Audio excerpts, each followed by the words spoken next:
No son ni Reebok ni Sonai, nah. Sin estilista luzco fly. Yes. La Rosalía me dice que luzco guay. No te lo niego porque yo sé lo que hay. Lo que se ve no se pregunta. Yo te espero y tengo claro que es mi culpa. Como Canelo en el ring nadie me asusta. Vivo en mi oasis y la paz no me la tumba. Hakuna Matata como Timon y Pumba. Voy pa' leyenda así que dale zumba. Los dejo ciego con la vibra que me alumbra. Haters pa' la tumba, nosotros pa' la rumba.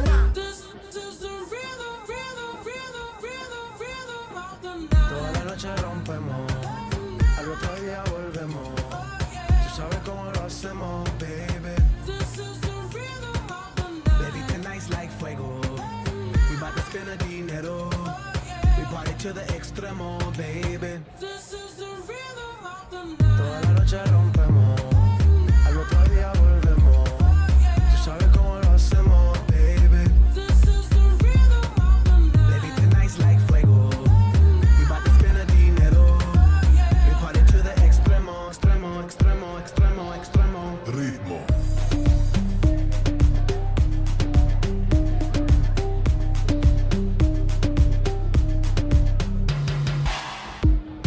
The rhythm, the rebel, styles upon styles upon styles, I got several. Born to be wild cause I live like a dead devil. Live it up, hit 'em up, that's a scenario. Tupac, I get around like a merry-go. Rooftop, I am on top of the pedestal. Flu shot, I am so sick I need medical.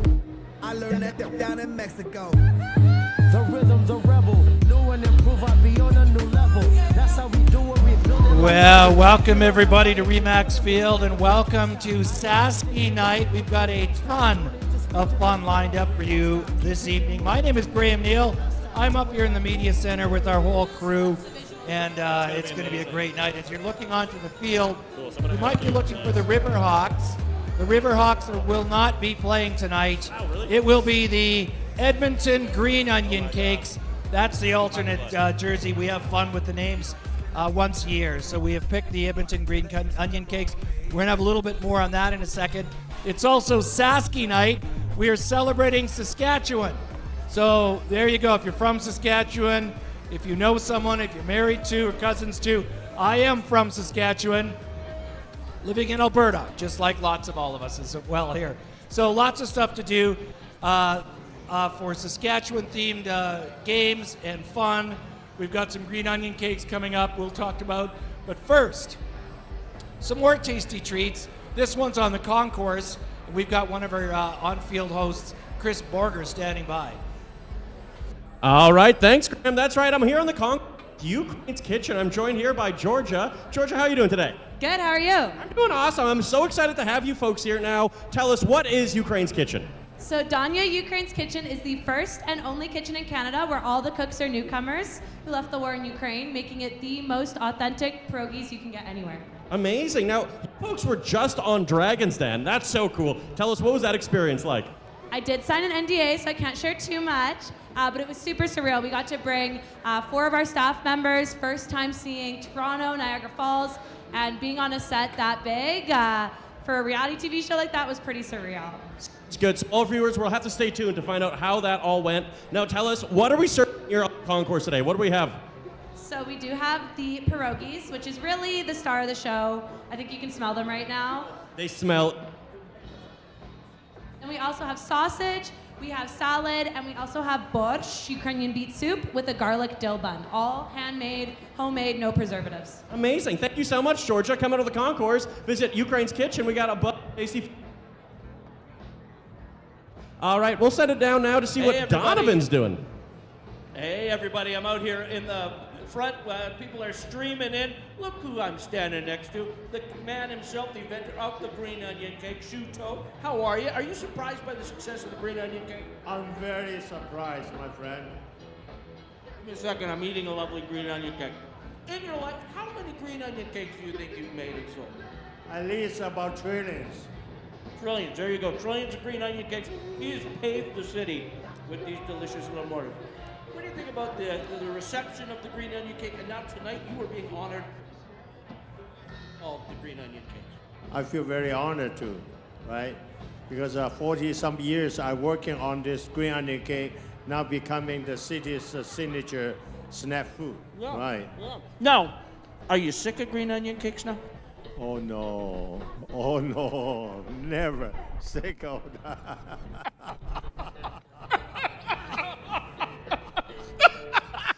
Oh,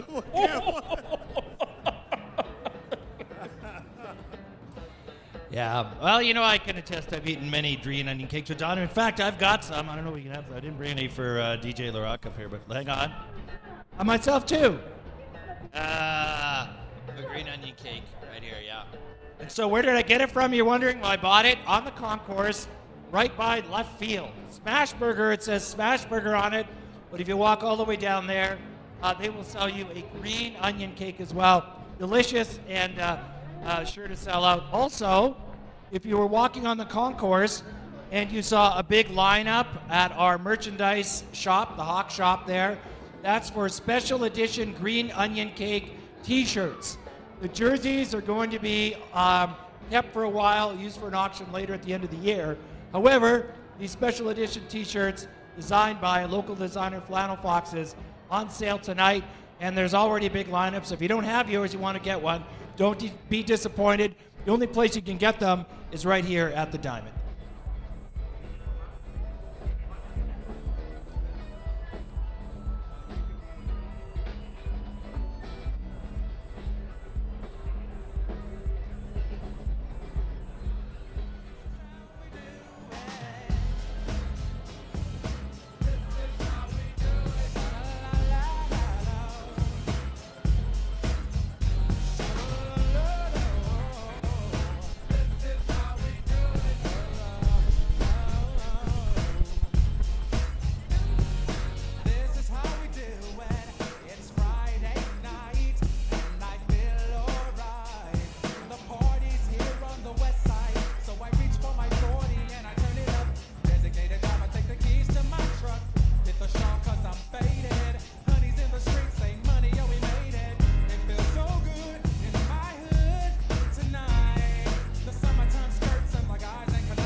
pick you up in a Cadillac like a gentleman, bring it glamour back, keep it real to real in the way I feel. I could walk you down the aisle, I wanna do you like Michael, I wanna kiss you like Prince. Let's get it on like Marvin Gaye, like Hathaway, write a song for you like this. You're over my head, I'm out of my mind, thinking I was wrong in the wrong time. Let's start a rewind, everything is so throwbacky. I kinda like it how you're out of my league, old school chic, like a movie star from a silver screen. You're one of a kind, living in a world gone plastic. Baby, you're so classic. Well, as we've been announcing, if you're just coming in, it is Saski night. We're celebrating all things Saskatchewan. And the Riverhawks, or the Green Onion Cakes, as we're playing as tonight, spare no expense. And we were able to bring in the third-rated agricultural reporter from Moose Jaw Action News. Kendall Wayburn is here covering this for us. Not only are you covering this for Action News with Chris Borger there with you, you're also going to be on the sidelines tonight, adding a little Saskatchewan flavor. So is there any tips for people that maybe aren't from Saskatchewan but want to take part in tonight's game to the fullest? Oh, we know there's a lot of people from Saskatchewan here, Graham, already. This is Alberta, after all. This is the Edmonton is the fourth largest city in Saskatchewan, so we're quite excited about that. Yeah, absolutely. There's some tips if you want to be an honorary Saskatchewanite. That's what we call them. Chris, you know number one, don't you? I was telling it to you earlier. Yep, stay low. Stay low, stay flat. Yeah. Stay low, stay flat, because that wind is going to take you. Yeah, So- and I know that, we're getting some people coming. We're getting ready for that first pitch, which is going to be so exciting. We've got green onion cakes. Are green onion cakes popular in Saskatchewan, or are you, as a wheat expert, going to bring that back to Saskatchewan after we celebrate here today? Well, I've already loaded up the F-150 and my belly full of green onion cake, so I can tell you right now, we're going to make a stop in St. Paul and see the UFO landing site and see if the green onion cakes like a saucer fit in there. And then, of course, we're heading back that way through Lloydminster and coming right back into the lovely land of Saskatchewan. Going to stop at the potash mine there for a coffee with Daryl and Ernest, hand out some green onion cakes. And it's just a good time. We're going to head back to Saskatoon, the city of bridges, and the Queen City there, of course, and then Moose Jaw as well, home of the... What about heading south of Oh, yeah, we're going to head down to White Bear Lake, stop at Carlisle there, get some sticky buns. You know, we might swing around the border just to kind of shake a fist, and then head back north for some more coffees. Nice, I love it. And Hit Chris, the KFC there by Carlisle. well, Weyburn, I think, has the last KFC buffet in the country. It sure does, and it is a fantastic place to go. Me and Daryl Sturko often go there for S&G, as they say. You do, hey? Yeah, for sure. I love it. So again, we've got the Bellingham Bells up all the way from Bellingham, Washington. And Chris, what are the keys to the game fancy tonight? Americans coming up here. What are the keys to the game for tonight? Chris, what are the keys to the game? What do we got to do as the Green Onion Cakes to take this one to the bank? Like a green onion cake, we got to stay spicy. We got to stay spicy. You got to stay nice and hot. You got to stay fresh. It's about integrating the flavors, integrating the team. That's right. That baseball is like a green onion cake. It's got to be mixed all around through all the players. Couldn't have said it better myself, Wendell. And as well, you also need a huge amount of a hole in the middle of you. That hole you're trying to fill, that void in your heart. Maybe you were broken up with in high school. You need that. Like the hole that is inside a green onion cake, you need that inner sadness to dominate the field. Get you crispy inside and out. That's So right. we're And gonna also, have- the third rule is you need, you know what? You need to stay greasy. Get greasy with it. Maybe you slide up with your cleats high. Maybe you just, blast through home plate. Even if you're not batting, get greasy, use the hole in your heart, and of course, keep it spicy. Keep it spicy. Integrated. I love it. So we're going to see batters at the plate. And we're Oh, gonna talk about green batters is onion. being poured down at the Green Onion Cake place right now into a frying pan. I love Yes. it. This is And a lot of great. these batters will have a lot of cake. I've seen them. They've got great cake. I love it. Well, this is great. Thank you. We're going to get ready here, celebrating Saskatchewan, celebrating green onion cakes. It's going to be a wild one tonight, so hang on.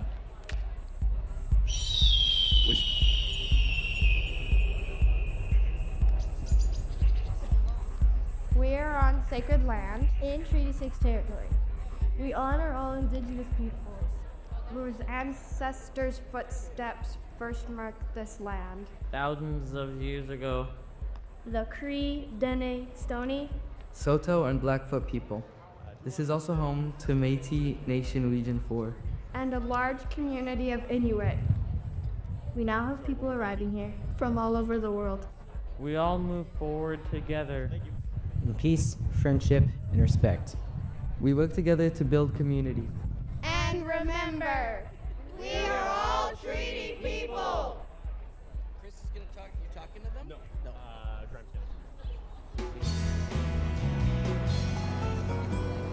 What is the dance called?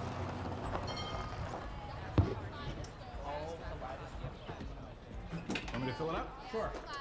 And then we're going to do a big Zabala, right? You know, I've never driven across Saskatchewan before. Well, you still haven't, really. About halfway to go yet. Sure is flat. How do you mean? Yeah, flat, nothing to see. What do you mean, like topographically? Hey, Hank, this guy says Saskatchewan is flat. How do you mean? Topographically, I guess. Says there's nothing to see. There's lots to see. There's nothing to block your view. There's lots to see, nothing to block your view. Like the mountains back there. They're, well, what the hell? I could have sworn there was a big mountain range back there, jutting up into the sky, all purple and majestic. Must be thinking of a postcard I saw or something. Man, this is kind of flat. Thanks for pointing that out. It is flat. That Corner Gas, filmed in Rollo, Saskatchewan. Of course, we all know that. Again, welcome back to the Park Hawk Flock. We're in for a great party. Got a gorgeous night for it. Thanks for coming to beautiful Remax Field. This is nestled, of course, in the heart of our gorgeous river valley. My name is Graham Neal, and I'm always happy to be your host, and especially on tonight for Saski night, a night near and dear to me, as I am born and raised in Regina. Oh, home of Western Pizza, Graham. And Houston and Trifons, yes, before making my best. way west, like most of us, to get a job in Alberta. But I'm excited to be back watching our, well, I was going to say Edmonton Riverhawks, but as you can see tonight, they are the Green Onion Cakes. They're going to try to keep the Edmonton baseball team streak alive. They're off to a red-hot 4-0 start this season after last night's 6-4 win over these same Bellingham Bells. And now, for those of you who are into statistics, if the Green Onion Cakes Edmonton team wins tonight, that will set a franchise history for most wins in a row. And this is such a storied franchise that goes all the way back to 2022. So again, let's see if we can make some history here tonight, absolutely.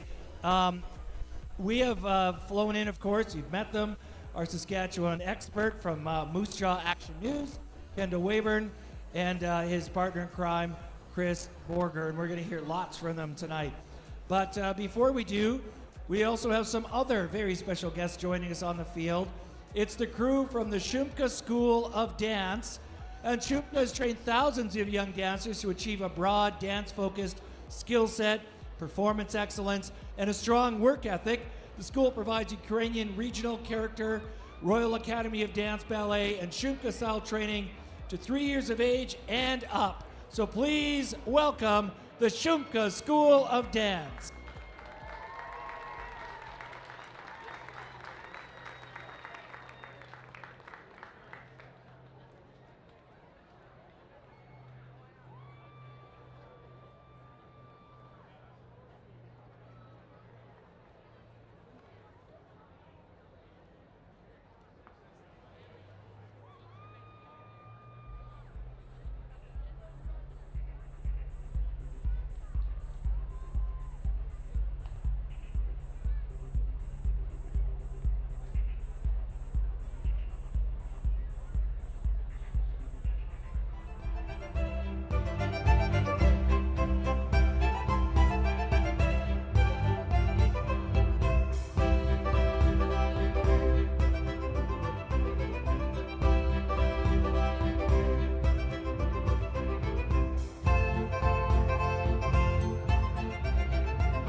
awesome job from the crew from the Shumka School of Dance. Thank you so much for being here with us today. We'd also like to take a moment to welcome people here tonight from the areas ravaged by the wildfires, especially Jasper. We're happy to have you. And we also have two very special guests heading onto the field. First up is our friend Mr. Shuto, also known as the Green Onion Cake Man. He's from Festival Food Tents and Farmers Markets, the Shoe's iconic restaurant on 118th Avenue. Green Onion Cakes have held a special place in the hearts of Edmontonians for decades. Thanks for being here, Shu, to help celebrate the Green Onion Cake and launch our new alternative identity. And second up to the mound, that looks like Sierra Yaschuk, Global News weather anchor and proud representative from the great city of Moose Jaw, Saskatchewan. Her and Kendall Wayburn actually work together at Moose Jaw Action News. So Donovan and, Kendall. Yeah, Kendall. Kendall, why don't you help us with the first pitch? All right, here we go. I'm here with Shuto. Shu, the keys to a good throw is aim a little bit higher than you expect, all right? Higher than there? Yeah, about that high. All right, here we go. First pitch by Mr. Green Onion Cake himself. Anytime, Shu, you want. Yeah, let's get some encouragement for Shu. Shu. Nice. Yeah. Good job. Pretty good. Fantastic work. That's years of Green Onion Cakes right there. There it is. Now there's Sierra Yaschuk. She's making her way to the mound. Now I saw her warming up on the sideline, so we'll see what she's got in it. That's right, Sierra. What kind of technique we're going to be using here? We're just gonna try a lob it. We warmed up a couple times. You guys, I've been nervous about this for 5 days. 5 days is a good amount of time to stew on something. What tips did our Green Onion Cake players give you? Put the 2 fingers right here, and then just let it rip. 2 fingers right there and let it rip. All right, folks, let's hear it for Sierra Yaschuk. Right down the middle. Oh, dig it in.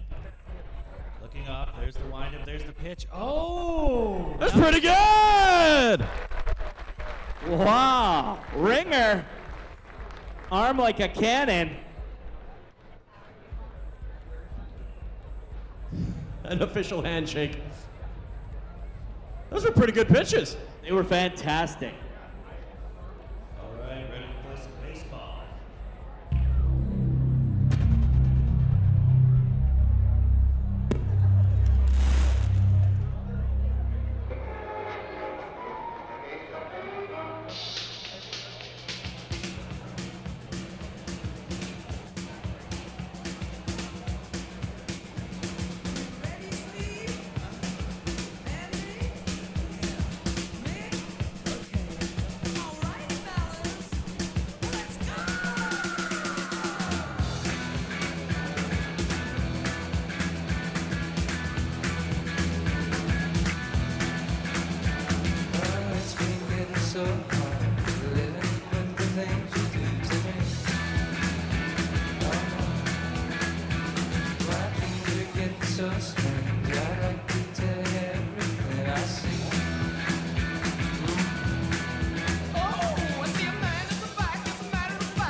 One. Oh, yeah, it's like lightning.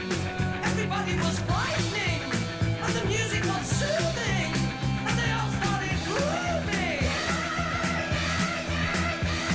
And the man at the back said, everyone attack, and they turned into a ballroom blitz. And the girl in the corner said, fire on the money, and it'll turn into a ballroom blitz. Ballroom blitz.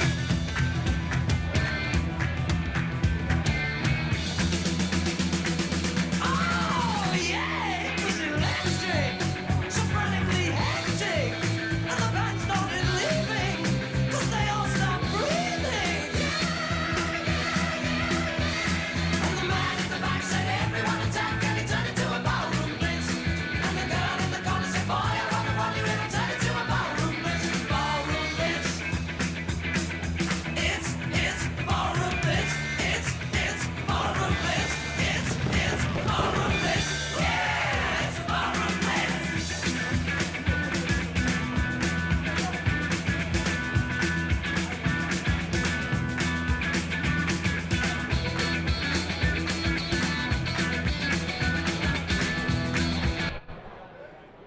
right, here is the starting lineup for your Edmonton Green Onion Cakes, presented by Skip the Depot.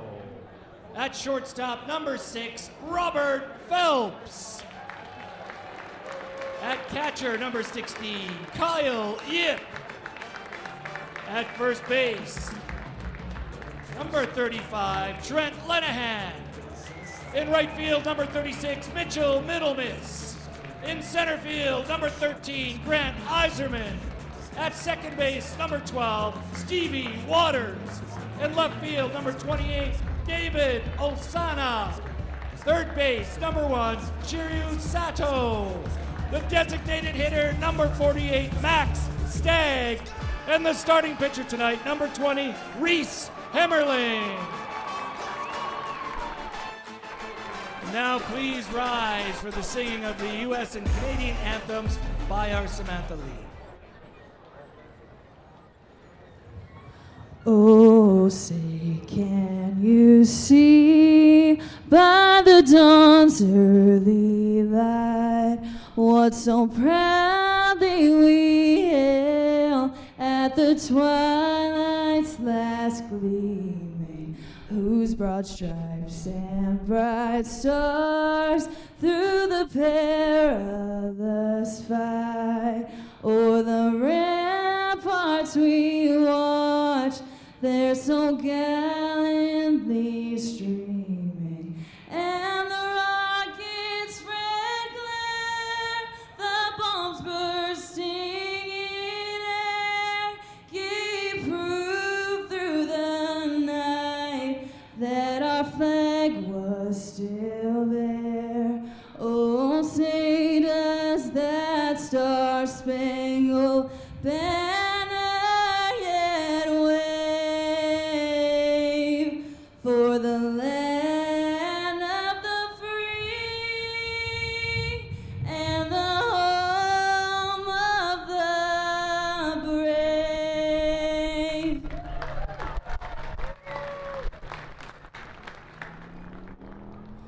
Oh, Canada, our home and native land, true patriot love in all of us command. With glowing hearts we see thee rise, the true north strong and free. From far and wide, oh Canada, we stand on guard for thee. God keep our land glorious and free. Oh Canada, we stand on guard for thee. Oh Canada, we stand on guard for thee. Thank you, Samantha. Great job as always.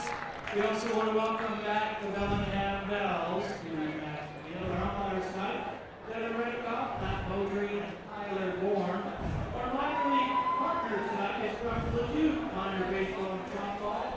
Their kids are in the stands and on the field.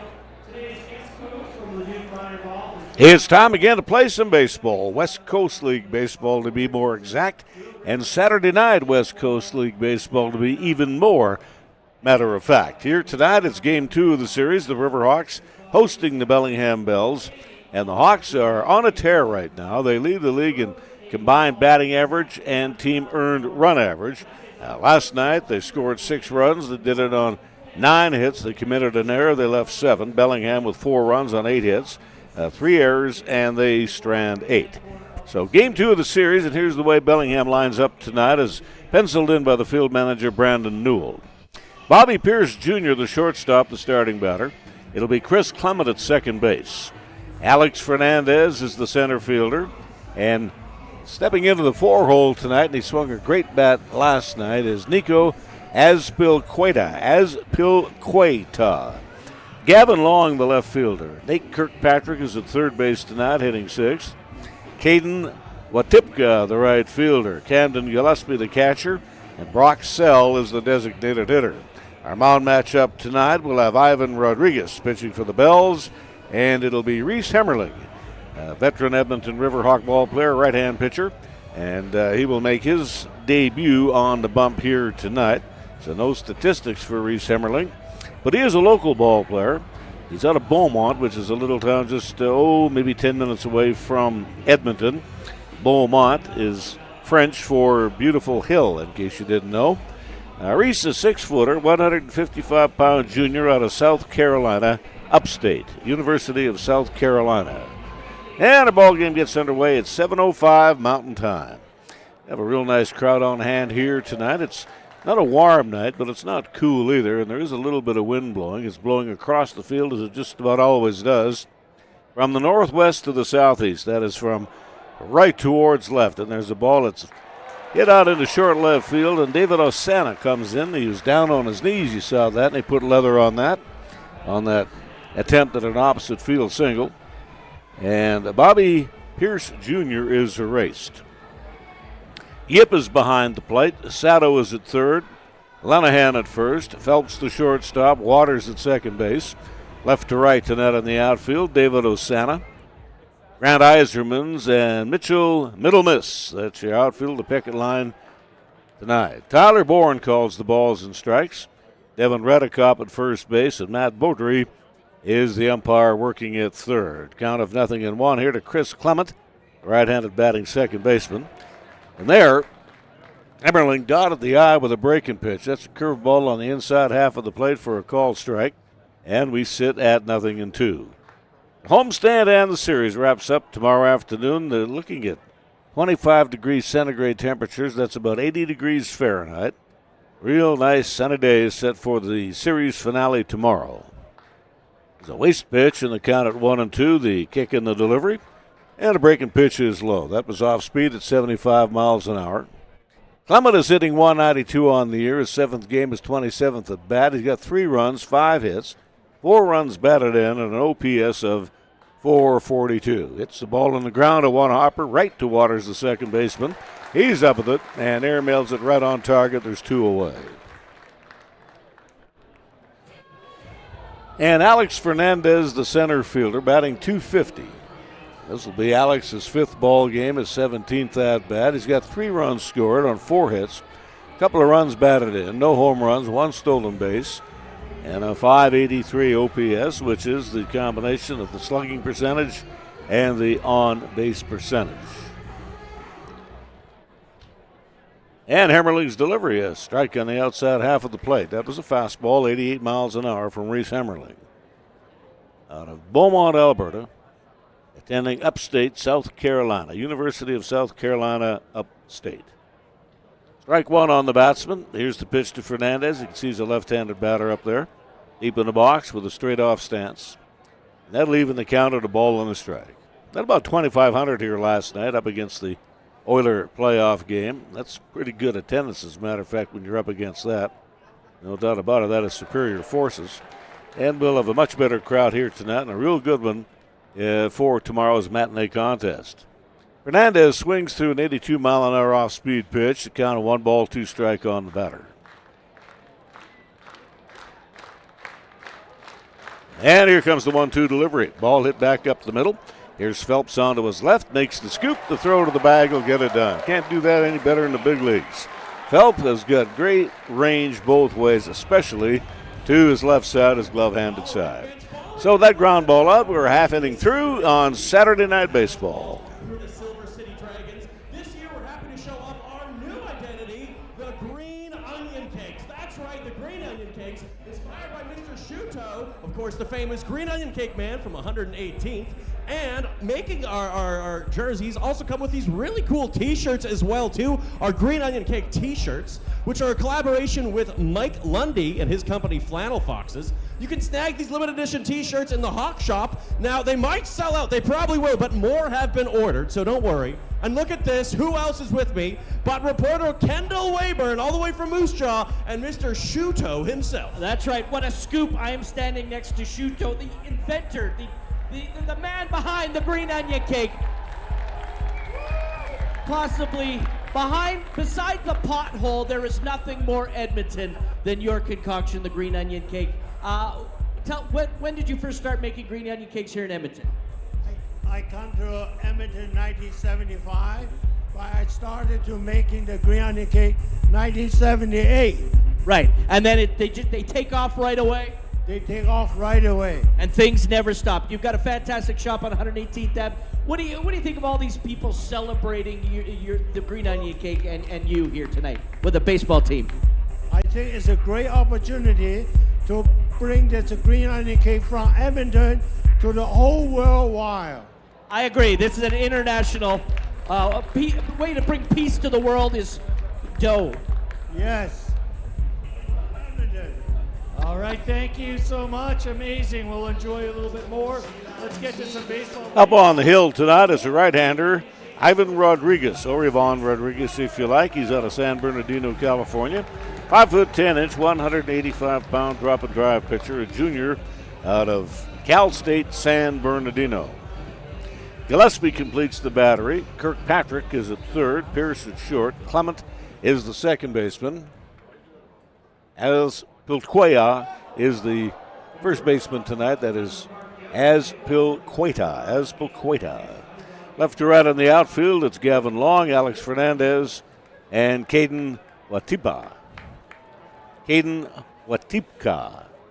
Fully back in the middle infield, midway at first and third. Outfield is straight away.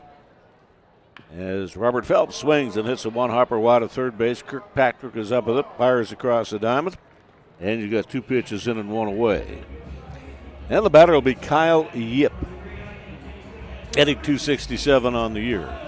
Normally an outfielder, they've got him behind the dish tonight. Riverhawks have theme nights, and this is the first one of the year, so they're brandishing a special uniform top, jersey top. They're called the Edmonton Onion Cakes, and I'm not kidding you, they're the Edmonton Onion Cakes. Yep awaits the pitch. Rodriguez is ready to go. He kicks that left leg up, drags the right arm back, and it's down and in, 1 ball, no strike here to Kyle Yip. Second start of the year here for Rodriguez. And the 1-0 pitch is on the way. 88 miles an hour with a little sink, and he blew it by the batter. In his first start, he got 3 innings under his belt, 3 hits, 3 runs, 2 earned runs. He did not walk a batter. He struck out 5, and he comes into the ballgame today with an ERA at 6.00. And we'll go to a 2-ball, 1-strike count here on Kyle Yip. It's also Saski night at the park as we pay homage to our neighbors to the immediate east of us, the province of Saskatchewan. Known for many things, of course, hockey players, football players, agriculture. But baseball not to be undone. I'll tell you what, back in the 1970s, in that decade, there was nobody in the National League could catch fly balls any better than the pride and joy of Melville, Saskatchewan, Terry Poole. There's a high hopper up the middle. Clement onto his right. Throw to the bag is not in time. Kyle Yip legs out an infield single. I met Poole one time, a long time ago. Very fine gentleman. Still, I believe, lives in Houston, Texas. And he could catch fly balls. I'm going to tell you that. There's that high hopper up the middle. A fielding play here by Clement. And the throw is not in time. And Max Stagg is the designated hitter. The Yankees at a period of time had a big hard-throwing right-hander from Nipawin, Saskatchewan, Dave Pagan. The Hall of Fame right winger, Gordie Howe, was a tremendous third baseman for the North Battleford Beavers. And the pitch is in the dirt. That's a wild pitch, and Kyle Yip will move into scoring position. Another couple of athletes, when you think about him, you think about hockey. One was from Kindersley, that was Bob Bourne, and the other one was from Melville. And they both played for the Stanley Cup champion New York Islanders that won 4 cups in a row. And they were both drafted by the Houston Astros. 1 ball, no strike count. Here to Max Stagg, swinging the hottest bat in the West Coast Baseball League. Stagg comes into play tonight, hitting .643. 5th game, his 15th at bat. 7 runs on 9 hits, 2 runs batted in, 3 stolen bases, and a 1.310 OPS. On the strike here to Max Stagg, and the pitch is down low. Ball 2, strike 1.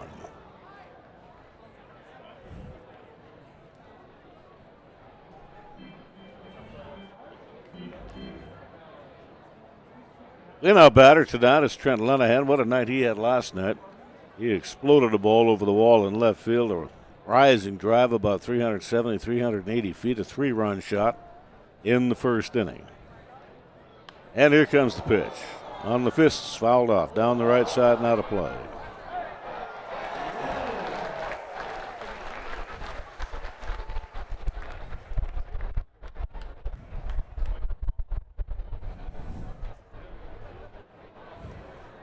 Now that ball player / hockey player from Moose Jaw was Clark Gillies. Clark passed away, unfortunately, not too many years ago, but what an athlete. Hockey, baseball, football, and 4 Stanley Cup rings with the New York Islanders.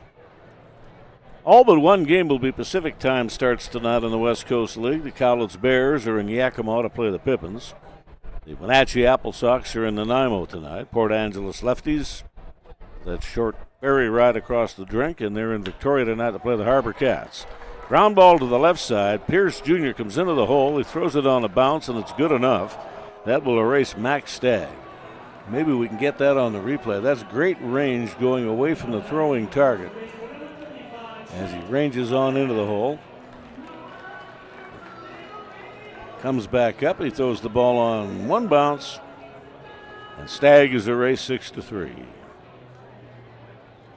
Mitch Middlemiss will be the batter.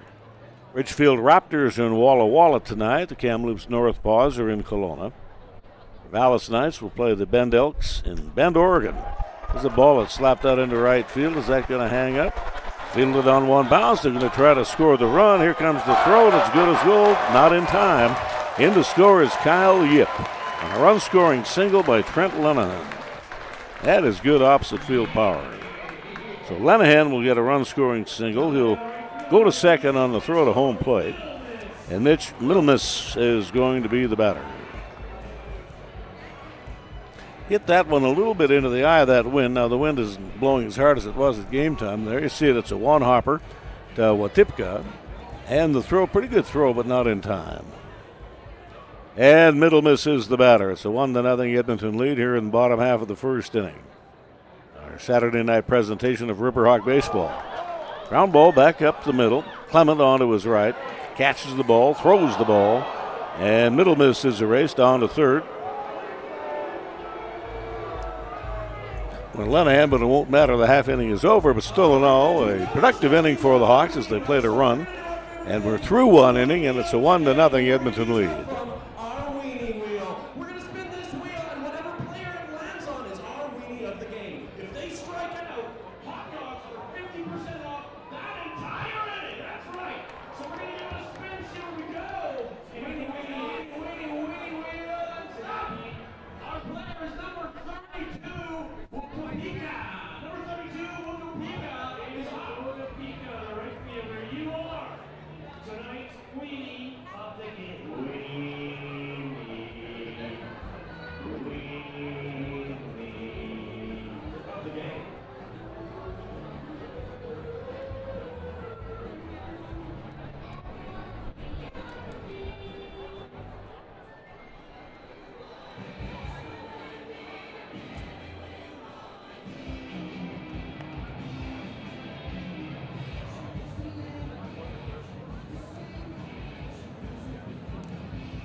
One other game tonight in the West Coast League will be getting underway in about 40 minutes' time. The Marion Berries play out of Salem, Oregon, are in Portland tonight to play the Red Hot Pickles. And it's going to be Nico Azpilcueta. We've got a couple of knocks in the ball game last night. Azpilcueta to lead it off. Middle infield, fully back, midway at first and third. And here's the pitch here from Hemmerling, hit off to the right side of the mound, fielded by Hemmerling. Throw was on one bounce and a basket catch by Lenahan.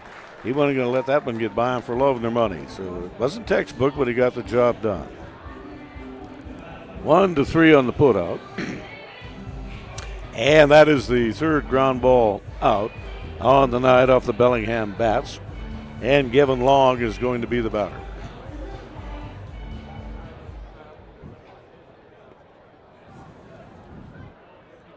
Up in the major leagues tonight, they're through 5 innings at Yankee Stadium, and the Red Sox lead the Yankees 8-5. In the bottom half of the 6th inning out in Milwaukee, it's the Padres with a lead on the Brewers, 1-0. Finals today, the Marlins over the Tampa Bay Rays, 11-10. White Sox defeated the Royals 4-1. Still to come, we've got the Mariners in Anaheim tonight to play the Angels. The Mets are in Colorado to play the Rockies. And it's the Royals and the Athletics playing that ball game at the current home of the Oakland A's, what used to be called Raley Field in Sacramento. Cubs were winners over the Tigers in interleague play, 6-1. And the 2-1 pitch is in there at the knee. Blue Jays hung on and beat the Minnesota Twins in the Twin Cities 5-4. Cardinals down the Dodgers 2-1. Giants lead the Braves. In fact, that game's a final. The Giants were 3-2 winners over Atlanta.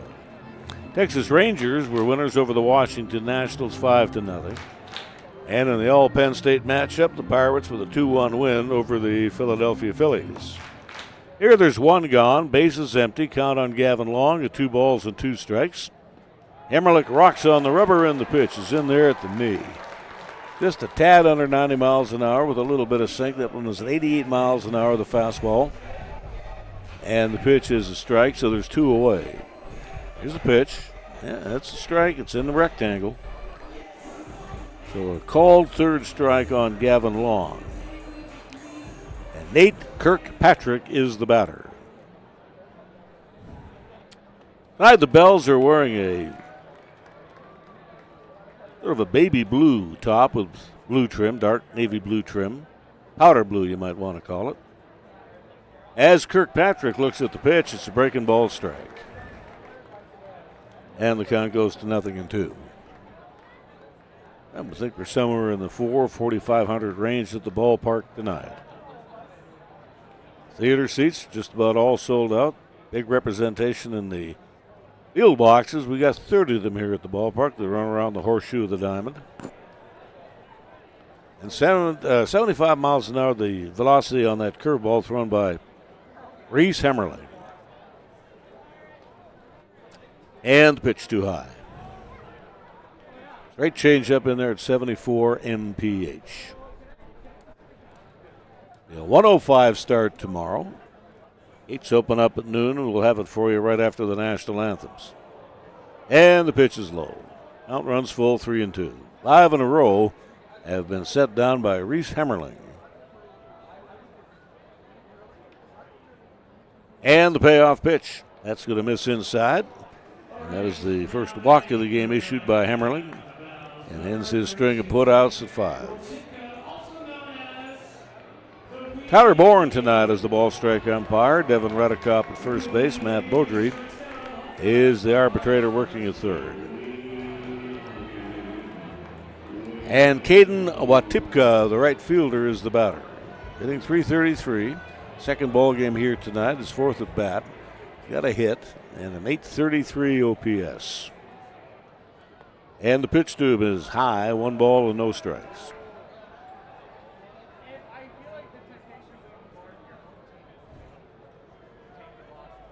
Bells come into play at 4-3. The Riverhawks with a unblemished record of 4 wins, no losses. So with no digits in the loss column, Edmonton is ruling the roost in the North Division of the West Coast League.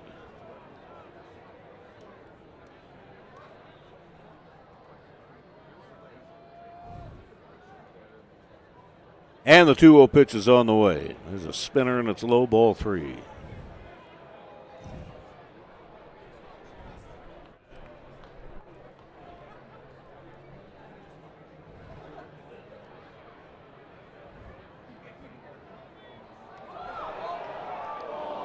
The all-time record of the Riverhawks, spanning 3 seasons against Bellingham, is 7 victories against 12 losses.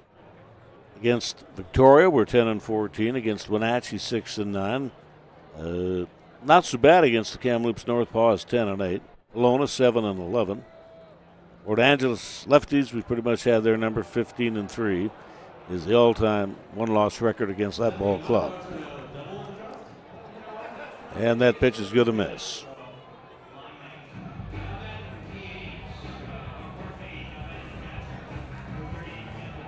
And Camden Gillespie, the catcher, will be the batter up. A 100 hitter, 5th ball game, 11th at bat. He's got a run, he's got a hit. He's got a run batted in and a 538 OPS.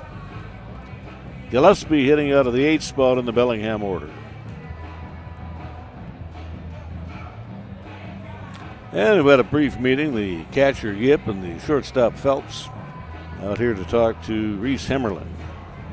That last pitch, it did not miss by much.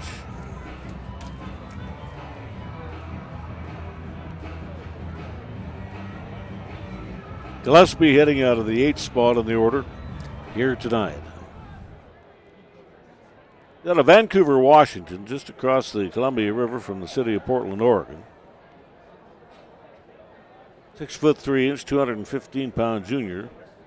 He attends Edmonds Community College. He comes up here now with a man in scoring position, 2 runners on. Kirkpatrick, the lead runner. Latipka takes his lead at first.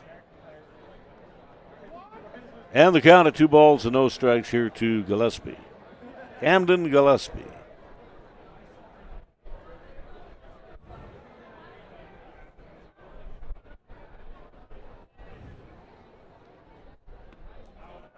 That'll be low. It'll go to a ball 3, strike none count.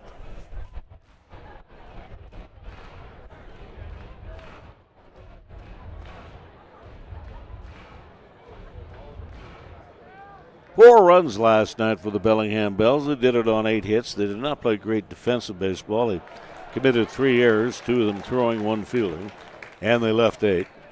For the Hawks, 6 runs, 9 hits, 1 error, and 7 left on. 3-run first inning, and that was a 3-run shot by Trent Lenahan. He pulled the trigger on a breaking ball and nailed it over the wall in left field. And the pitch on the way. Turned it over and is down and away. These were looking pretty good. 2 out on a ground ball and a called 3rd strike, and now back-to-back walks have been issued by Hemmerling. And Brock Sell will be the hitter.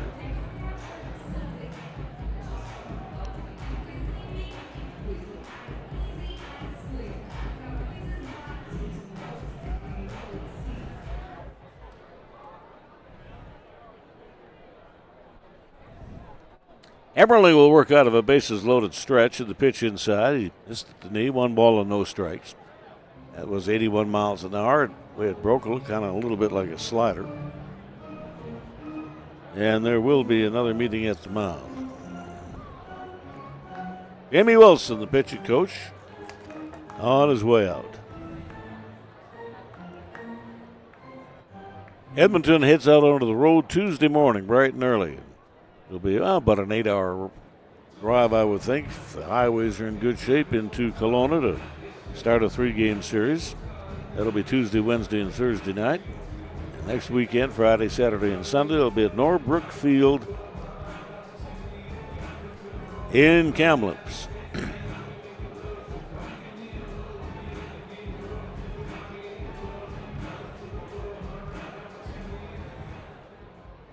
Kind of a quirk in the schedule. The next homestand, the first team in, is the team that's out on that field right now, the Bellingham Bells. And I haven't seen that before, where a visiting team comes in back-to-back homestands, but that is the case. It's going to be Bellingham, and I do believe the Wenatchee Apple Sox. Here's a 1-1 pitch, fouled away. Again, you can see we're wearing the green onion cake uniform top tonight. One of many theme nights the Hawks have through the season. All part of the fun. And here's the 1-2. Swing and a miss. And Hemmerling, an off-speed pitch in the strike zone at 80 miles an hour, fooled the batter, gets the strikeout, no damage done. After back-to-back walks issued, there's a pitch. It dipped a little bit, but was in the strike zone, 80 miles an hour. That'll do it. We'll go to the bottom of 2 and a 1-0 Edmonton lead.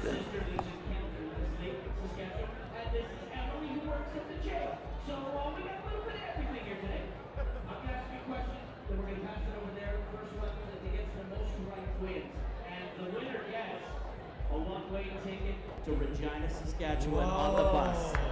It is a bus ticket to Saskatchewan. Leaves at midnight. All right. Emily, here we go. Question 1. What is a hoodie sweatshirt called in Saskatchewan? A hoodie, B, a bunny hug, or C, a flat jacket? B, a bunny hug. That is correct. All right, we're going to hand it over. All right. Yes, Moose Jaw, Saskatchewan is the best place also, everyone, just so you know. Okay, what is the slogan of Saskatchewan? A, land of the living skies. B, oh dear, a rectangle, not a square. C, bread and basket of Canada.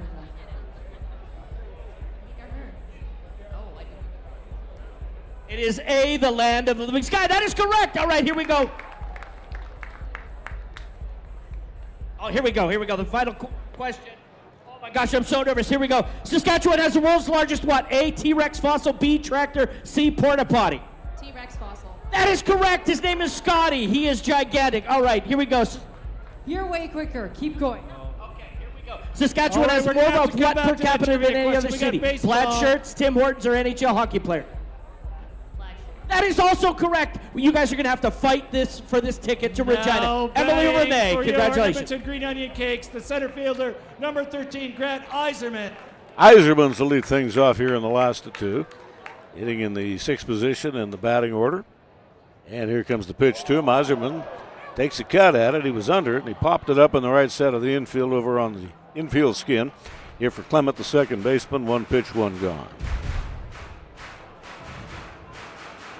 And Stevie Waters, the second baseman, will be the batter. Batting second baseman, number 12, Stevie Waters. Waters appearing in his second game on the year. Toronto ball player, 5'11", 200-pounder. He's a junior, attends the University of British Columbia. There he just missed the pitch. Foul coming straight back, 0-1 here to Waters.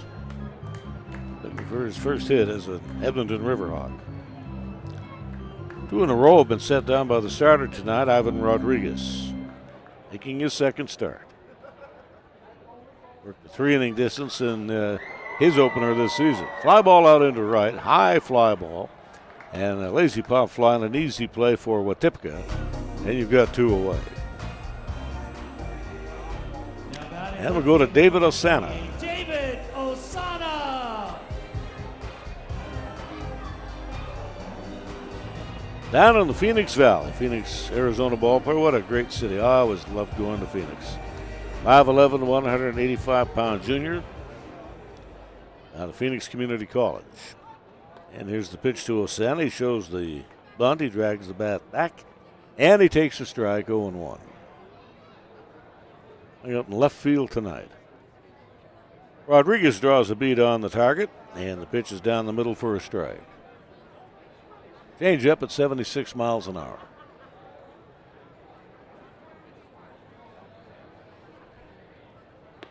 And the 0-2 pitch is up a little high.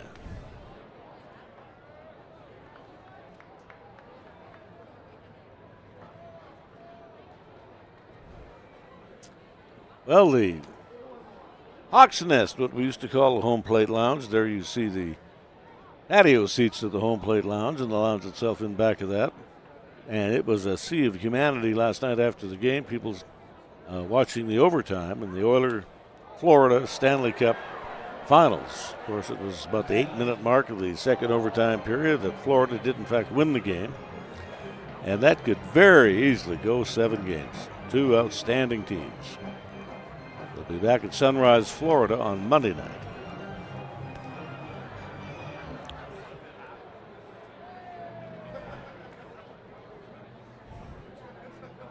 And here comes the 2-2, too high.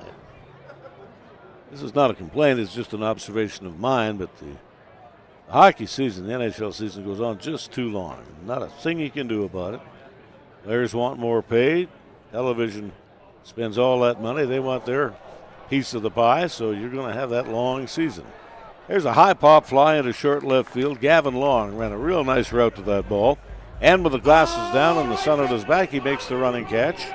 And we've got 2 innings complete, and it's a 1-0 Edmonton lead.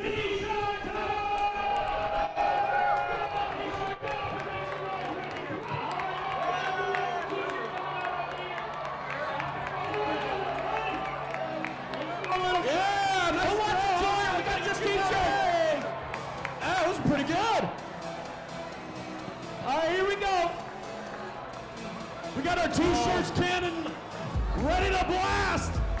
Over 9,000 PSI launching those into the stratosphere. And there we go. These are official T-shirt cannon wearing the proper PPE so nobody gets hurt, nobody loses an eye. They're loading the cannon. Uh-oh. Don't worry, they'll shoot that one again. There we go. Bleachers shut, getting some love.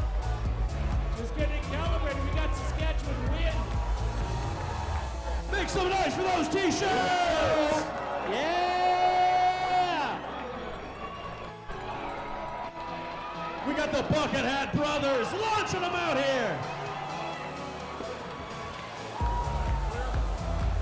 That one went to the troposphere.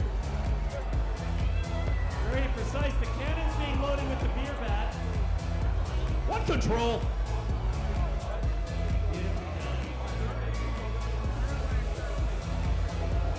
Thanks everyone, this has been our black and white screen printing T-shirt tops.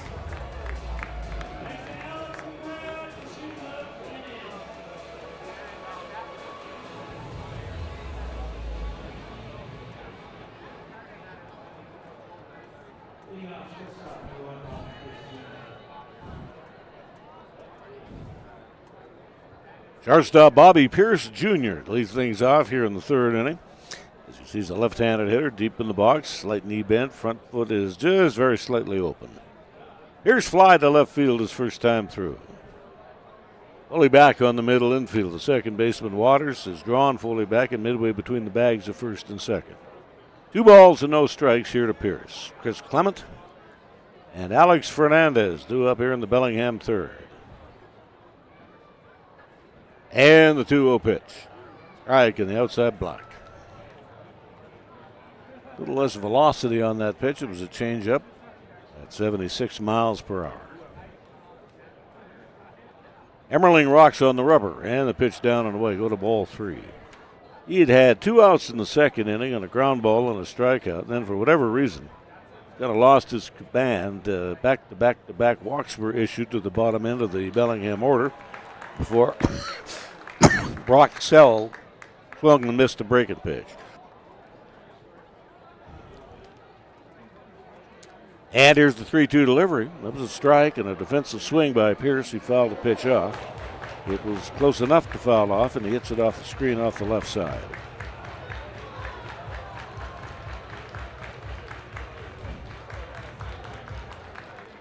And the 3-2 delivery.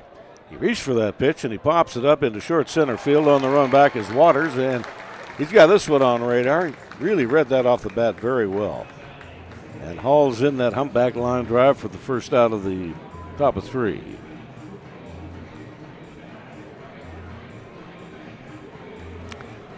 And Chris Clement, the second baseman, will be the hitter.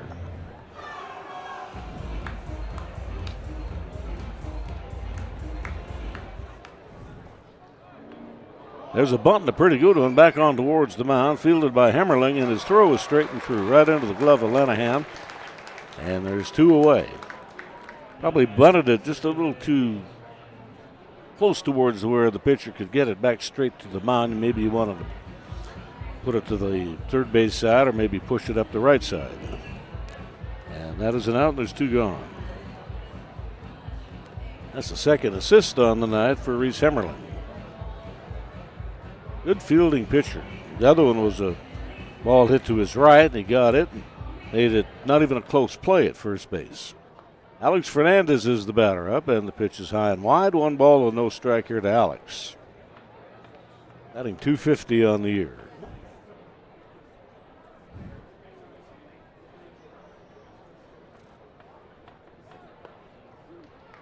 He is out of San Marcos, California, 5'11", 159-pound senior, out of San Jose State University. Ball and a strike to Alex Fernandez. And here's the pitch, right down the barrel for a strike. Up the pump at 86 miles an hour.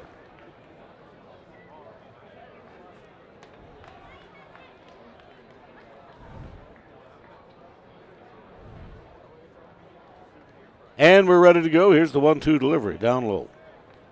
Right down the middle of the plate, but missed at the knee.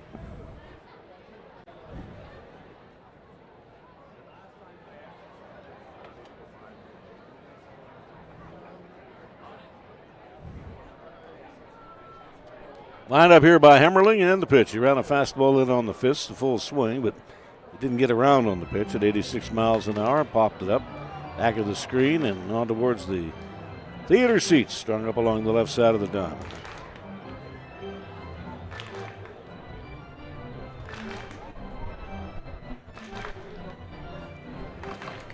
Ells will have a real good travel day tomorrow. They'll play the matinee game at 1 o'clock. They'll catch an evening flight and pick up an hour into Vancouver in a short bus ride down into Bellingham. There's a one-hopper, a line drive, a sinking line drive that some nights that'll really eat you up, but Phelps made a nice backhanded pick, and his throw is onto the bag, right on the money.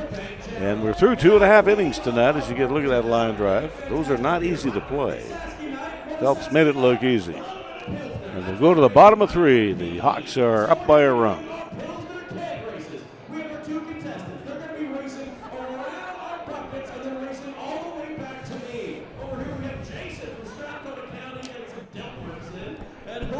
We have Wyatt from Redwater doing some curls. These guys are jacked. Now, whoever gets back to me first will win this Edmonton bus stop. That's right. Make a bus come anywhere you want. And some Saskatoon berries. Are we ready? We're going to come down in 3, 2, 1. Go, go, go. We got the inside lane. Oh, take down. Jason took a tumble, and Wyatt got the lead. Look at that. He potted the Redwaters. Give it up for Wyatt from Redwater, everybody. He got the inside lane. He won the bus stop, and he also won all these berries. Take these berries, yeah. This has been our Canadian Western Bank. Take it to the bank. Pilsner Keg Race Challenge. Oh, I love it. That looks like a Saturday night on Dewdney Avenue coming out of Gabo's. A whole lot of Saskatchewan in there.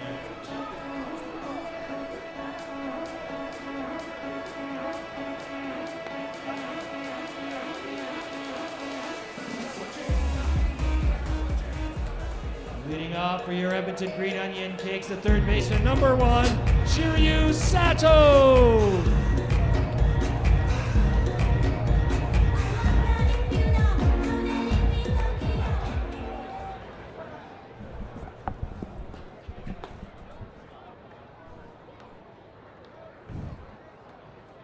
Shiryu Sato, the third baseman, get it going here in the last of 3.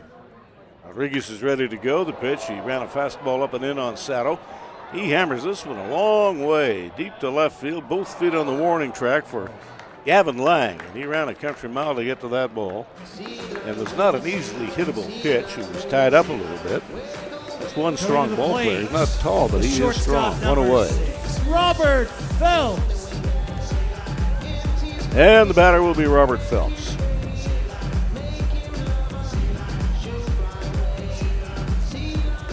Hit that nice fielding play on that sinking line drive for the last out of the top of 3. Those are not easily handleable balls. They can eat an infielder right up.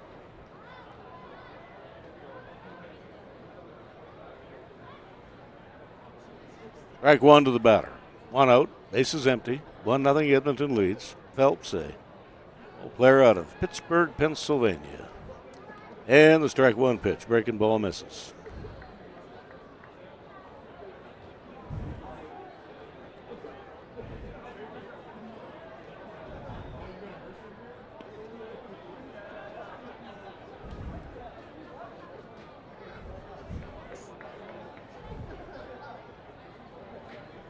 Sato is out of Japan. He's out of a city called Kawasaki. 5'11" sophomore. And here's the ball raised out into right center field. Alex Fernandez coming on over, and he's got an easy play. There's 2 gone. Now batting the catcher, number 16, Kyle. And the Yip. catcher, Kyle Yip, is the batter.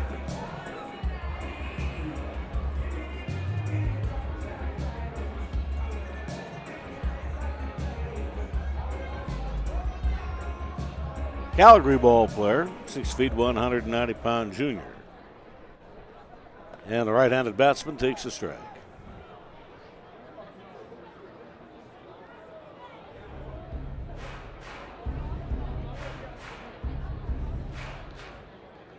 And the 0-1 delivery.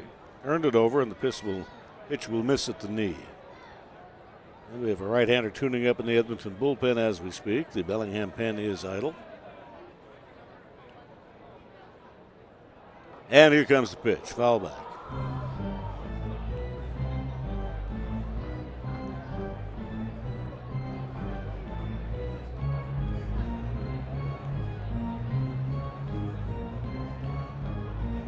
Yip reached base on an infield hit. He went to second on a wild pitch, and he came around to score on a base hit to right field by Grant Lenahan. He's out in front of this pitch, and he rolls it foul to third. They've got a band for after the game tonight, and the right field party zone, barbecue area, whatever you want to call it. A lot of people there that you can't see on the TV camera. Pretty good representation of fans in the left field barbecue area as well. Ball's popped up, and coming on over to make the catch is Aspilcueta. Nicely done by Aspilcueta. Nico Aspilcueta, the first baseman. That's a 3-up, 3-down inning. 7 in a row have been set down by Rodriguez.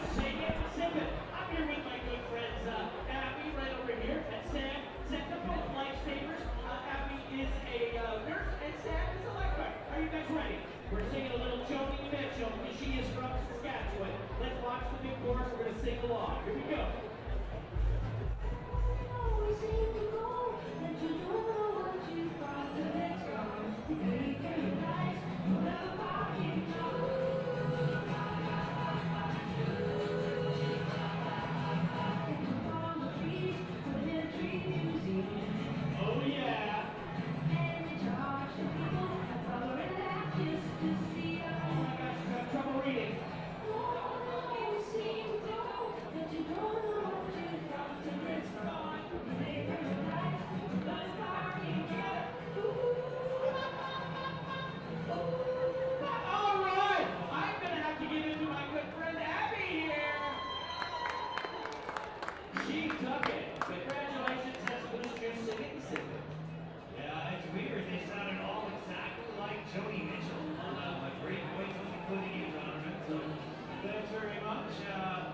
We also see our pal Hussein running around the stadium wearing that bright red MVP hat. From MVP team photos, you can check out his work at the MVP gallery on our website after every game. Thanks to Hussein, and big shout out to MVP for making all of those great images and memories captured for us to see.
First call to the bullpen tonight will go to right-hander Riley Barrett.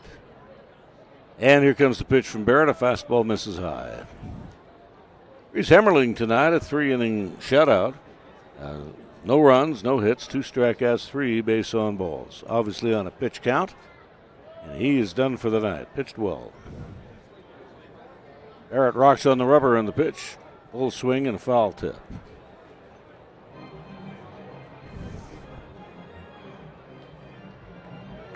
Second relief appearance for Barrett. He's got an inning, 1 hit, no runs, no walks, 1 strikeout.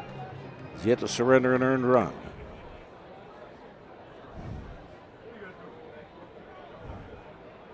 And here's the 1-1 delivery too high. On the infield tonight, it's Sato at third, Lenahan at first, Phelps the shortstop, Waters at second base. Azpilicueta is the batter. Nico Azpilicueta. And the 2-1 delivery, just got a piece of it. Just missed the pitch. He fouled it just about straight back to the screen. The outfield tonight, Osana in left. Iserman's in center. Middle miss is the right fielder.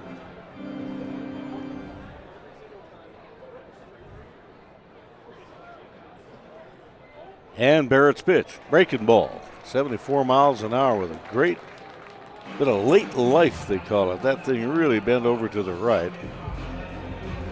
And a strikeout for Riley Barrett, 1 gone.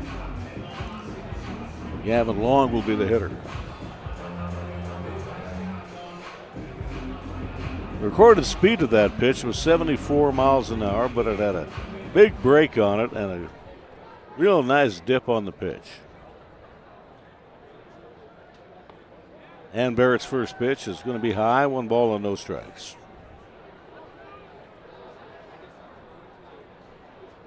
Right about the 45-minute mark with the 1 gone here in the top of the 4th inning. Everybody in action tonight pretty much in the West Coast League. And here's the 1-0 delivery.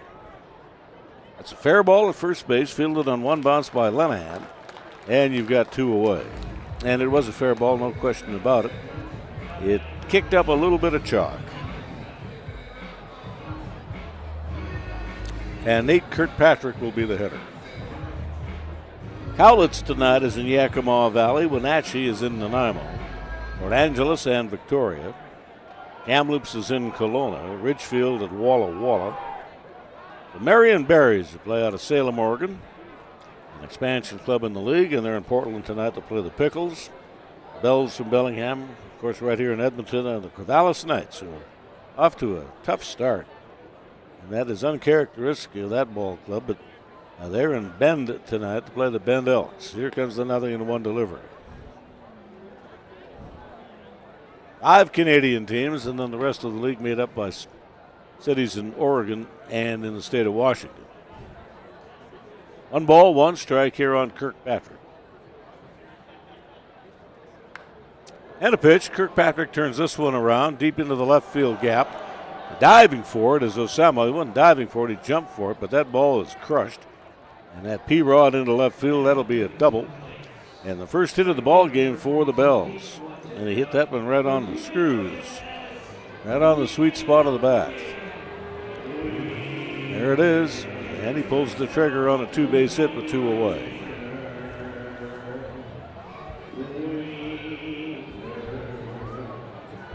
And Caden Watipka will be the hitter.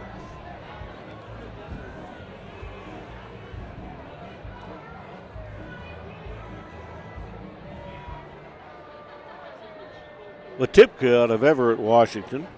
Big ball player, 6'3", tips the Toledo's at 200 pounds.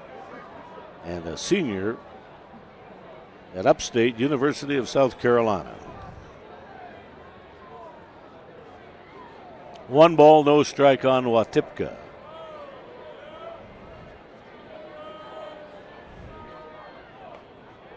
And that's a call strike. Again, they're wearing the green onion cake uniform top tonight.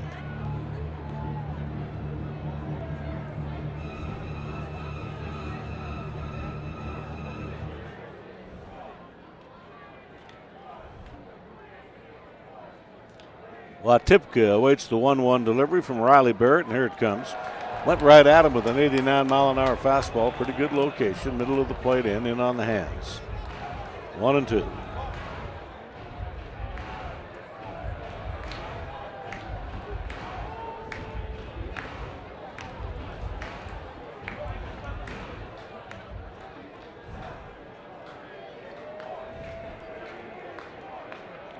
In the totals for Hemmerling, a 3-inning distance tonight. He got his pitch count run up. He likely wasn't scheduled to make a whole lot of pitches, but he pitched well. No runs, no hits, 2 strikeouts, and he walked 3 batters. 3 in a row. It's Kirkpatrick, Watipka, and Gillespie before striking out Brock Sell. And that would end the uprising in the 2nd inning. Kirkpatrick widens a pretty healthy lead off at second base, as Watipka awaits the 1-ball, 2-strike delivery. And here it comes.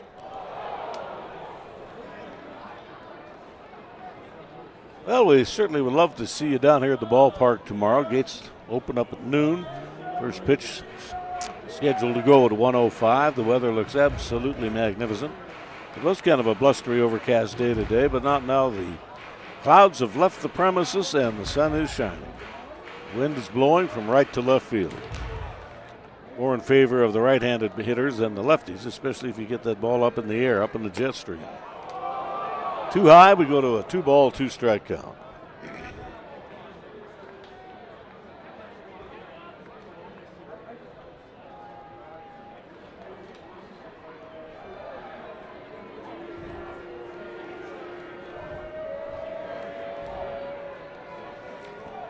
Watipka swinging a pretty good pole. He's batting .333.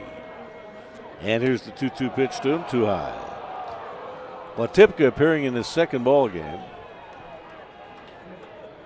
Didn't get an at-bat his first time around. He got a plate appearance. He drew a walk, so he's got 3 at-bats.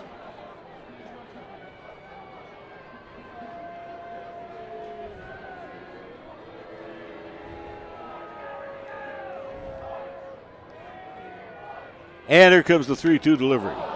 That got turned around as well. Well hit ball. It's going to go off the wall in left field. That'll tie the ball game up. That'll be a double for Caden Watipka.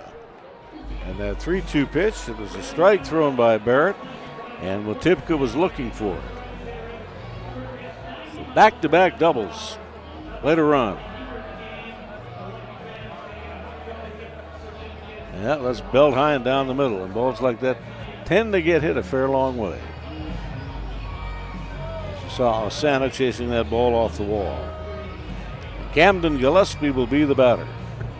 All tied up, 1 apiece, here in the top half of inning 4.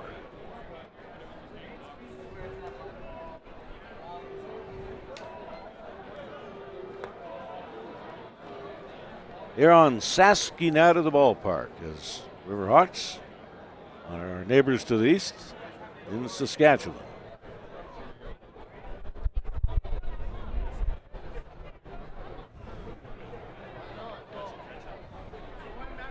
And here's the 0-1 pitch. Strike down the middle. 87 miles an hour. That's a little off the high end of Riley Barrett's pitching velocity on the fastball. He can touch 90. Here's at 87 miles an hour in the rectangle. 420 up the middle here in this big ballpark in Edmonton. It is one of the biggest distances in any ballpark that I'm aware of. Major league, amateur ball, independent ball, affiliated minor league ball. That's a long way, 420. There's 2 players in the history of this park, which is now 30 years, ever hit the ball over the wall, and that was in AAA. Mike Bush was one, and Mike Kadire on to a really good career in the major leagues. Came up with the Twins. He hit the other one. And the 1-2 delivery down and away. Bells are hitting 183 as a team, which is not what they want. Riverhawks are batting .325 as a team. Now, nobody can continue that pace through a long season. If you can hit 300, you've done something. Runner breaks, and that will be an uncontested steal of the bag. Pulling into third is Watipka.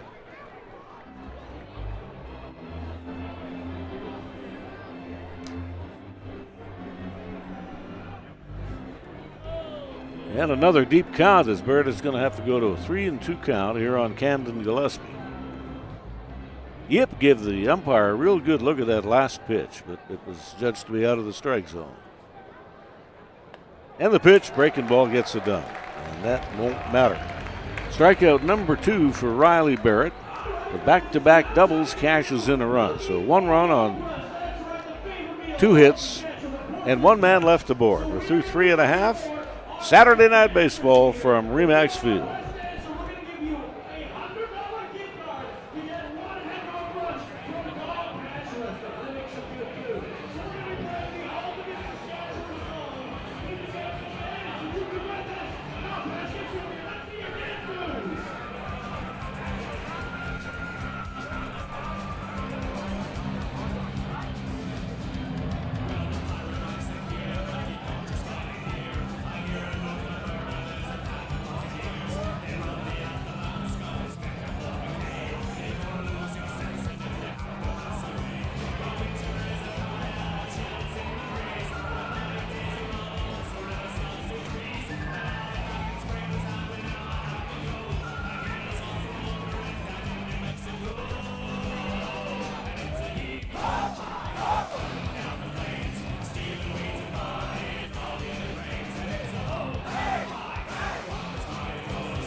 It's like a wacky waving inflatable man. Yeah. Well, you know what? We got some more stuff happening. The Riverhawks get around this inning. Fans get a Popeyes chicken and whiskey coupon from our volunteers who leave the stadium at the end of the game. So let's cheer for some chicken. And let's start now with Out of the bottom half of the 4th inning, and the leading hitter, Max Stagg, will get it going for Edmonton. There you see it. 643 batting average. Stagg lifts one down the line in left field. Is that a fair ball? Yes, it is. Stagg is going to pull into second base with a potential go-ahead run on a leadoff double by Max Stagg. And to say the least, he got all of it. Jumped on the first pitch, which has kind of become a little bit of a trademark of this Riverhawk Ball Club in 2025, aggressive at bats. Pitch was a strike, no doubt about it. And Stagg laces it down the left field line. 2-base hit to get it going. Sitting second in the league in batting is Kyle McDaniel of Portland at .500. And Logan Hama from Springfield hitting .471. Stagg, the big Australian, takes his lead off the bag, and the pitch is a strike at the knee. Run batted in leader is Noah Fields of Wenatchee. He's got 10. And a 4-way tie. 4 players, including one in Edmonton, with 8 runs batted in. And here comes the strike 1 pitch at the very least. Lenahan wants to hit a ball on the ground to the right side of the infield and move his man 90 feet closer. Hit leader is Kyle McDaniel of Portland with 14. Tanner Kern of Wenatchee with 13. 5 players tied at 10. And the pitch is low. Stagg with an OPS, which is outstanding, 1.310, combining the on-base percentage and the slugging percentage. 2 balls and a strike. Innings pitch leader is Ryder Edwards of Portland. He has collected 10 innings pitched. Landon Hood of Ridgewood has got 9. There's a ground ball left side through the hole. Pierce, the shortstop, couldn't get to it going to his right. And you'll have him in at first and third base as Lenahan collects his second hit of the night. And he sprayed them there. He pulled the ball between short and third. His first time up, he knocked in a run with a line drive single into right field.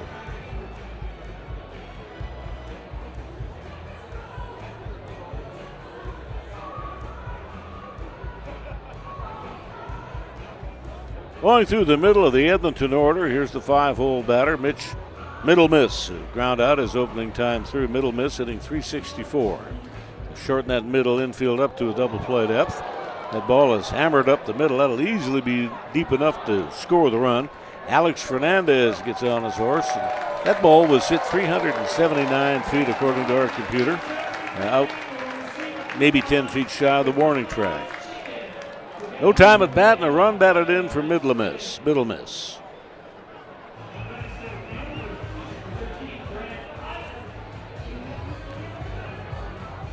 That is a home run, and I would think just about any park in this West Coast League except for Edmonton. In fact, that's a home run in a few ballparks in the major leagues. Strike one to Grant Isermans. Edmonton back in the lead by a run, not a big lead, but a lead nonetheless, 2-1 score here in the home half of the fourth inning. Real good crowd on hand here tonight. I would think we're easily in the 5,000 range, and I would think we'll have more tomorrow for the matinee game, which is always a very popular event here in Edmonton in the summertime. Day baseball on Sundays. Base hit here for Isermans. That'll put Lanahan into scoring position. And you got to hung close on that rope. He really nailed it. P-Rod into left field. And Stevie Waters is the batter. First and second base with one away. Lanahan at second. Isermans takes the lead off at first. Double play depth in the infield. The right fielder, Otipka, comes in a few paces.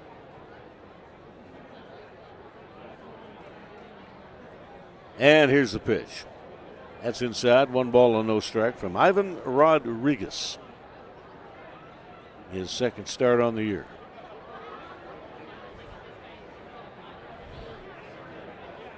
And he'll work out of the set position. He strides home, and the pitch, there's a ball. That's a base hit out into right field. That'll load the bases on up. Cameron Watipka, as I said, was playing a shallow right field. He didn't have far to get to that ball. And Jake Lanferman put the red light on to Lanahan, said, no, you're going no further. Good call. And Stevie Waters goes the other way. That's an opposite field single. And David Osana will be the hitter. Looking for his first knock on the 2025 season.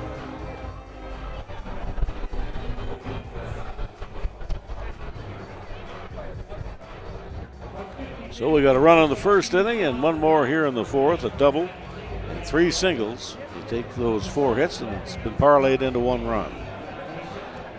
Osana hitting out of the 8th spot in the Edmonton order. On Green Onion Cake night at the ballpark. Green Onion Cake. Technically, that's what the Riverhawks are calling themselves tonight, the Green Onion Cakes. I would imagine they'll raffle those jerseys off at some point.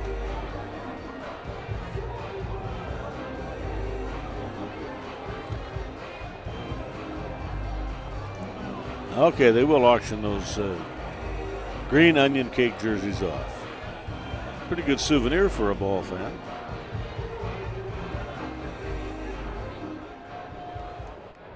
And the Riverhawks with a little something going here in the home half of the 4th inning.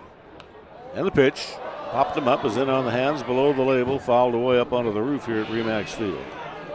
We are just past the 1 hour mark in this ball game, 1 hour and 3 minutes here in the last of 4. Strike one to Osana. Elves tonight with their powder blue uniform and navy blue trim.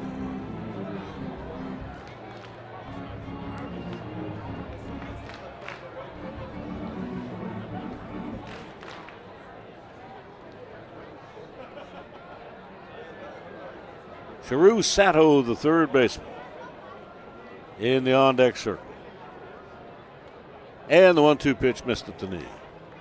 Technically, we do not have on-deck circles here at Remax Field. So the batter is on deck, but there is no circle for him to stand in.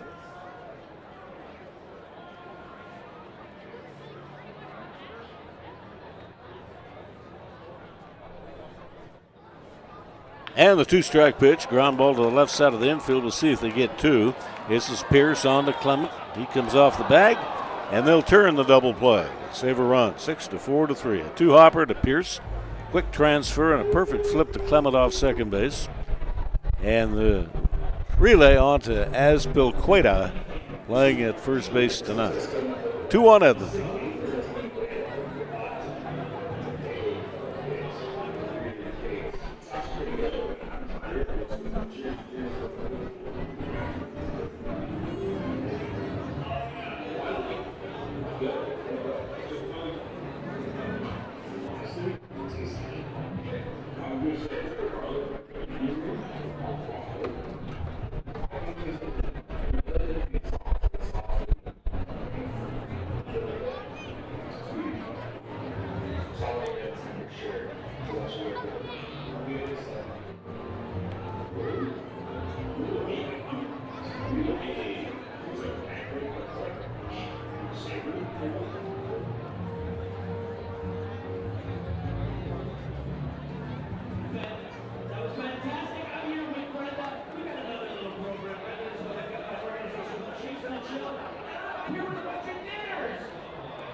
Riley Barrett goes to work here in the 5th inning. He'll start it off with a 9-hole batter.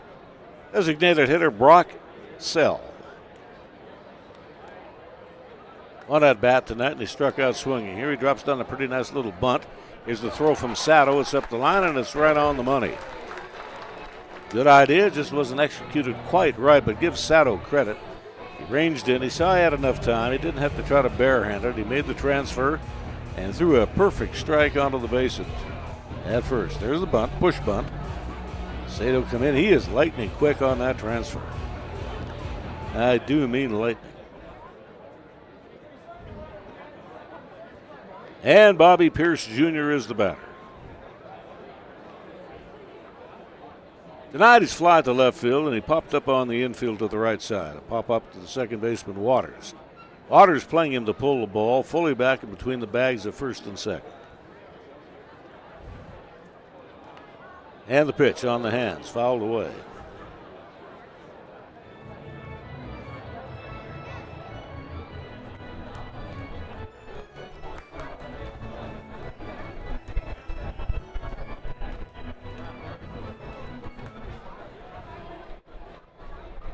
Ball and a strike here to Bobby Pierce Jr. Bends his knees, front foot a little open. Drops down a bunt. Well, he didn't drop it down. He bunted it in the air. Not a textbook bunt, but it's not caught. It's in foul territory up the third base side.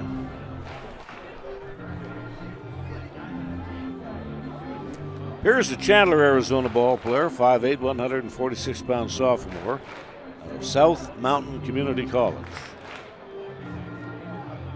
Chandler forever was the spring training home of the Milwaukee Brewers. And here comes the 1-2 delivery. Line drive to the right, picked on a bounce by Waters. Nicely done. Not an easy play. That ball's got some spin on it. He had to go to his right a little bit to get it, and he had to play a short hop. And he kind of made it look textbook. There you see it. Line drive, one bounce. Stayed with it, and base runner Pierce is out by 10 feet.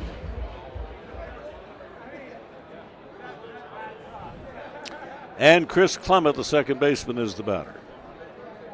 And he on an 0 for 2 night. Front end of the order's had some difficulty tonight. They're 0 for 7.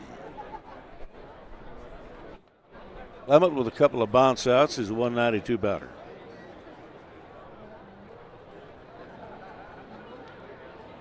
Riley Barrett on in relief of Reese Hemmerling tonight. It was on a pitch count, obviously, but he was motoring right along.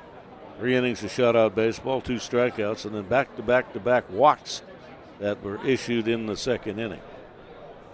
But he got out of it with a swing and strikeout.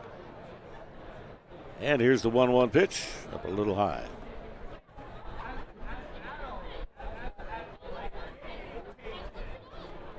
Bells will be home for, well, they won't be home for supper, but they'll certainly be home for a nightcap. They'll fly out of here tomorrow night. flight into Vancouver and a short bus ride across the border and into Bellingham. Bouncing ball to third. Sato's got it. Long, hard throw across the diamond. That's a tough throw to make, and Sato makes it. And he has been worth the price of admission tonight. He picks up 2 assists here in the top half of the 5th inning. 0's over, 4.5 innings through in our Saturday night ball game from Remax Field.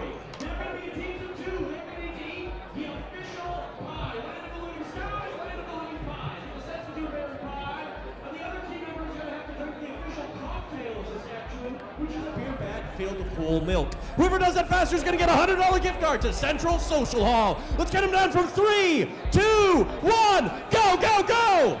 Eat that pie, chug that milk. Eat that pie, chug that milk. We call this the Mennonite Olympics. This is awesome. Chris, you know, the milk is down. The groom finished that milk fast. The milk is down for both teams. We're going to see who can get more of this pie down before we run out of time. They're getting in there. This is one heck of a bachelor party, pals. This is amazing. This is like the outtakes from The Hangover. Eating that pie, amazing. Look at that. Here we go, Chris. Call the Huge winner. bites. We need a winner, Chris. All right, we're going to call it in 3, 2, 1, stop. We got about 40% eaten there. And we got about 45%. You won. Congratulations, our groom and Rory. Thanks for doing the Central Social Hall Chow Down Challenge.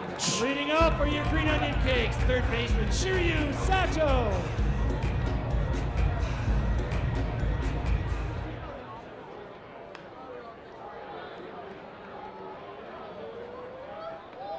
Oh, beautiful catch on the hot fly.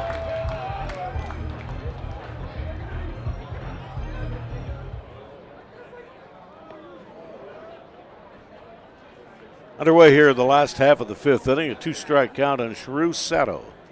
You've got 2 assists in the top, a 5 off into your seat. You come up with some really nice defensive plays, and you'll lead the next half inning off. So Sato is up there. And he checked the swing, and he takes a breaking ball in the dirt. 1 ball and 2 strikes. Sato tonight, 1 at bat. He lied to left field. He gave it a pretty good ride, too. Morning track depth in the 3rd inning. And the 1-2 pitch from Rodriguez. Fastball below the label. Rolled sharply foul to third.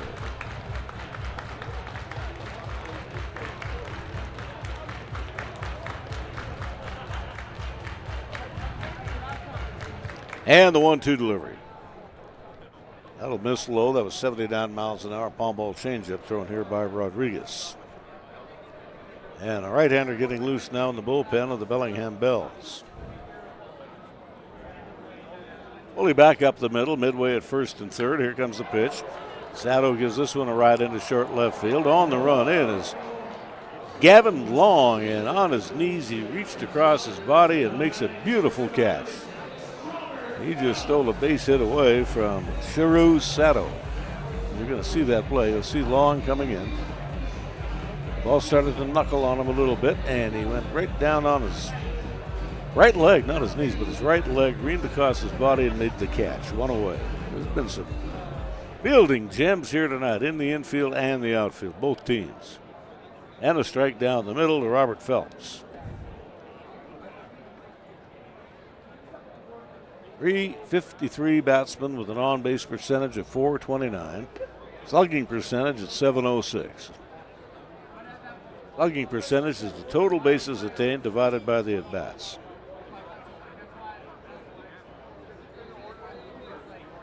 And here comes the pitch. Might want to put a little pine tar on that bat as it flies out of the hand of Phelps and back to the paddock.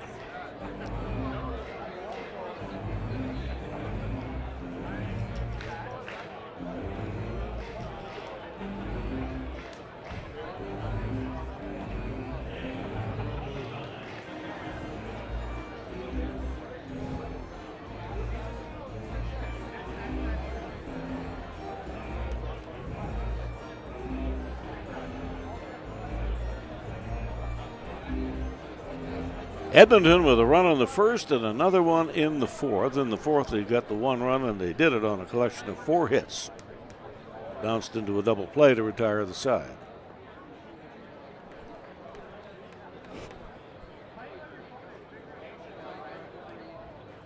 Kyle Yip is also due up in the inning. Tonight is Pearson Clement, the middle infield, Kirkpatrick at third. And Aspil Cueta is the first baseman. The outfield of Gavin Long in left, Alex Fernandez in center. And Caden Watipka is the starting right fielder. Low ground ball pulled to the left side of the infield. Kirkpatrick dives nicely to his left, throws a strike onto the bag, and there's 2 away. And Kyle Yip will be the hitter.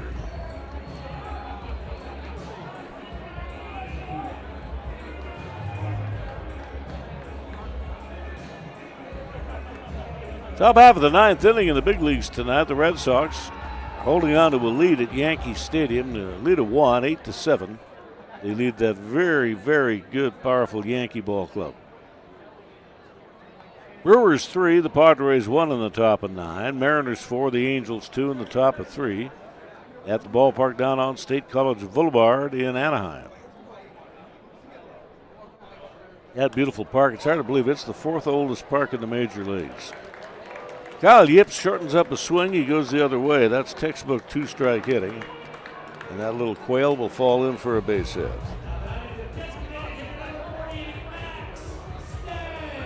And Big Max Stagg, the hitter. Pulled a double down the left field line his last at bat. League's leading hitter. Hitting .643 going into play today.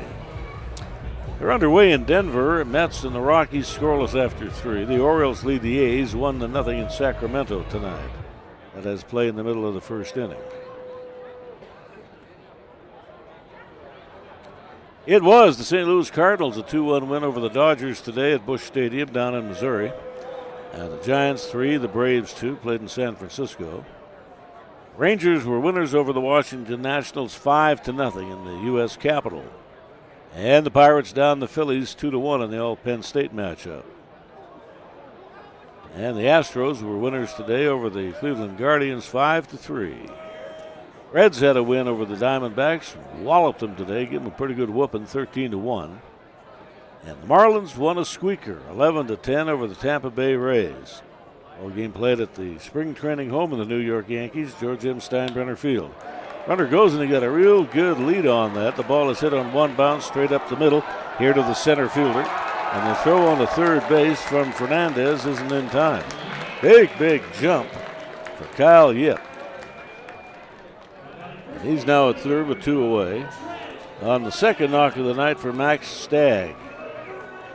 You can't see that big lead he took, but he was flying. He was just about at second base when contact was made. Fernandez comes in, he fields the ball on one hop. The throw is just a little bit up the line at third base. Had it been right on the money, probably Yip would have been erased. So men at first and third with 2 gone, and Trent Lenahan has used that bat like a magic wand tonight. He sprayed the ball. He's pulled one to left and sprayed one out into right, and he got a knock and a run batted in. Bears will have a pitching change. We'll be back in just a minute.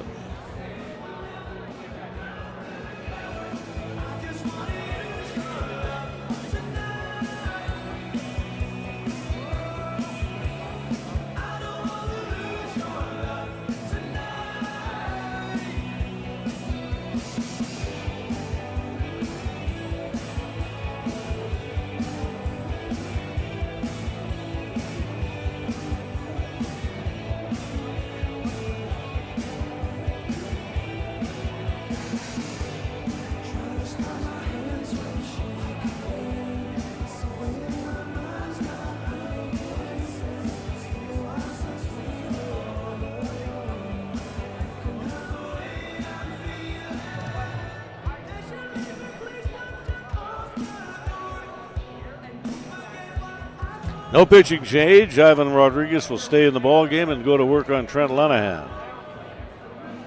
First and third base with 2 away here in the bottom half of the 5th inning. Saturday night presentation of Riverhawk baseball against the Bellingham Bells. Lenahan gives it a ride up the middle, but that ball hit about 298 feet to straightaway center field. An easy play for Fernandez, and we are through 5 in a 2-1 Edmonton lead.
Veteran Riley Barrett ready to go here in his third inning of relief. As you can see, he's a big, husky ball player, right-handed pitcher. Alex Fernandez, the .250 batsman, to get it going. He has twice bounced out here tonight. Barrett rocks on the rubber, and the pitch is a strike at the knee. Underway tonight in the West Coast League, it's Cowlitz 4, Yakima Valley 2. That's in the third inning down in Yakima. The Nanaimo Night Owls lead Wenatchee a 2-1 score, and that's in the third out on Vancouver Island. There's a ball that's fair at first base. Nicely done by Lanahan. Comes over like a goaltender and corrals the ball and wins the foot race to the bag, and there's one away. Alex Fernandez is erased.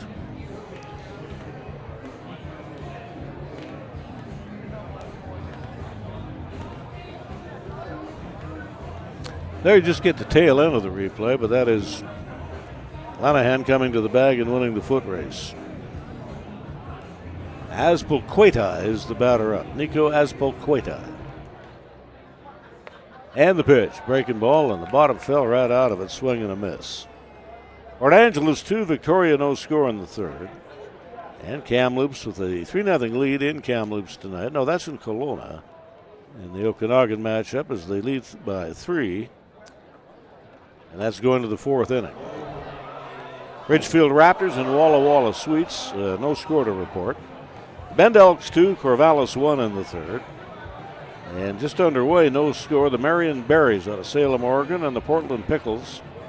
Nothing across through 1 inning. Barrett draws a beat on the target, and his fastball is high of the zone, 89 miles an hour. Four-seam fastball that missed. Also have Gavin Long due up here in the inning. And we are at the 1 hour and 25-minute mark of tonight's contest. 6-4 Riverhawk victory yesterday. Riley Barrett throws the breaking ball at 80 miles an hour. Soft curveball, nice spin, nice break, and real good location. And for Riley, that'll be his third strikeout. And Gavin Long is the hitter.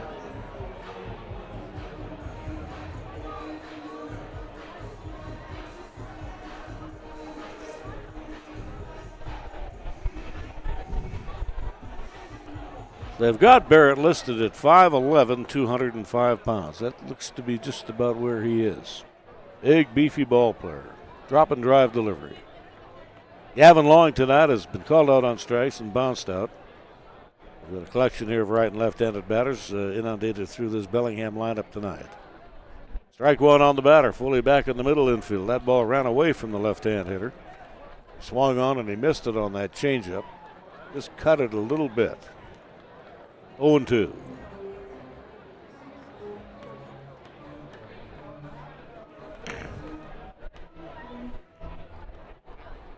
And the 2-strike pitch. He's going to waste a pitch up high.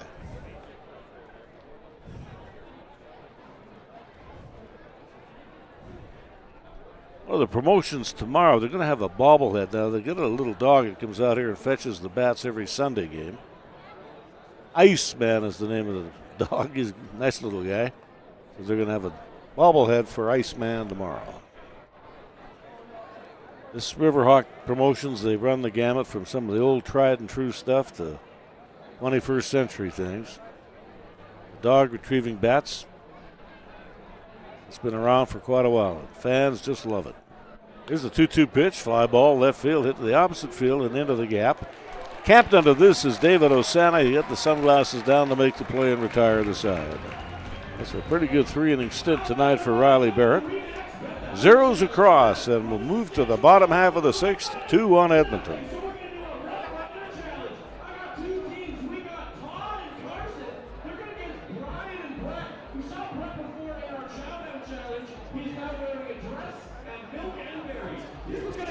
Scoop out these football, their watermelons as quick as possible, put them on as helmets. One of them is going to run down for a pass. They're going to throw it, catch it, run back, high five. Whoever does that first is getting a $100 gift card to the Hawk Shop. Let's count them down from 3, 2, 1. Go, go, go, go, go. A lot of good scooping. I love that. I can tell that Brett has been the big spoon in his life before. Sometimes we're big spoons, sometimes we're little spoons, but we're all spoons. Good teamwork, they're ripping it out. We got one guy with his helmet on already. His teammate's got his helmet, he's getting the throw. No, yours came off, that doesn't count. We got no passes yet. Let's see if they can make it. Oh, it's so much slippery here when there's a watermelon involved. Here comes the pass. No catch yet. We got a split watermelon. We're going to go to running back style. Let's see if you can run back with it. Go for the throw. You got it. And the high five is here. So we're going to call it. Our winner's going to be Brett and Brian. Brett, your bachelor party, you won again. Thanks for playing the Remax Bet the House Rough Rider Challenge. Wow, that There you is go. something to behold. You know, a lot of people ask, how often do we rehearse our contests before we do them in front of thousands of people? Shockingly, that number is 0. So you get to see it the same time we do. We love these shared experiences. Someone is going to have to give a lot of shit.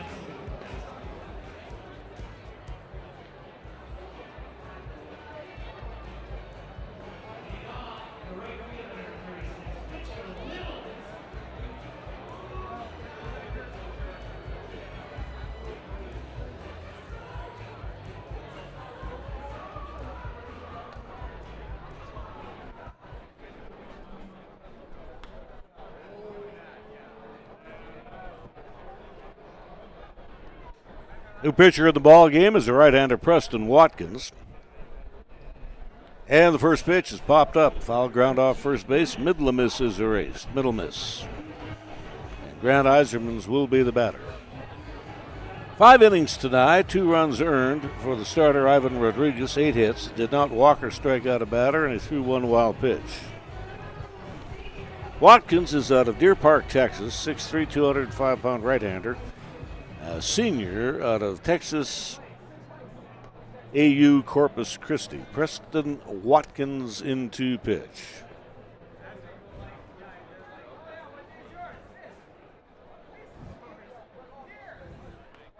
Watkins will make his 3rd relief appearance on the air as the big right-hander rocks and deals, and the pitch is down the middle for a strike. 3 innings of work, 2 hits, 1 walk, 4 strikeouts. He's got a 1-0 record and an ERA. Unblemished, 0.00. Preston Watkins in relief of Ivan Rodriguez. And the Hawks are tuning up a right-hander in the left field bullpen. Breaking pitch, swing and a miss. He wouldn't hit that one with a base fiddle. 81 miles an hour, big sweeping curveball. We call that a sweeper. And Watkins throws it, and he's got 2 gone. And Stevie Waters will be the hitter.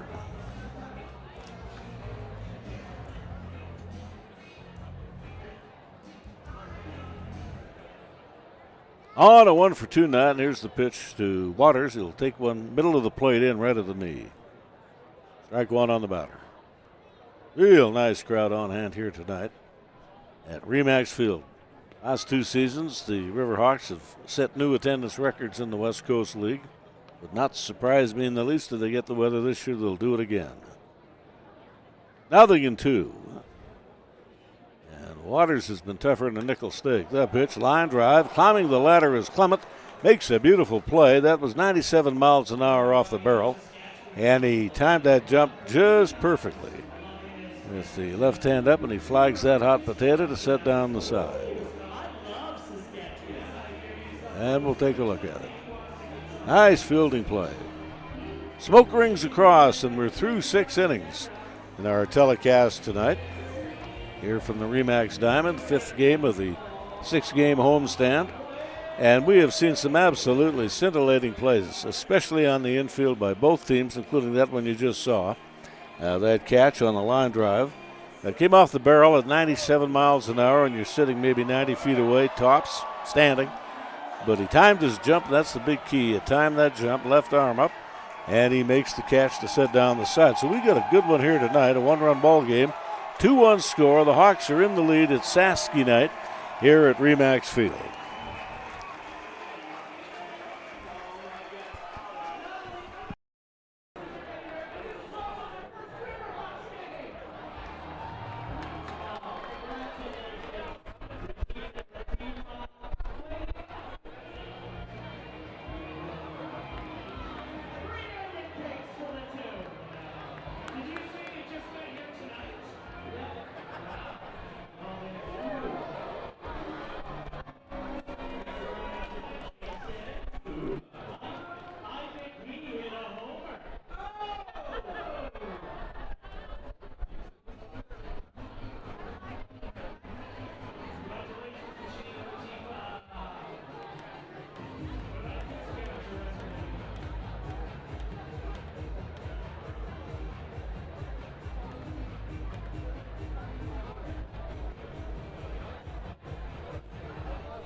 He works 3 innings out of the middle. He coughed up 1 earned run on back-to-back doubles in the previous inning, so he twirled a 2-hitter. He struck out 3. He did not walk a batter as Hayden Morrison, tall right-hander, comes in to pitch, making his debut on the 2025 season.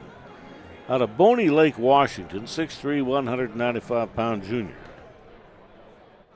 Nate Kirkpatrick, the third baseman, is the batter up. And here's the 0-1 pitch. So, low ground ball to the left side of the infield. In on the grass is Sato. Bobbled the ball, and his throw is on 1 bounce, so he'll have a runner aboard. That'll be an infield hit. Nate Kirkpatrick is aboard. Here are the standings going into tonight's play in the West Coast Baseball League. 4-0 record for the Riverhawks, but not a digit in the loss column, so technically they're in the lead.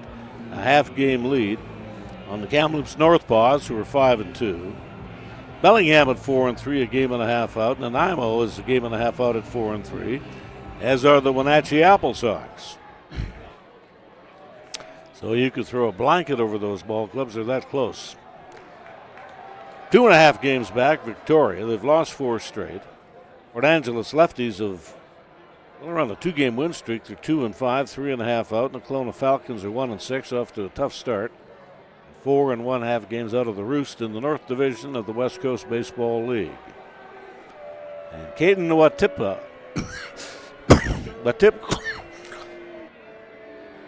is the batter. It's a fly ball out into left field. Losing it momentarily was David Osana. Then he finally found it. That sun will really eat you up, and the sun is out in the northwestern sky tonight. And what Tipka is erased on that fly ball out.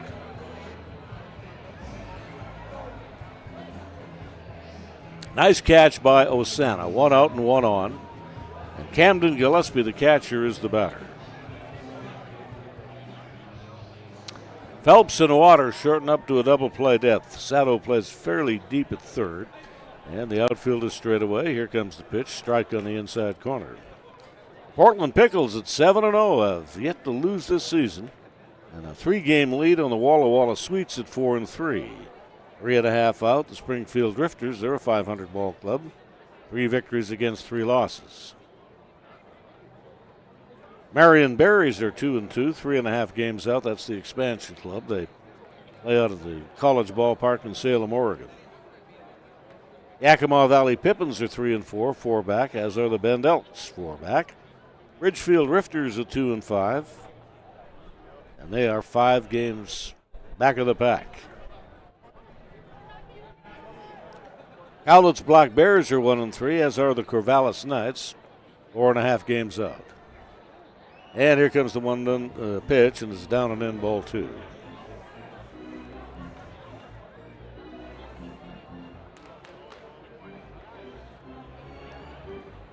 Rest of the infield tonight, Sato's at third, Lenahan at first. Yip is behind the plate. Asana, Isermans, and Middle Miss left to right on the picket line. Wind has pretty much died down at the ballpark, but it'll pick back up. It just does that. Right now the flags are drooped over the poles. There's a line drive, base hit. That'll put the tying run into scoring position. It's Camden Gillespie with a nice level swing. Didn't try to do too much with it. And he lines a bullet. He pulls a single into left field to bring up Brock Sell.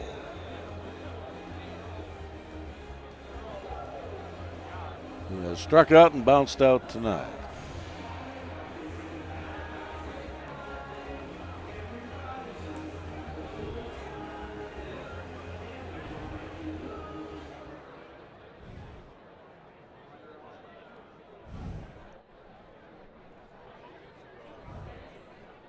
And here comes the first pitch, high and outside. Ball 1, 85 miles an hour fastball. It was way out of the strike zone. Here on Sell, hitting out of the 9 spot in the order. Struggling a little bit, he's hitting 133. Big, tall, left-handed batter, big knee bend, straight off stance, works deep in the box. And here comes the pitch. That'll miss, low, ball 2. Reese Hemmerling was the starter tonight. He went a 3-inning scoreless distance. Didn't allow any hits, struck out 2, and he walked 3. Riley Barrett worked a 3-inning stint. 1 earned run on 2 hits, 3 strikeouts. It was back-to-back doubles in the 4th inning. Kirkpatrick with a 2-out double to left field, followed up by Caden Watipa. And he did the same thing with Tipka with a run-scoring double.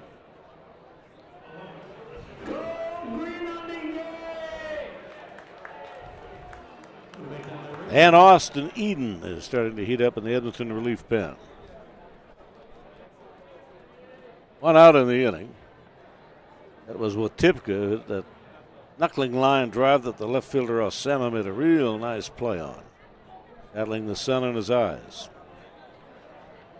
Low pitch, 3 balls, no strikes.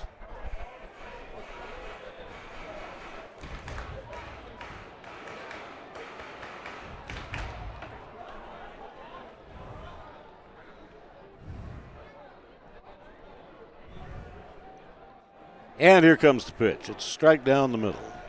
Tyler Bourne tonight calls the balls and strikes. Devin Redekop at first base, Matt Beaudry at third.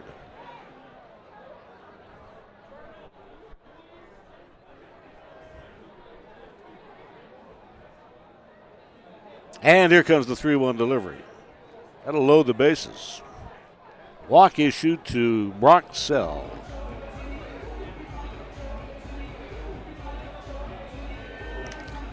Bobby Pierce Jr. at the top of the order is due to come to the plate. That is not what you wanted to do. You do not want to walk the 9-hole batter who is hitting 133, but it happens. Not something you plan on, but it does happen.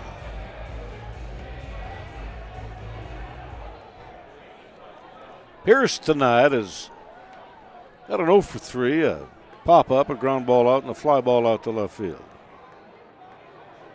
And Hayden Morrison misses down and away.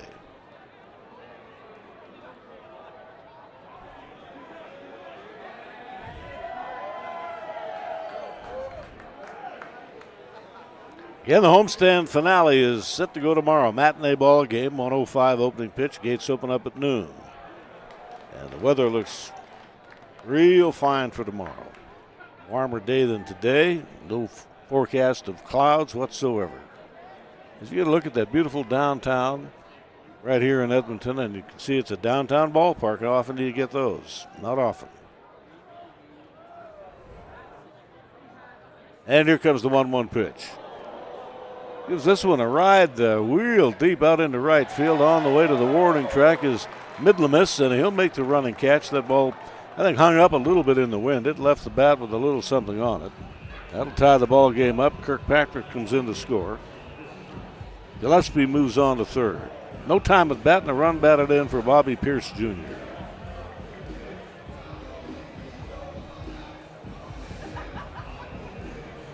Yeah, the wind must have caught up just a little bit, slowed it down. And Middle Miss comes over and makes the running catch. And Chris Clement, the second baseman, the batter. First and third, a run in. It's all tied up at 2 here in the top of the 7th inning. Runner at first is on the move, and he's going to pull into scoring position as Brock Sell. He got a real big lead.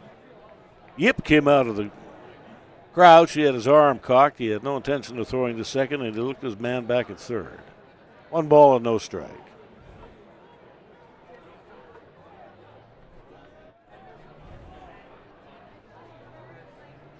And we have Chris Clement, the batter.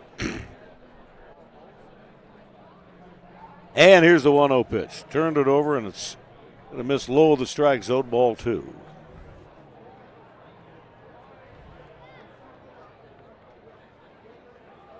Kirkpatrick has scored. He reached base on an infield hit. 1 out later. He advances to third on a base hit to center field. Roxell drew a walk. Bobby Pierce Jr. knocked in the run with a fly ball out. Now we have Clements with a 2-ball, no strike count. And the catcher, Yip, has called time. Kyle Yip. Play him in the outfield, and occasionally you give the rest of the catchers some rest, and that's what they're doing tonight.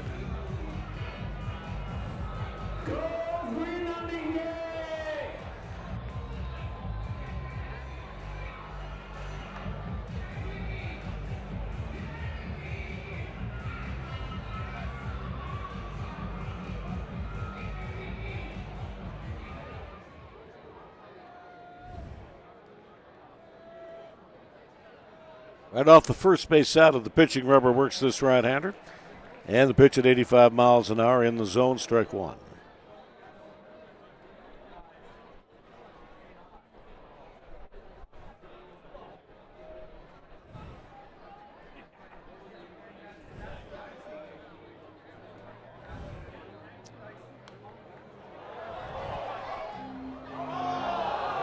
Tuesday night, the Riverhawks will be back on the road. They will be in Kelowna, and every team in the West Coast League does have some type of live stream coverage, so you'll be able to tune that ball game in from Kelowna, and then the weekend coming, do the same thing from Kamloops.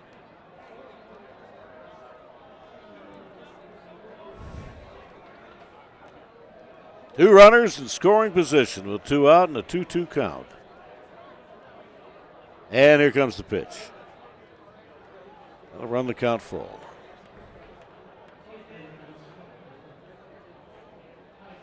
Run in the 4th and one more here in the 7th inning.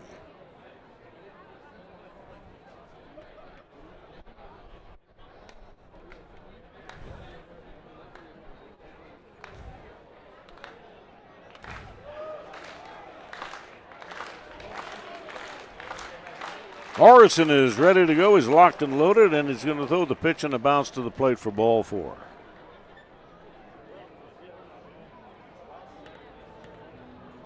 And Alex Fernandez is the batter due up. And I do believe that will be the end of the line tonight for Hayden Morrison. Field manager Jake Lackfern makes his way out to the mound. Back with more in a minute.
Down to pitch for your Green Onion Cakes. Number 2, Austin Egan.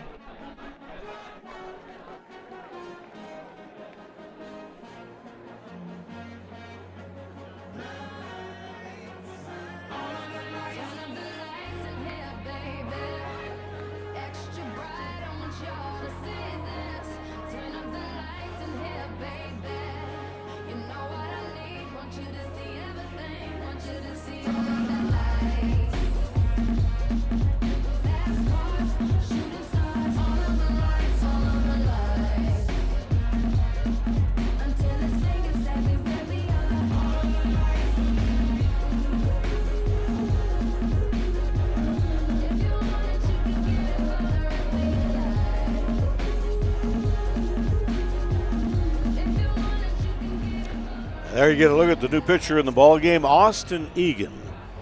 Comes in with 2 out and the bases full. The ball game now tied at 2. And Alex Fernandez, the center fielder, is the hitter.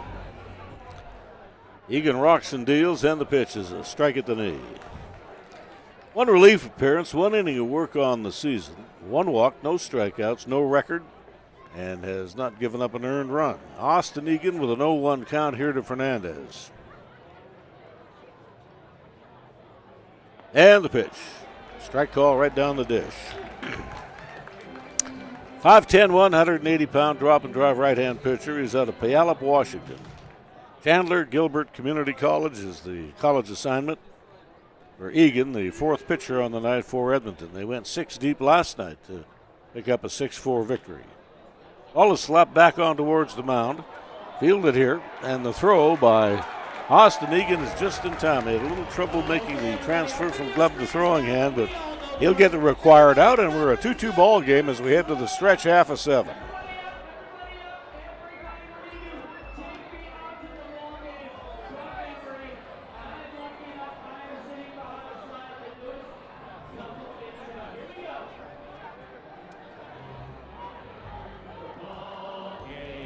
Take me out to the crowd. Buy me some peanuts. I don't care if I ever get back. They don't win. And it's 3. The old ball game.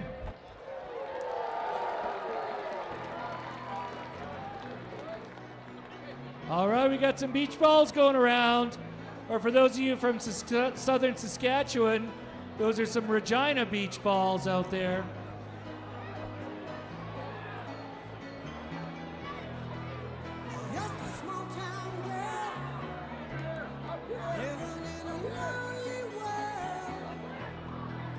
We got some foam balls being tossed into the crowd, and I think some of them will have gift certificates to Fuse Sausage attached to them as well.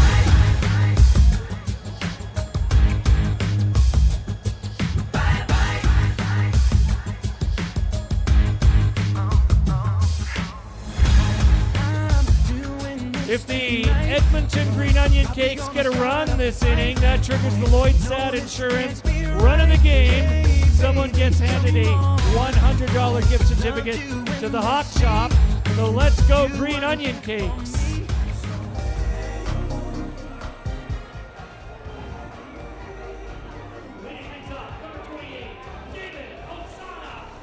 $4,110, the assembled multitude tonight here at Remax Field. Here on the 5th game of the 6-game homestand. We'll wrap it up tomorrow, and we'll have a crowd easily as big as this, if not more, which would roughly put the Riverhawks at 20,000 in attendance on the season. Strike one to the batter, David Osana. On wide the pitch here from Preston Watkins, a right-hander, in relief of Ivan Rodriguez. Had a pretty good night tonight. Rodriguez, a 5-inning stint, 2 earned runs. He scattered 8 hits, did not walk or strike out a batter. That is 89 miles an hour on the outside block. Strike call.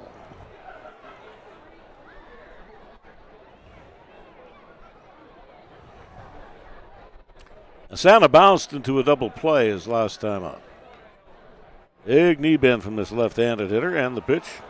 That's a strikeout on 3 pitches. And that was on the outside block of the plate and in the rectangle.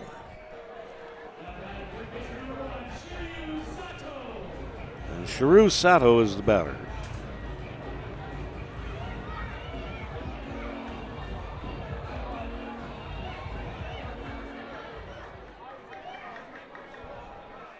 And the pitch to Sato is going to take down and away. From Kawasaki, Japan. And here comes the 1-0 delivery. Fastball down the middle.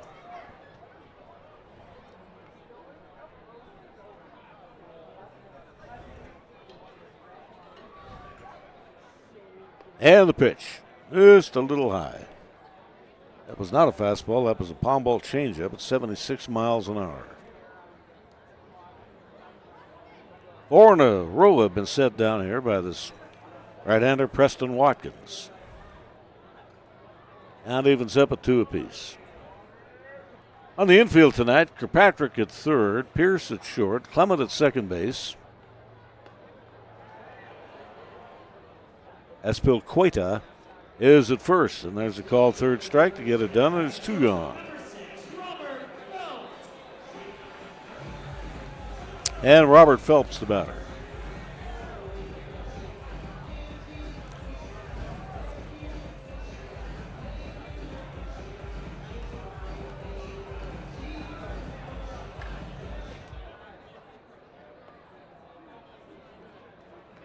Wilkins out of Texas. He's out of a place called Deer Park, Texas, 6'3", 205-pound senior. Texas Corpus Christi University. And he's been tough here tonight. 3 strikeouts, a line drive out, and a pop-up.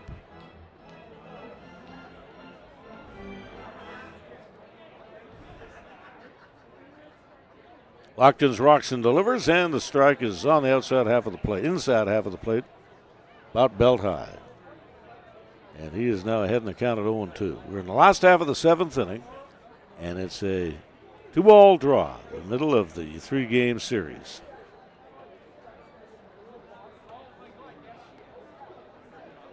And in about a week's time, Bellingham will be back in here. It's a kind of a quirk in the schedule. Very seldom does that happen. We'll have a visiting team in back-to-back homestands.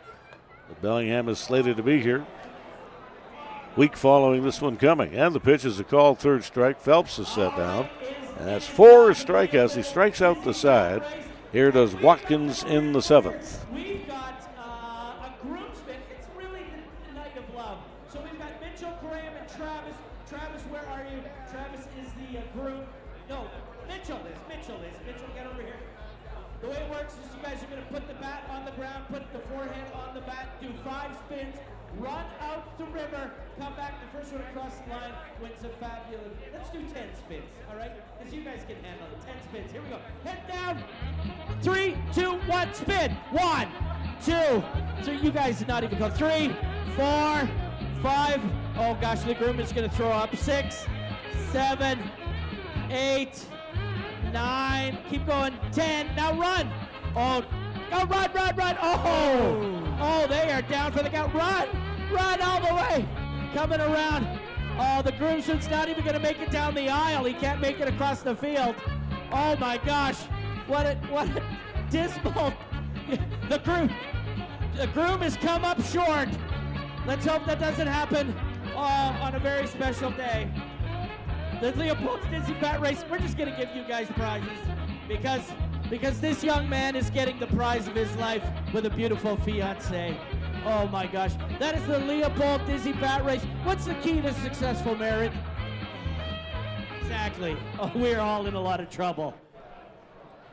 Donovan, do you think any of those guys would ever use that Leopold's Tavern gift card?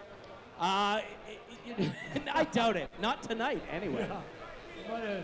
Might have used it up already. Yeah, they melted in my hand as I handed it to him.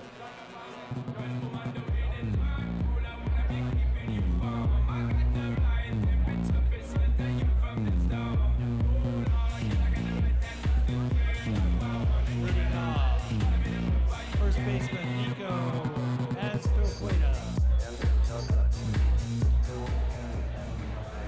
And to lead things off, it'll be Nico Azpilicueta.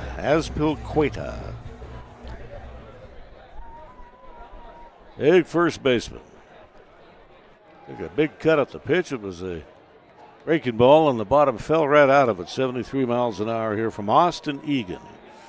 4th pitcher on the evening for the Hawks. And their bullpen is now idle, so is the Bellingham Bell pen down the right field line.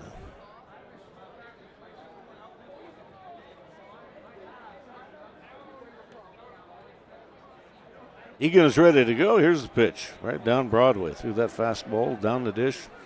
Right about knee high.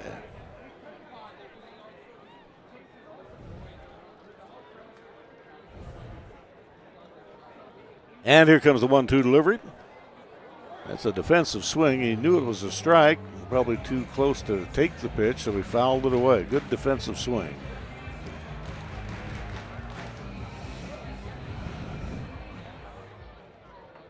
.292 batsman up there. Here comes the pitch. And he'll foul that one off down the line and right and on into the bleacher seats. 4,110 the attendance here tonight.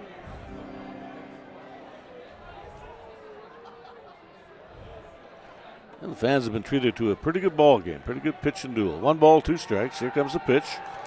Sidearm sinker ball, swing and a miss. Strikeout number 1 on the night for Austin Egan. That's a good pitch. And Gavin Long, the left fielder, will be the batter.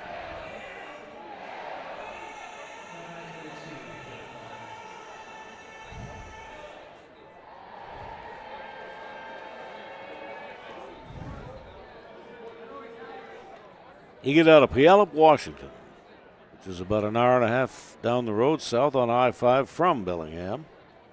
5'10", 180-pounder, drops his arm angle down a little bit, got a nice natural sink on the ball. And there is the ball that's belted out into right field for a base hit. Waters was on the run back. He was elongated. He could not get to that ball.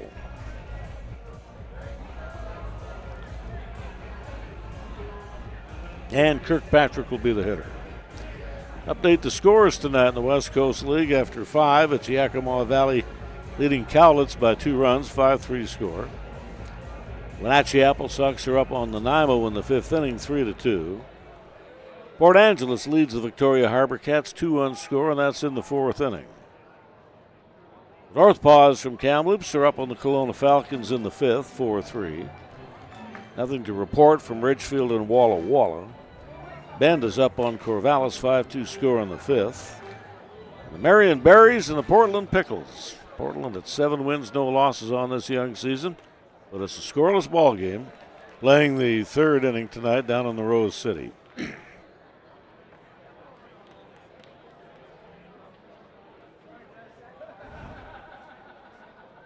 Phelps and Waters, the double play. Quinella now playing at about a double play depth. They'll come in a couple of paces from the lip of the infield, and the pitch is low to the plate to go to ball 2. Edmonton now heating a left-hander up in the pen.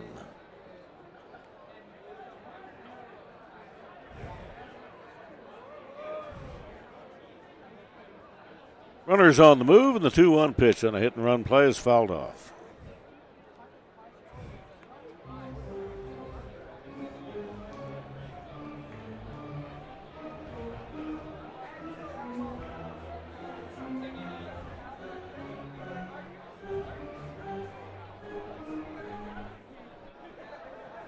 There's a pickoff throw to first. Lenahan puts down the tag. He dropped the ball as he was making the tag.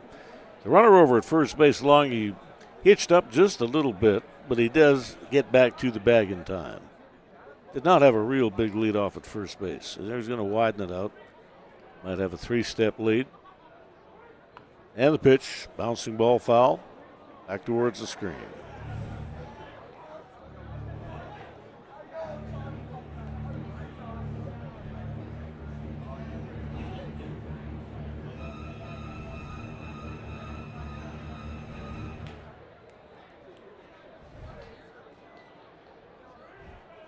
Runners on the move again, and it's another attempt on a hit-and-run play, foul to the backstop.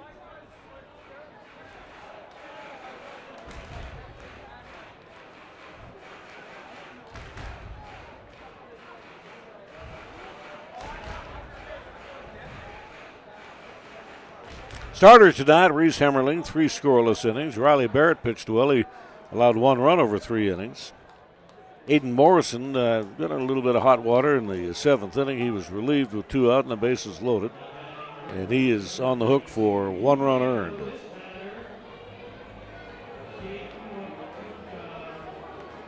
Caden Watipka will be the batter, so there's 2 strikeouts here in the inning for Egan. Watipka knocked in the first run of the ball game for the Bells with a double. He stroked down the left field line, stole third and got no further. And he flied out his last time up.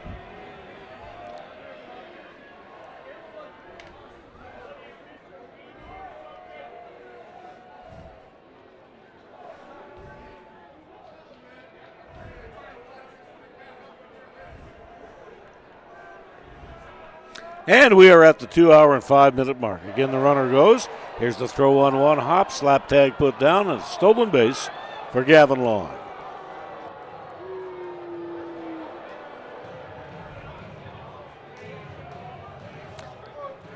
That was a good throw from Yep. He was quickly out of the crouch, cranked his right arm up from that short catcher's wind-up. So it was maybe just a little bit off target, and that's no doubt about it. That's a bag for Gavin Long, so the potential go-ahead run in scoring position. Strike 1 here to Watipka.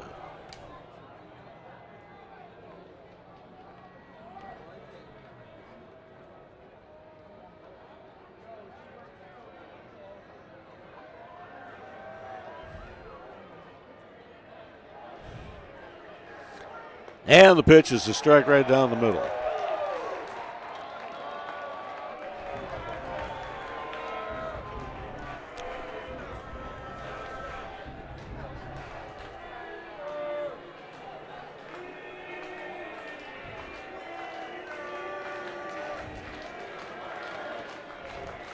And the 1-2 pitch. Got a piece of it, fouled it back. Two games tonight in the Canadian Football League. Calgary Stampeders with a convincing victory in their home park over the Hamilton Tiger Cats. 38-26. The Pro Football Club here, the Elks, are in Vancouver tonight nearing the end of the first quarter. The Elks are up by a 1-0 score. There's that big sweeper thrown from that sidearm delivery, a swing and a miss. Nicely done by Austin Egan. And let's head to the last of the 8th inning in a 2-2 draw.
Six in a row have been set down by Preston Watkins. And of those 6 in a row, 4 of them have been on strikeouts. 3 of them on called third strikes. So he has been dazzling tonight, and he'll lead his man off, Kyle Yip, with a strike. Down the middle at 80 miles an hour. Pretty good night going here for Yip. He's got an infield hit and a run scored. He punched a single out into right field in the 5th inning. Here he rolls one wide at third base. Kirkpatrick is up with it, throws the strike across the diamond, and there's one away. And we go to Max Stagg.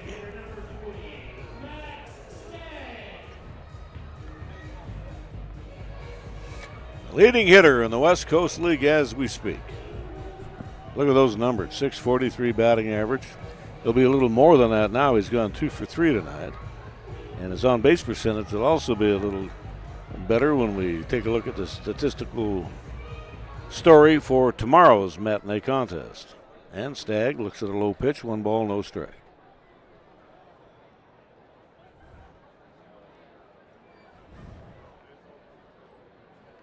Fully back up the middle. Fairly deep on the corners. The outfield is straight away.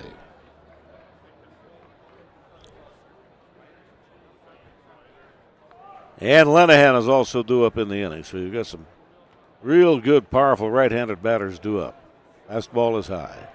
Ball 3 here to Stagg.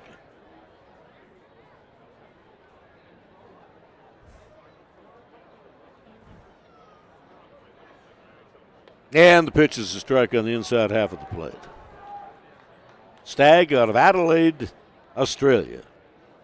Ends a college down south of Phoenix. Big ball player, too. For a big man, he can run pretty good. 6'2", 210-pounder. And the pitch. There's a one-hopper wide of first base. Aspilcueta is up with it, and he'll make the unassisted put out at the bag, 2 away.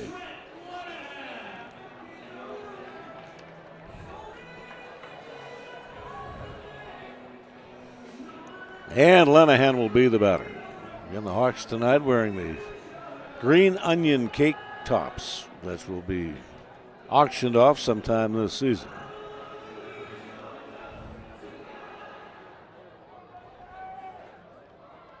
And here comes the pitch, high and into Trent. That's right under his chin. 1 ball and no strikes. I'm impressed with Watkins. He does not throw particularly hard, but he's around the plate. That one was at 76 miles an hour. Fly ball swerving foul into the bullpen area, and no play for the right fielder Watipka coming over.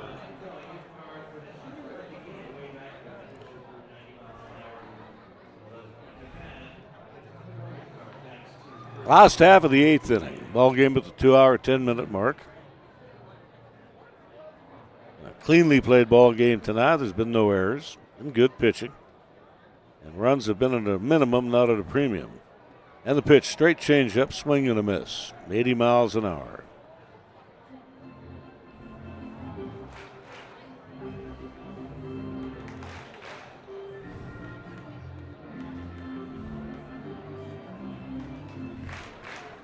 And here's the 2-strike delivery. With a straight overhand delivery, and the pitch is going to sink low.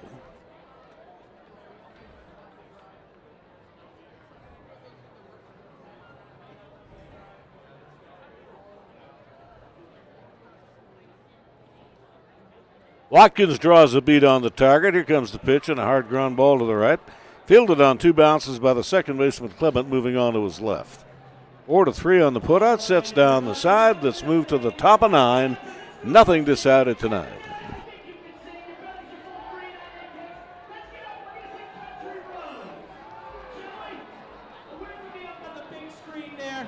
I'll see if I can remember it. There, I almost had, but here we go.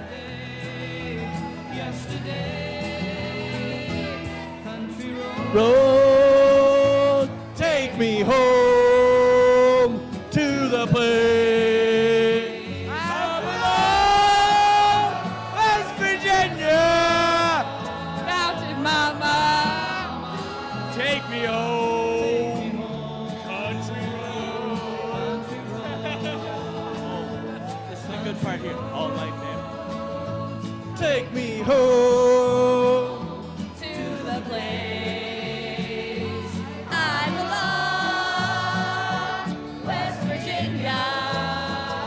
Mountain Mama, take me home, country roads, take me home, down country roads, take me home, country roads. You guys sound real good.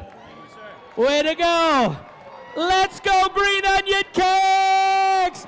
Let's go Oilers! Go Green Onion Cake!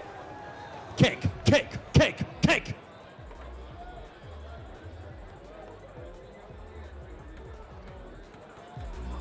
Now into pitch for your Green Onion Cakes, number 11, Brandon Craven.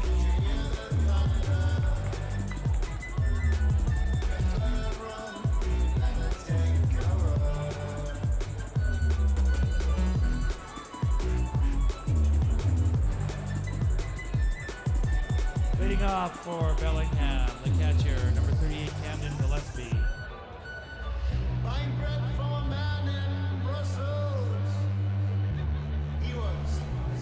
New pitcher in the ball game is right-hander Brandon Craven. Austin Egan, real nice job tonight. Bullpen's done a good job. An inning and a third for Austin Egan. Zero's over with a hit and 3 strikeouts. At that big sweeper from that just above a sidearm delivery. Craven makes his second relief appearance on the season. He's got 1 inning. And zeros across pretty much for the rest of the totals. No record, no ERA. It's 0-0-0 for Brandon Craven.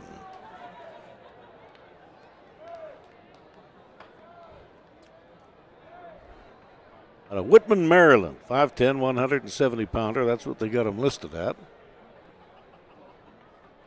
And he sets it a 2-ball, no strike count. The pitch down on away, ball 3. Here to Camden Gillespie, the catcher, hitting out of the 8th spot in the Bellingham order. Brock Sell and Bobby Pierce Jr. are due up in the inning.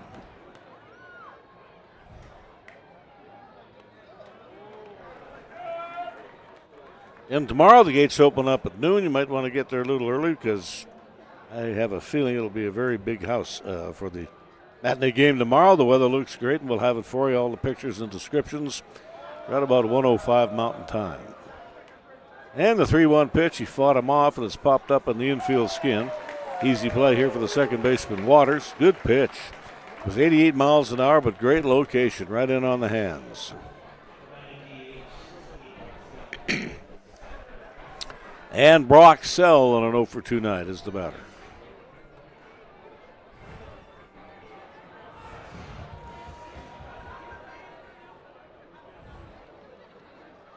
Stockton, California ball player.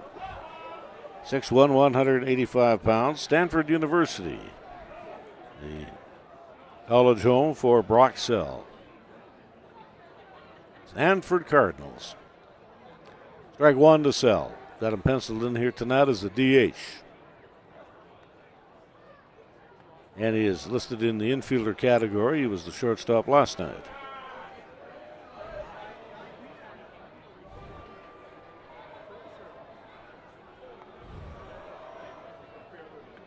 Graven, like a whole lot of pitchers now, do not work from a windup. You just come set, a little slide step home. And he works low.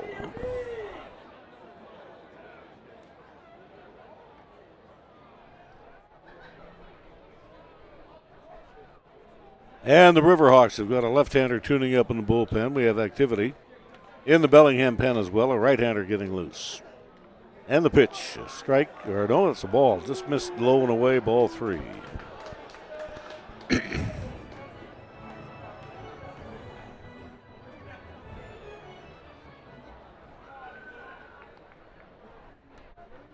In Austin Egan, an inning in the third. Really pitched well tonight. There's a line drive to the right. Waters climbs the ladder. Left hand extended, and he flags that one easily, and there's 2 away. That one came off the bat at 99 miles an hour. You can see he really extended into that pitch, and he lined a bullet, but the fielding play is made, and there's 2 gone. And Bobby Pierce Jr. is the batter. 0 for 3 tonight with a run batted in. And the pitch to him is down the dish, strike 1.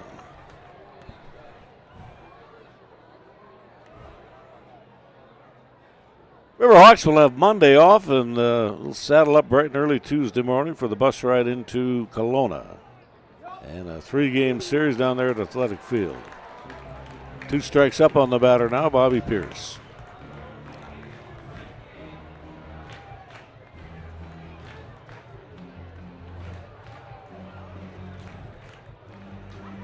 And here comes the pitch. He's going to waste one high and outside. Here, dialed it up to 89 miles an hour.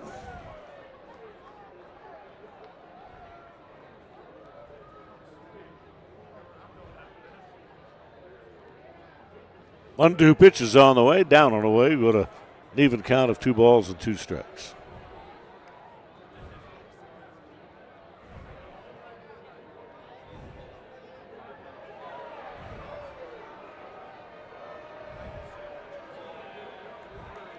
And the 2-2 pitch. Threw him a strike and was fouled off. When the Hawks go to work in the last of 9, it'll be Middlemiss, the right fielder, Iserman's the center fielder, and Stevie Waters the second baseman.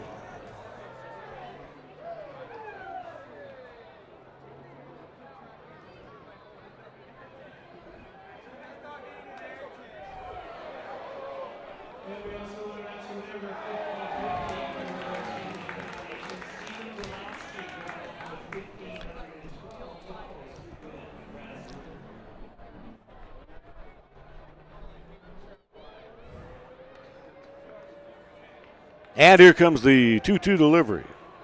Tried to paint the outside corner. Must have been just off the corner because it was above the knee. But at any rate, we'll go to a full count. 2 out, bases empty here in the top of 9.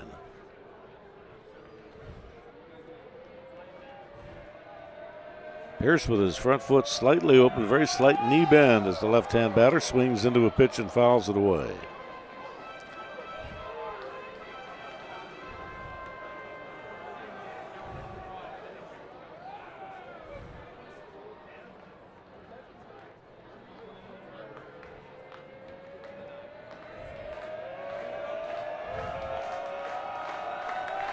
And the pitch from Craven is too high, ball 4. It's a good at bat for Pierce.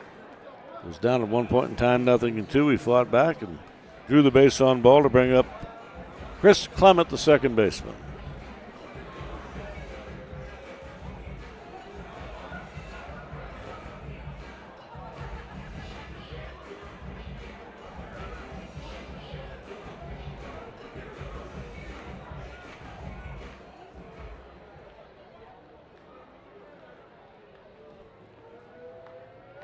And here comes the pitch. A sinker ball is going to miss down and in, 1 ball and no strikes. 2 hour and 15-minute mark of this contest, top of 9. A run in the second inning on back-to-back doubles for the Bells. And they engineered another run on a sacrifice fly in the 7th inning. And here comes the pitch. Took a big rip at it, and he fouled it straight back. Just missed the pitch.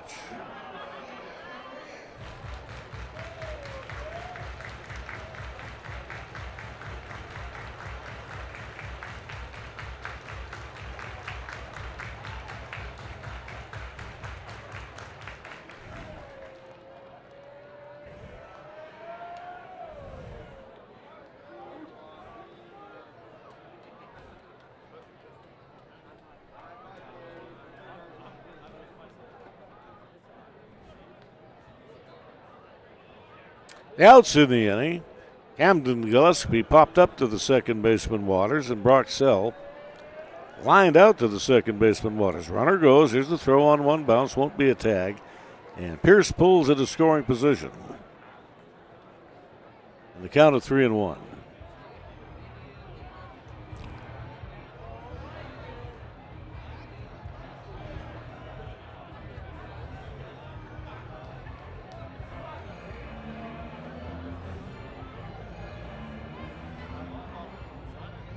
Normally on Friday nights they have Fireworks Friday, but they could not shoot the rockets off last night due to the urging of the fire department.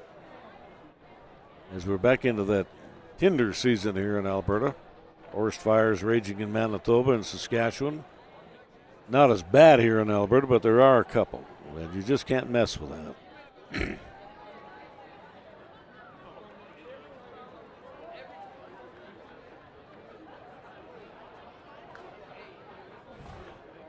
Brandon Craven, the 5th pitcher on the night for the Riverhawks, the 4th pitcher out of the relief pen.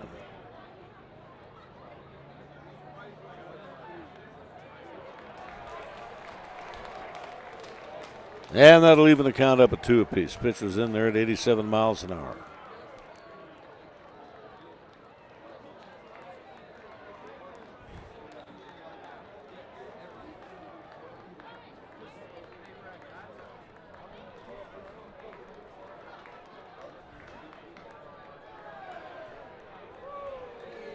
And the 2-2 pitch is on the way. Fly ball raised out into right field, and that should do it here in the inning. Lazy fly ball. Middle miss is jog it and make the catch and retire the side as we head to the last of 9. I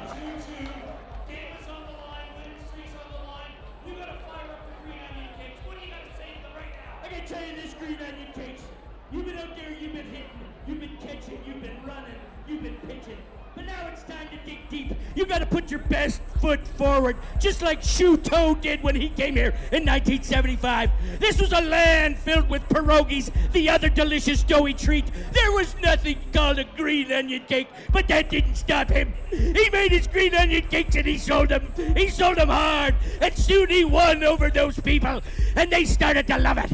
And he dug deep into that barrel of dough. He pulled those green onions out of the ground, and he mashed them together, and he spit in there with all his heart.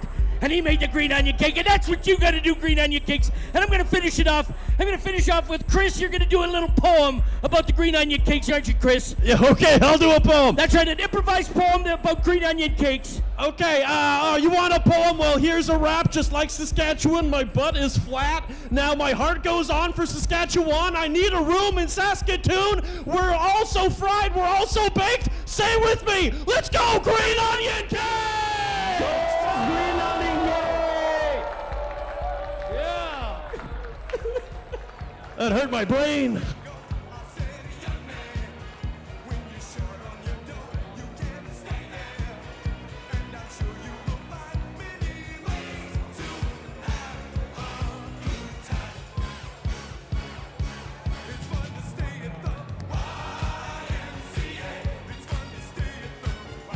Come on, everybody, let's do it. You know it.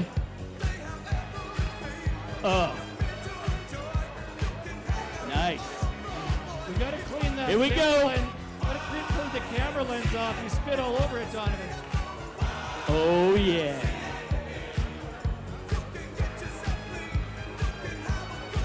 You're like angry Santa. Motivational Santa. Oh yeah, let's do it. Let's dance. Here we go.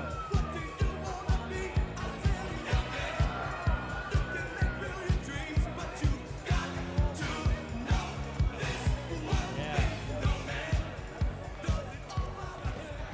Okay. Leading up, the right field, number 36, Mitchell Middlemiss.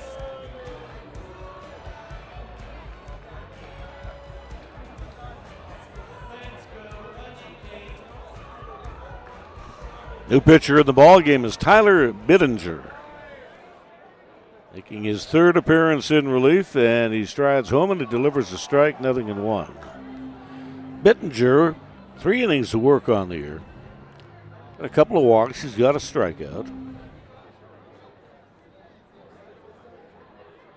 And an ERA is 0.00.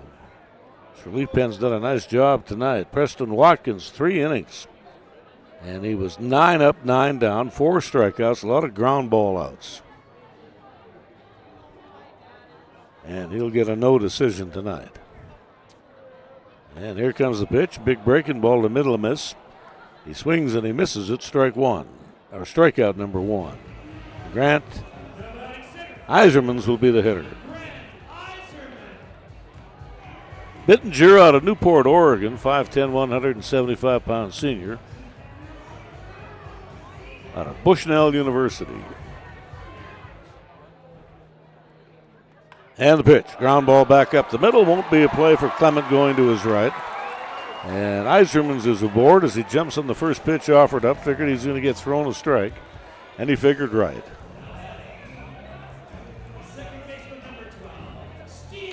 And we'll go to Stevie Waters on a 1-for-3 night.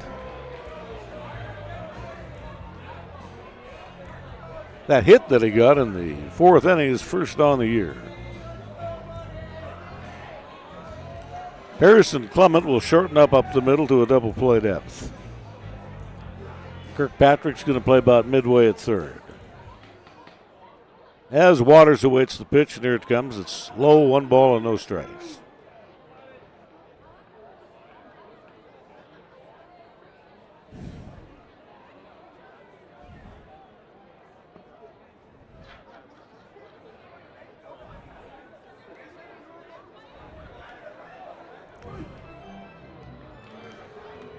All new cameras added to our web telecast this year. A new center field camera, a new wide angle home plate camera, cameras at first base and at third base, and a drone.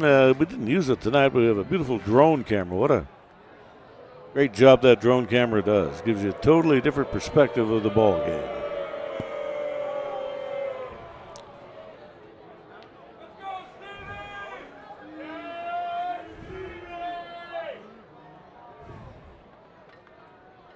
And here's the pickoff throw to first base. Getting the Bronx cheer from the fans. They want to see a pitch to the plate, not a throw to the bag. But that does represent the winning run, that being Eiserman's. And like most outfielders, he can pick it up pretty good. And that's a pop-up in the infield skin, and that'll be the second out. Clements is be camped under that. Waters is gone, and Osana will be the hitter. Okay, we're going to have a pinch hitter. Jason Green will come in.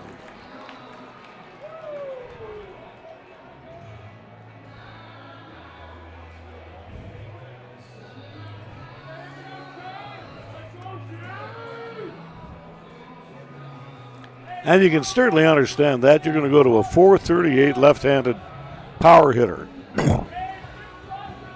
And he'll appear in his 5th ball game. This will be his 17th at bat.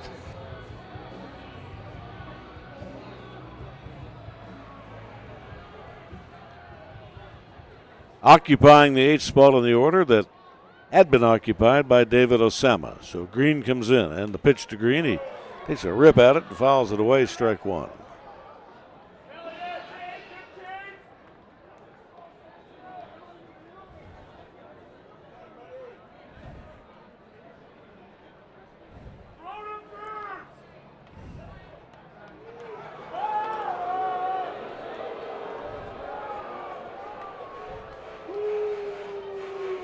Green with a home run. He did that a couple of nights ago here at the ballpark. On a night where he parked a double down the left field line. His next at bat, he cleared the wall in right with feet to spare. And he's down into an 0-2 hole here against Tyler Bittiger.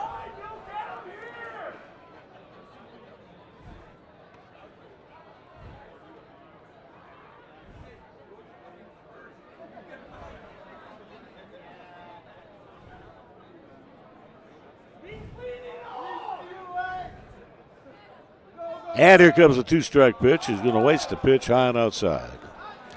Preston Watkins again, a lovely 3-inning distance tonight. 0's over, 4 strikeouts.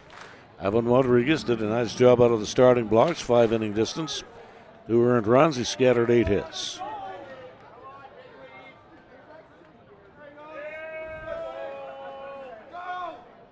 And here's the 1-2 pitch, down and away.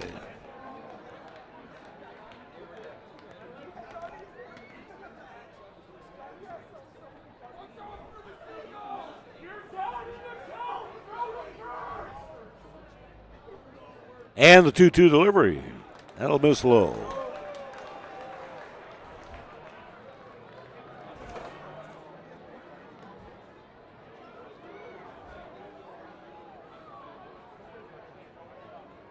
When Green plays defensively, he's behind the plate. Big catcher, 6 feet 6 inches tall.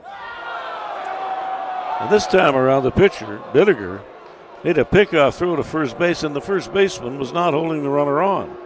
In fact, what it did is it hit Yzerman's coming back to the bag. So that's just not thinking. You throw a pickoff throw, and there's nobody there to catch the ball. That can really be disastrous. Nobody there. Hit Yzerman's on his way back to the bag.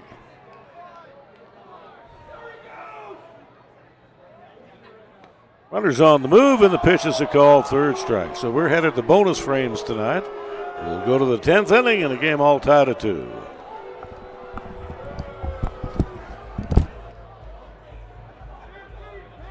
All right, we need to cheer on our Green Onion Cakes. What about a little country road? What do you guys think? Or Sweet Caroline, Sweet Caroline.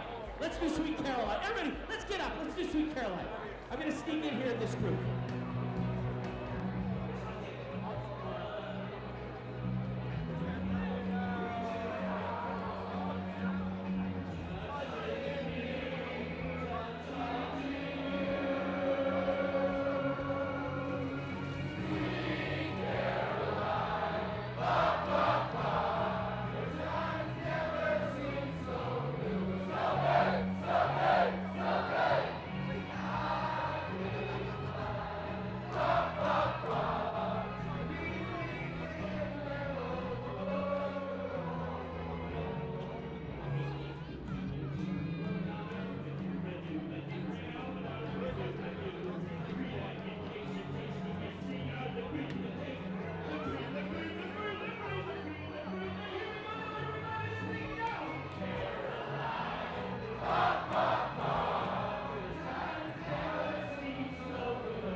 Right-hander Brendan Craven will go to work on the 3-4-5 hitters in the order.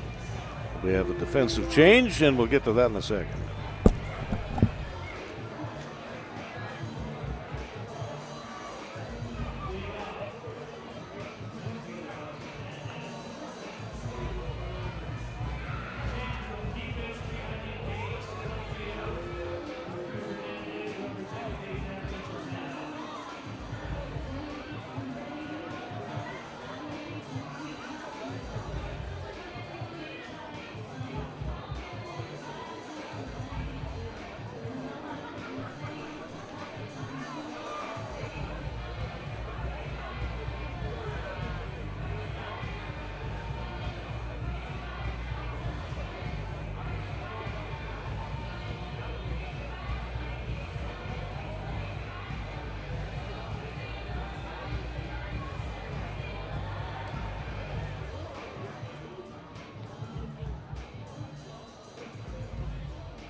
Two defensive changes as we go to the 10th inning.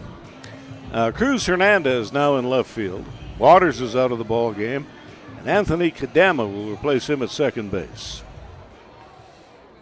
As Brandon Craven goes to work here on the 3-4-5 hitters in the Bellingham batting order. Fastball is low, 1 ball and no strike to Fernandez. He has bounced out 4 times tonight, twice to short, once to first, and once back to the mound. 1 ball and no strike here on the batter, Fernandez.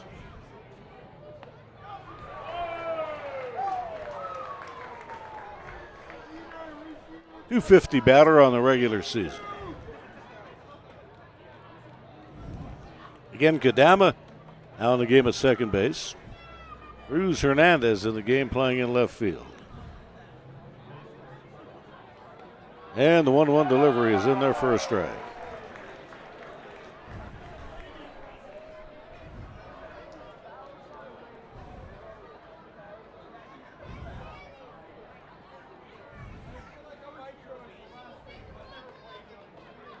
Raven is ready to go. He rocks on the rubber. He threw a strike and it's a fastball fouled straight back.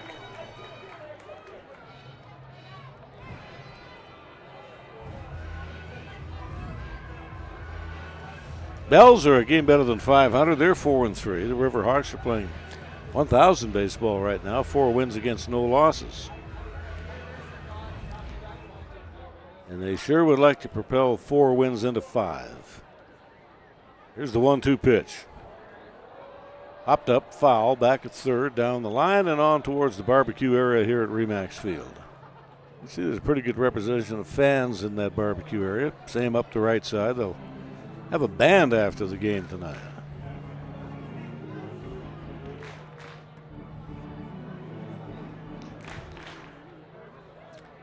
Run in the 4th and a run in the 7th inning here for the Bells tonight.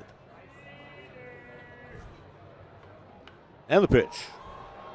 Popped up, short left field. Coming over and into foul territory is Phelps, and he makes a running catch.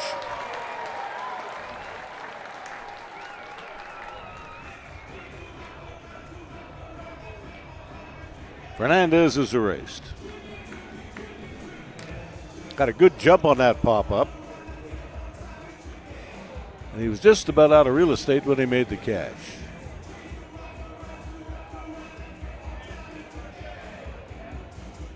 Here you see the shortstop coming over, Phelps, and he makes a nice catch. 1 away. Azpilicueta, the first baseman, is the batter. A couple of knocks last night. Here tonight, Hawks have done a nice job on him. He has struck out 3 times and 1 ground ball out.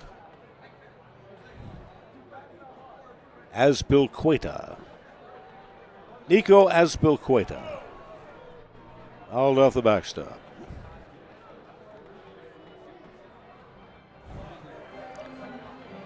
And both bullpens are idle here in the 10th inning. First extra inning ball game of the season.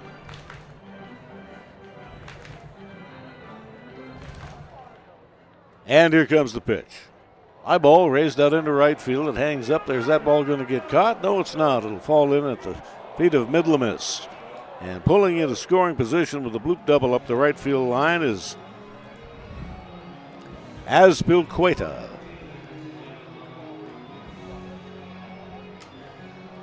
Nico Azpilicueta representing the go-ahead run. One out in the inning, and Gavin Long, the left fielder.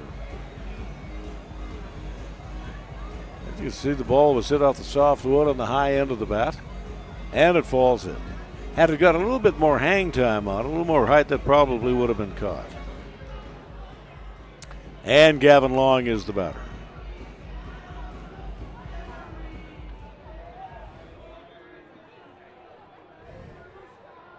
And here comes the pitch. Backdoor breaking ball for a call strike. 76 miles an hour, just over the outside block of the plate.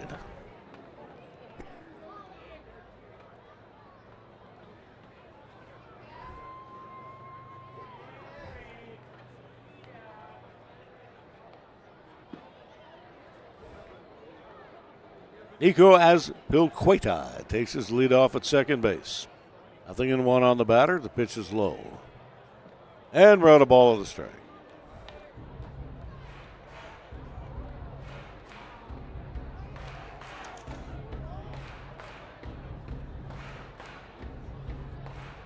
And it's Yakima Valley Ball Club, 5-3 lead on Cowlitz, playing the 6th inning in Yakima tonight.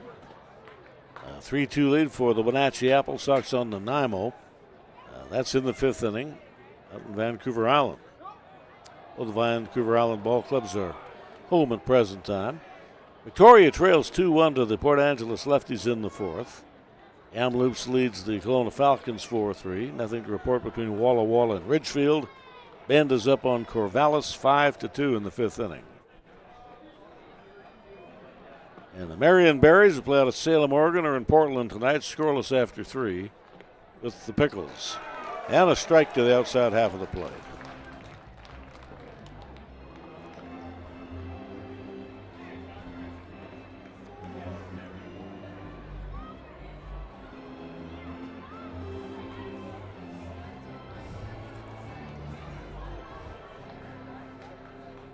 Bells coming into play tonight. We're batting 183 as a team. And breaks for third, and the ball's popped up to the left side of the infield. Mile high pop up here to Phelps.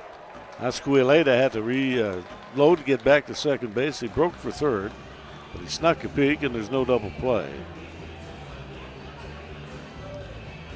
And Nate Kirkpatrick, the third baseman, will be the hitter.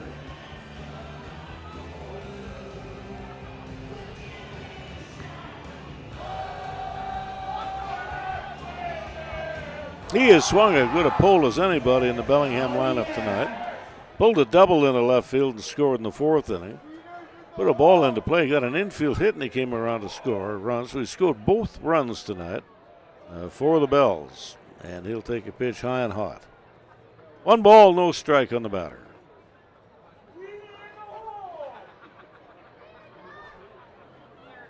$4,110. Nice Saturday night house here at the Remax Diamond.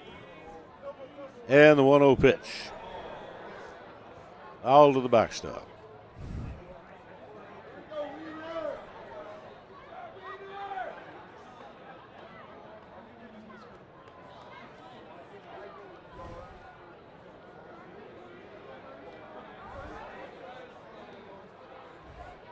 Both outs of the inning have been an infield pop up to the shortstop, Phelps. Here's the 1-1 pitch on the way, and that's a wild pitch. And that will move Azpilicueta down to third.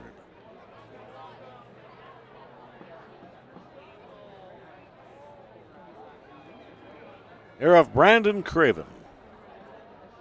5th pitcher tonight, 4th pitcher out of the bullpen. And Edmonton now, it looks like a right-hander up and throwing in the bullpen.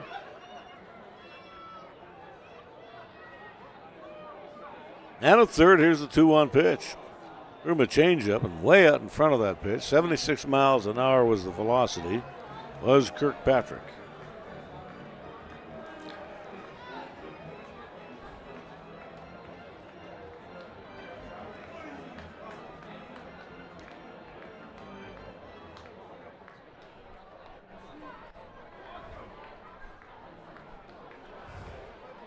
And here's the 2-2 delivery, another changeup.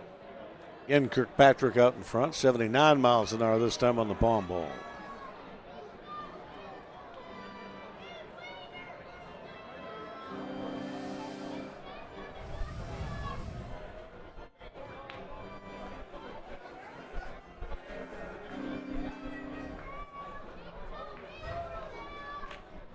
And here comes the pitch.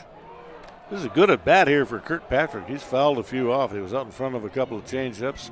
He was late on that fastball, but he made contact and keeps the at bat alive.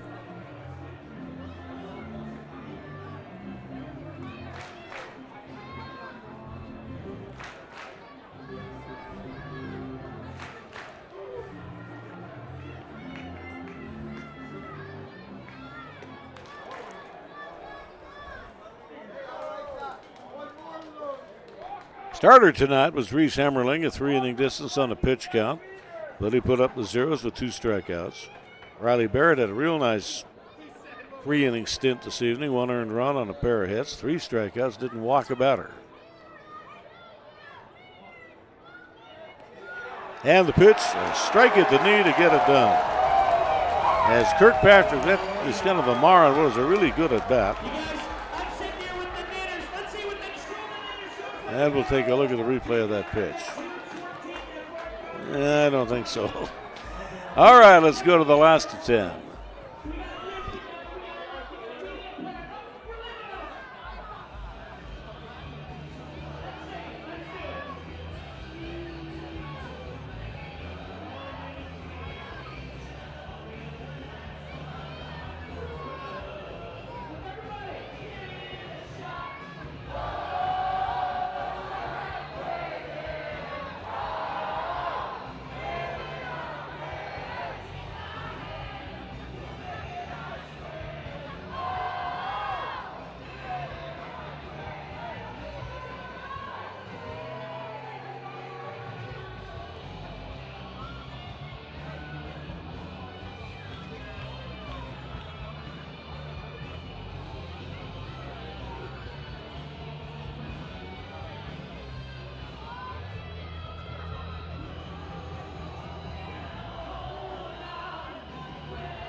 And it'll be Shiru Sato to lead things off.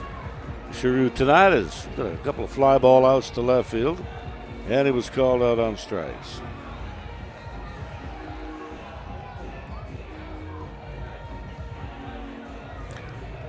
Final scores in the big leagues tonight. The Milwaukee Brewers playing at home, a 4-3 win over the Padres.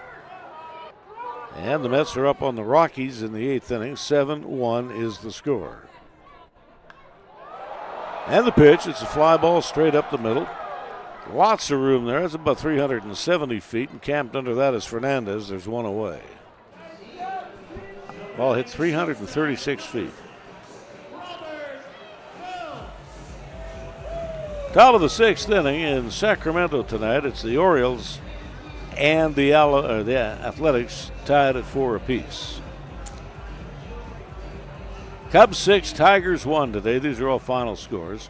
Blue Jays hung on. They coughed up a run in the last of 9, but they held on for a 1-run win. 5-4 was the score. Another pop up. This one in the direction of Azpilicueta, the first baseman, and he makes the catch. There's 2 away. And Kyle Yip will be the hatter. So a 5-4 win over the Twins for the Toronto Blue Jays. Cardinals were 2-1 winners over the Dodgers. 3-2 the Giants nipped the Braves. And the Rangers over the Washington Nationals today at the ballpark in the nation's capital. 5-0. Pirates 2, the Phillies 1. And the Astros with a victory in Cleveland over the Guardians, 5-3. Cincinnati Reds had a 13-1 win over the Arizona Diamondbacks. And the pitch on the fists. Fly ball to center. Hangs up there real nice, and there to make the catch is Alex Fernandez. And the other one, the Florida Marlins down the Tampa Bay Devil Rays tonight, 11-10. Nothing decided here. We're going to head to the 11th inning in a 2-2 ball game.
Totals tonight for Brandon Craven. 2 shutout innings, 1 hit, 1 strikeout, 1 base on ball. And we got a big, tall right-hander coming in to pitch the 11th inning. It's Owen Combs. From that long stride home, his first pitch is 85 miles an hour and high of the strike zone. Second relief appearance for Combs. He's got an inning. 1 hit, he's allowed a run. And nothing else to report. Owen Combs falls behind to 2 balls and no strikes. Portland, Oregon ball player, 6 feet 4 inches tall, 195 pounds out of Mount Hood Community College. And he tethers a strike. We're at 2-1.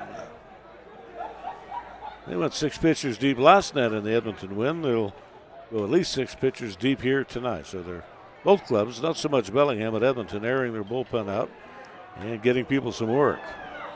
Late on the fastball, fly ball hit down the line, slicing foul and out of play.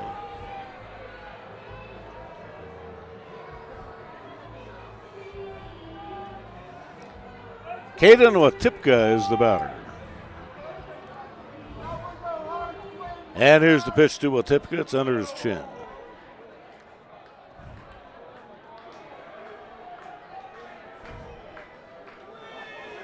$4,110 the attendance here tonight. Been a great homestand for attendance, despite the fact you've got that conflict with an Oiler game. They do about 2,500 last night for that one. And Watipka draws the walk, so the potential go-ahead run is aboard.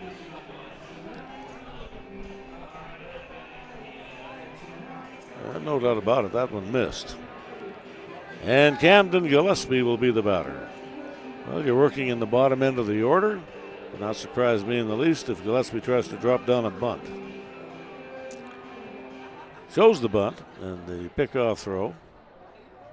Monahan with a tag. Very small lead taken by Watipka.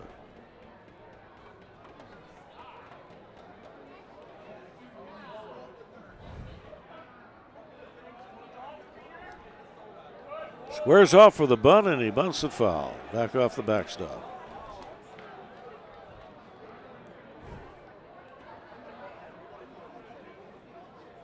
Again, Brendan Craven, 2 innings.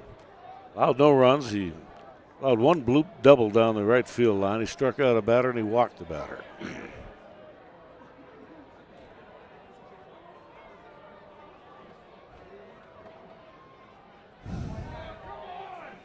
And again, he drops down a bunt, back towards the mound. No play at second, so that'll be a sacrifice. And Watipka pulls into scoring position. 1-3 on the putout.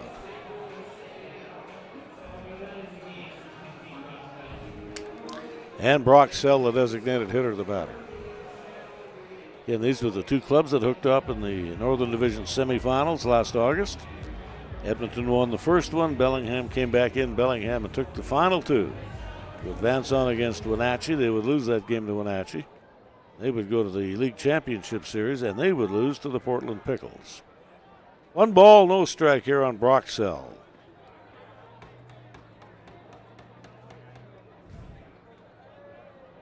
And the Hawks are now heating up a left-hander in the pen.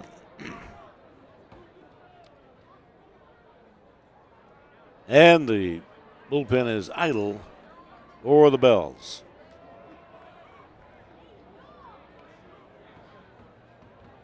Two balls, no strikes. Jack Becker, the left-hander, heating up in the Edmonton pen. 1 gone in the inning on the sacrifice bunt, done by Gillespie. They started the runner, so there was absolutely no chance that Combs could have a play on the lead runner. And he falls behind ball 3. Sell is 0 for 3 with a walk drawn tonight. And here's the 3-0 pitch. It's a strike. Right down Broadway.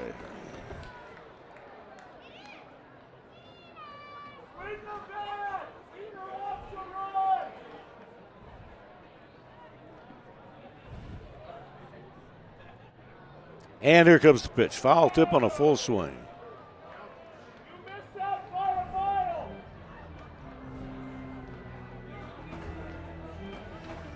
Tuesday night, the Hawks will have their first road action on the season. They'll be in the Okanagan Valley, 3 in Kelowna, followed up by 3 more in Kamloops. And that's a much better Kamloops ball club this year. Ground ball to the pretty much straight up the middle. A Phelps, the shortstop's going to grab it. Throw to the bag, 2 out with a man at third.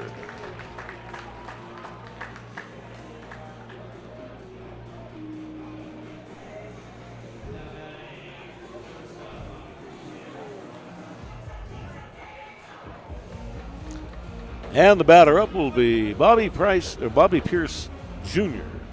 And out to the mound comes Jake Lanferman. Appears like he's going to go with a matchup with the left-handed hitter and the left-handed pitcher. And we'll be right back.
Into pitch now for your Green Onion Cakes, number 15, Jack Becker.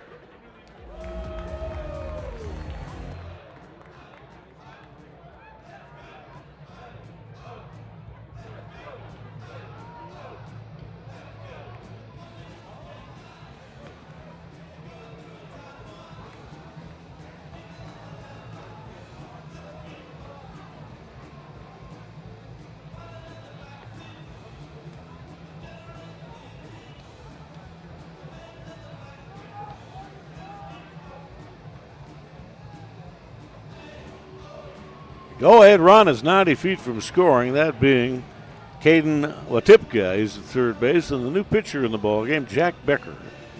As we'll go with the matchup of left-handed hitter and pitcher. San Diego ball player, 6'1", 180 pounds, Jack Becker. 7th pitcher tonight for Edmonton. Makes his second relief appearance. He's got an inning. 1 walk, 1 strikeout, hasn't given up an earned run. And Bobby Pierce Jr. is the hitter up there with a 1-ball, no strike count. Here's the pitch, and it's a strike. 85 miles an hour. The ball ran away a little bit from the left-handed batsman, caught the outside corner.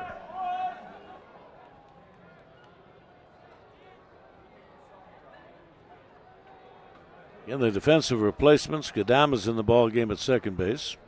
Cruz Hernandez playing in left field.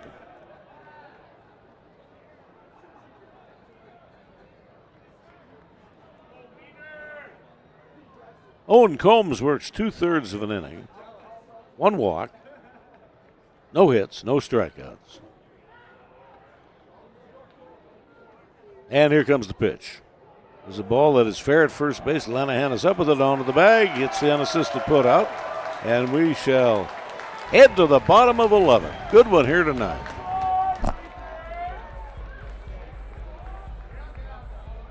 All right, we're going to have a little dance here on the Hawk Walk. I'm here with my best friend in the entire world, Gregory Firth. Yeah, Gregory. All right, here we go. Let's put on some music. Hey, everybody up. Let's have a little dance party. Hang on, here we go. Okay, here we go. Anytime now.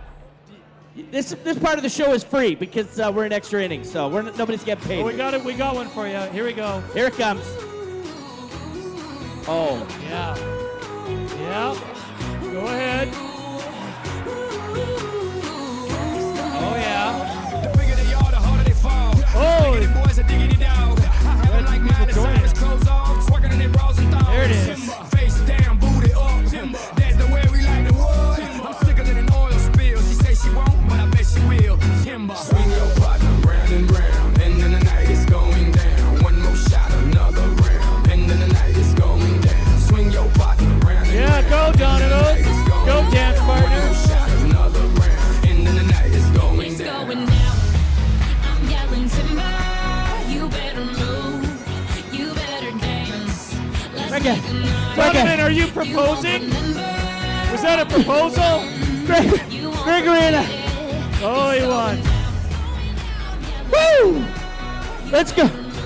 When I say green onion, you say cakes. Green onion. Green onion. Cakes. When I say green onion, you say cakes. Green onion. Cakes. Green onion. Cakes. When I say green onion, you say cakes. Green onion. Cakes. Green onion. Cakes. Yeah! Leading off here, green onion cakes at Disney. Well, here you go, the last of 11, and the league's leading hitter, Max Stagg, will get it going here for Edmonton. 3, 4, 5 hitters in the order.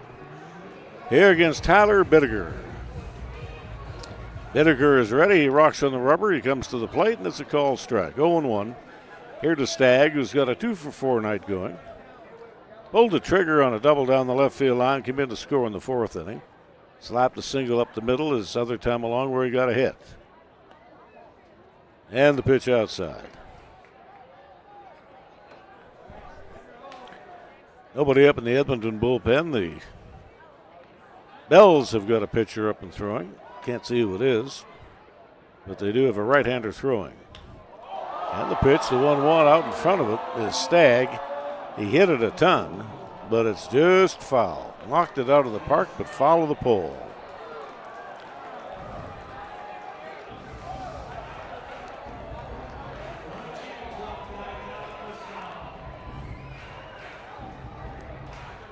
Pitch was up in the zone a little bit, and it is a game of inches. Just followed the foul pole down the left field line.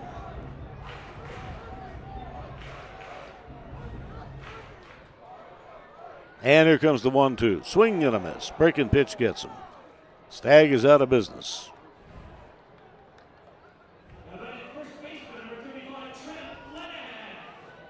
And we go to Trent Lenahan.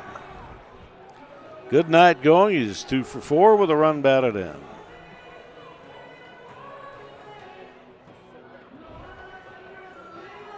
Also due up in the inning will be Mitch Middlemiss.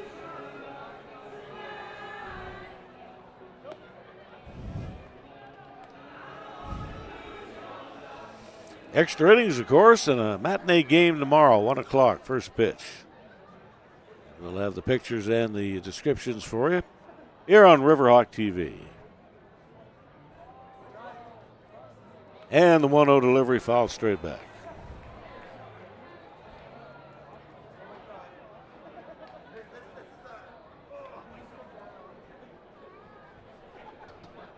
This is the third relief appearance for Bittiger. And he's been sharp, he's been razor sharp. Hasn't given up an earned run, hasn't given up any runs. And the 1-1 pitch, hard ground ball, a one hopper here to the shortstop Pierce. He's got it, throws it low, and it's dug out of the dirt nicely by Azpilcueta. 2 away.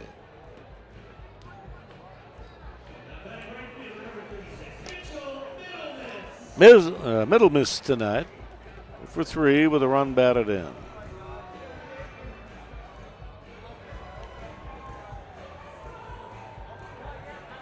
As you can see, he's got some nice totals. He's not chopped liver. He's hitting .364. And a strike taken by the batter.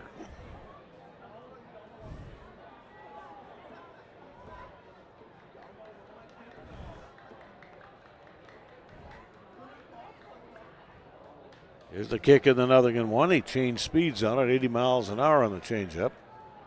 And he is dealing strikes. He is ahead, 0-2 with the bases empty and 2 away.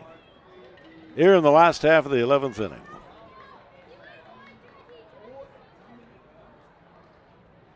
And the pitch, breaking ball gets him. That is strikeout number 4 here for Bittiger in his relief appearance tonight. No runs, no hits, no errors, nobody left on base. And the 12th inning coming your way, extra innings tonight. Saturday night baseball from Remax Field.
Big number 15, the left-hander, Jack Becker, goes to work here in the 12th inning. And he'll go to work on the 3, 4, 5 hitters in the order. First pitch is swung on, and it's popped up into short right field. Drifting back is Kadama, the second baseman. And you got a pitch, and you got 1 away. And Alex Fernandez will be the hitter. He's had a tough night. His first 2 at-bats, he bounced out to the shortstop Phelps. Then he bounced to first, he bounced back to the mound, and he popped up to Phelps in the 10th inning. 1 gone here in the 12th. 4,110 at its height was the attendance tonight. There's probably about 3,500 people still in the ballpark. And here comes the pitch. Fernandez shows the bunt, takes the strike on a slider, strike 1.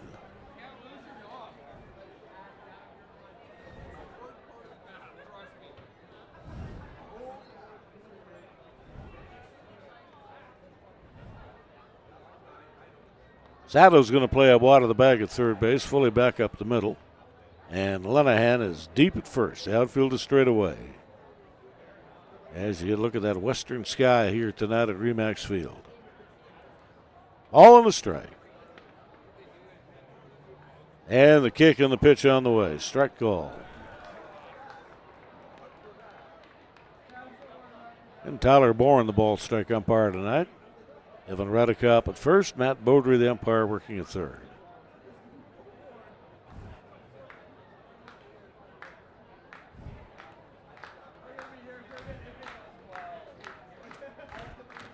And here's the 1-2 pitch. It's slapped back to the mound. The big lefty fields the ball, throws onto the bag. 2 gone. Alex Fernandez is erased.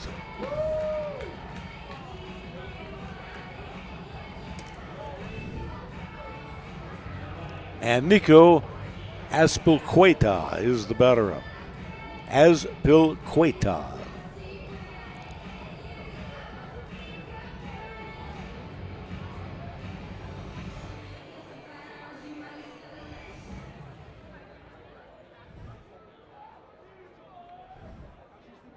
And here's the pitch on the way to Aspilcueta. Rolls the ground ball here to Phelps. He feels it cleanly, throws to the bag, and that'll do it. And anywhere we had a pop-up and 2 ground ball outs, we head to the last of 12.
Center fielder number 13, Grant Iserman. Grant Iserman's leadoff hitter here in the last of 12. 6, 7, and 8 batters due up in the inning. Bittinger is ready, and the pitch. Didn't catch up with the fastball, hit it off the high end of the bat. Layers it foul up the right side, and it's out of play. Iserman with a 2-for-4 night going. A little line drive, base hits up the middle. And Bittinger's pitch is high and inside. Not held cleanly at the catcher's position.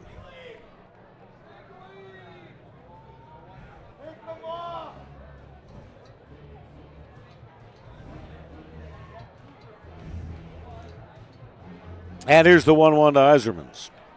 Slow ground ball to the left side of the diamond. Fielded here cleanly by the shortstop Pierce. His throw is on target, and there's one away.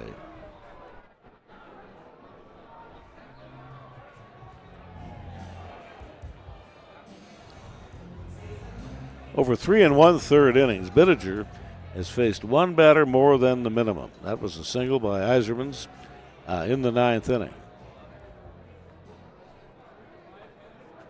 9 in a row have been set down by Tyler Bittinger.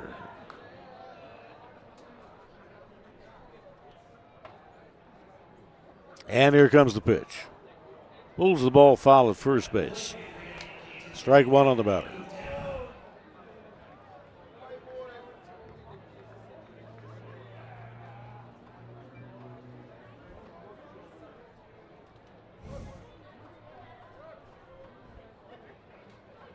Bells is a team going into this ball game tonight with a 3.28 earned run average.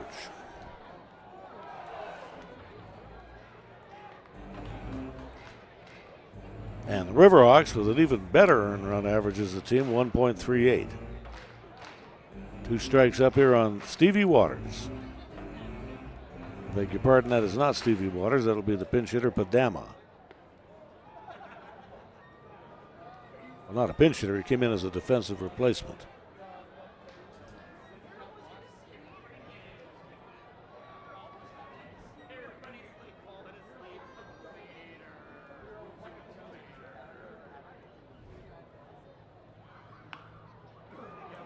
That ball is in fair territory inside the bag at first base, fielded by Azpilcueta, and he'll feed to the pitcher, covering 3-1 on the putout. 2 gone.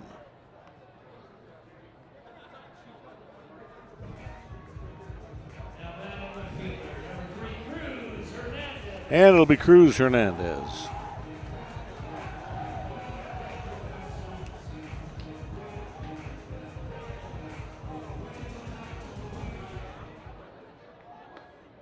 And Cruz takes a pitch high, 1 ball and no strikes.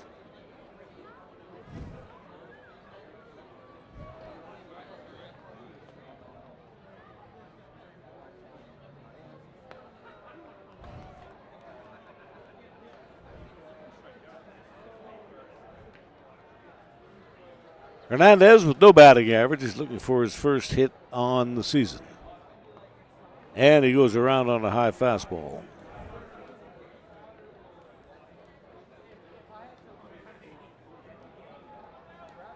10 in a row have been set down here by Bittiger.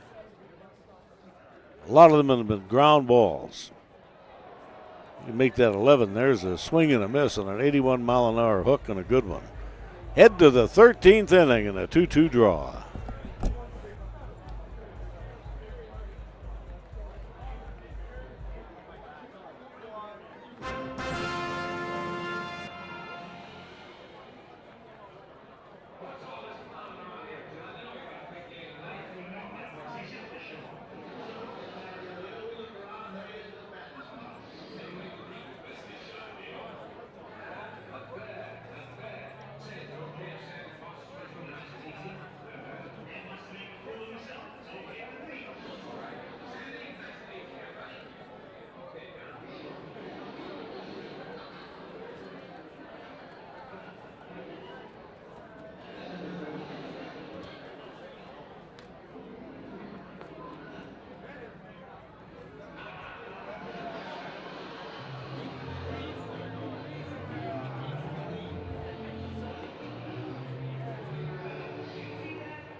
New pitcher of the ball game for the Riverhawks.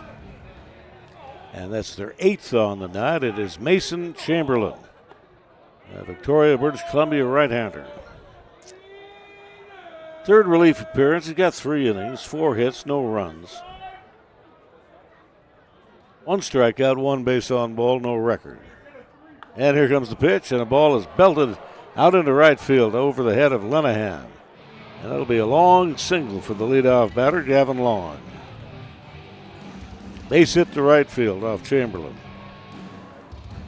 Jack Becker goes a 2-inning distance tonight. He puts up the smoke rings with 1 base on ball. And I have just about run out of everything. I've got 1 more inning to go on the score sheet, and it's done. I've run out of spots for the pitchers. Everything's just written around on a piece of paper. And it is Mason Chamberlain, double play depth in the middle infield. Sato's going to guard on the bunt at third. He'll play inside the bag. No bunt. There's a bouncing ball to third. Sato was up with it on a backhanded pick. And the throw to second in time for 1. The return throw over to first base not in time to get 2. It'll go 5-4 on Gavin Long. He is erased. And Kodama's throw was off target. Now, in fairness to him, he had that runner barreling in on him, trying to break up a double play. That's a nice play at third by Sato. Playing in tight to the bag like that, good play. Throw was a little high, tag was put down, and then the throw from Kodama missed at first base. So that's a fielder's choice for Kirkpatrick. And Caden Watipka will be the hitter. 1 out, 1 on here in the 13th inning. And the pitch is high.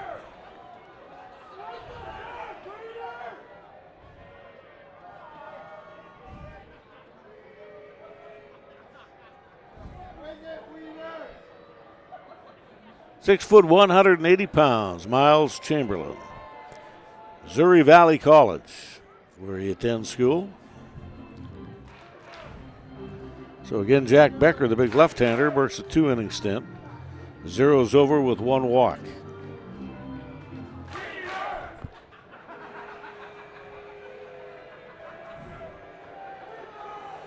And Watipka awaits the pitch from the set position. Here it comes. It's too high. That was a 68-mile-an-hour straight changeup.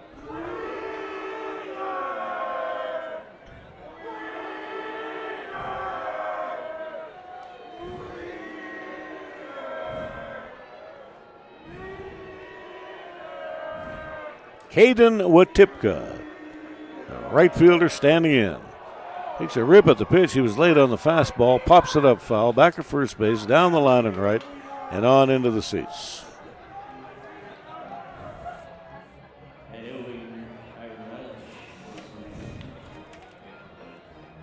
Update the scoreboard tonight in the West Coast Baseball League. Cowlitz Black Bears with a 2-run lead on Yakima Valley, 11-9 score, and they're playing the 8th inning. Ball game being played tonight in Yakima, Washington. 9-4, Wenatchee Apple Sox are up on the Nanaimo Night Owls, and that's got play in the 8th inning. The runner's on the move. Here's the throw, the slide, the tag, and dead on arrival at second base is Kirkpatrick. Really good throw by Yip. He came out of his crouch and he fired a bullet right on the slide side of the bag, right where it had to be. Bases are empty. And that's textbook. Nice throw. Quick release. And the tag put down by Kodama. 2 away. As Watipka sits there with a 3-ball, 1-strike count. And the pitch is going to miss. Ball 4 here to Watipka. So again, that's Wenatchee 9, Nanaimo 4 in the 8th inning. Victoria Harbor Cats have come back now, and they lead the Port Angeles Lefties 9-4 in the 8th. Kamloops in the 9th, a 7-5 lead on Kelowna. Ridgefield and Walla Walla just reported they must have had rain or a late start, scoreless in the first inning. And the Bend Elks down the Corvallis Knights, 11-2 tonight. And a ball game played in Bend. Hamden Gillespie, the right-hand hitting catcher. And the Portland Pickles have it well in hand. They're barreling on their way to their 8th consecutive victory. They're 10-0 is the score in the 7th inning on the Marion Berries out of Salem, Oregon. And the pitch. Fastball high. Ball 1 here on Gillespie.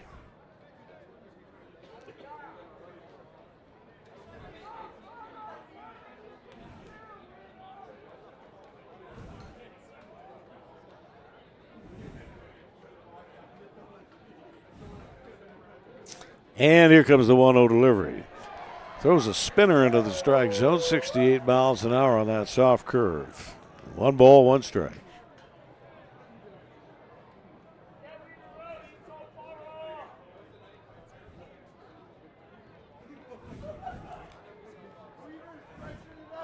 And the 1-1 delivery, too high. 83 miles an hour. And that was above the belt.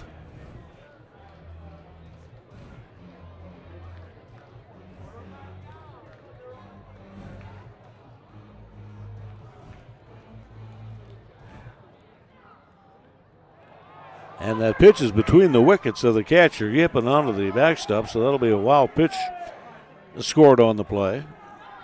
Put the go-ahead run into scoring position. And it's a ball, 3 strike 1 count.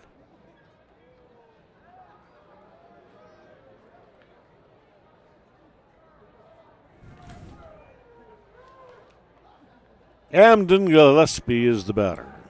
The runner in scoring position is Witipka. Aiden Witipka drew a walk, and then he went to second on a wild pitch. And here's the 3-1 delivery. Curveball strike. 70 mile an hour on that breaking ball.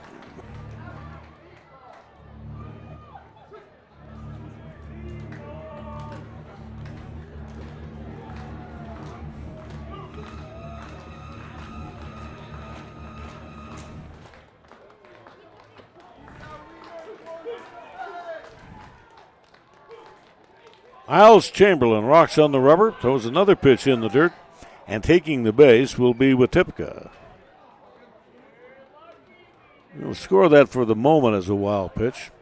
That might change and say that Witipka was on his way towards third, and if that's the case, he'll get credit for a bag.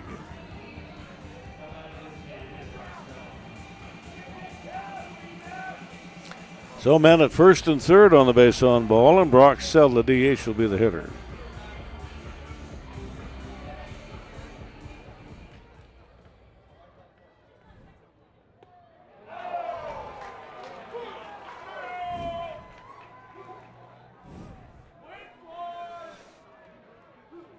Sell 0 for 4 tonight. He struck out, bounced out, lined out, and bounced out again. He drew a walk in the 7th inning. First and third with 2 away.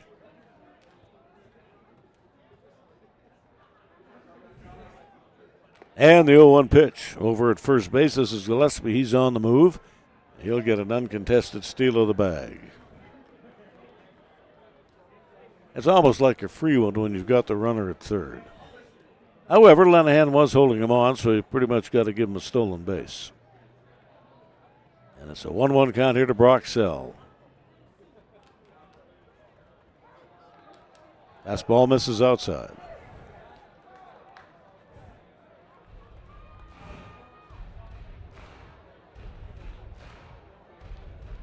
Eighth pitcher on the night for Edmonton is Miles Chamberlain. And the right-hander heating up in the Edmonton bullpen. Fastball on the hands, fouled above the backstop and out of play.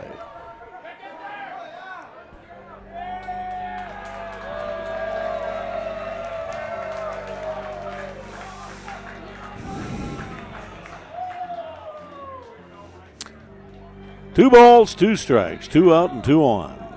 Deuces are just about wild, not fully wild, but they are wild. Fully wild is 2 balls, 2 strikes, 2 out, 2 on to end.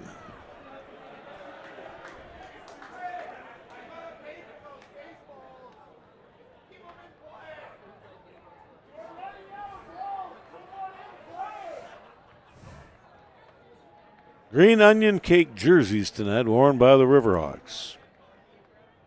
Uniform tops will be auctioned off later on in the year. And a 2-hopper to the right side will get it done. Brock Sell is erased. Gadam up with the ball, and he throws a strike to first.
And it'll be Sharu Sato to get it going here against Bittiger. Boy, what a job he's done out of the relief pen tonight. Faced one batter over the minimum through 4 innings. Matter else, what else he's got? He's got a rubber arm. Sato, Phelps, and Yip. 9 1 and 2 hitters due up in the Edmonton order. And a right-hander getting loose now for the Bells. Pitch is high, and we're at 1 ball and 2 strikes.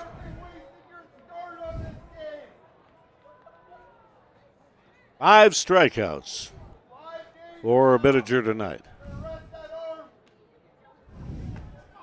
Swing and a miss. You make that 6 strikeouts. Blew it by him, 89 miles an hour with good location.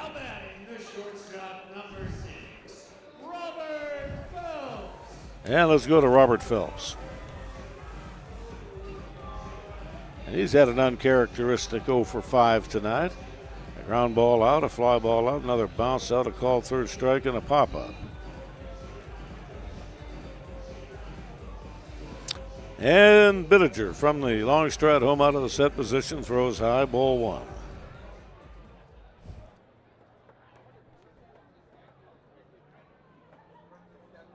Right about the 3 1/2 hour mark in this contest tonight. And the 1-0 pitch, ground ball, cleanly hit between short and third. And there's a base hit for Phelps. Hard to keep a good man down. That one found a hole. That's a seeing eye single between short and third, between Kirkpatrick and Pierce. See what happens when you swing the bat. Anything can happen. Not real hard hit, but it rolled through the hole. And it's going to be Kyle Yip.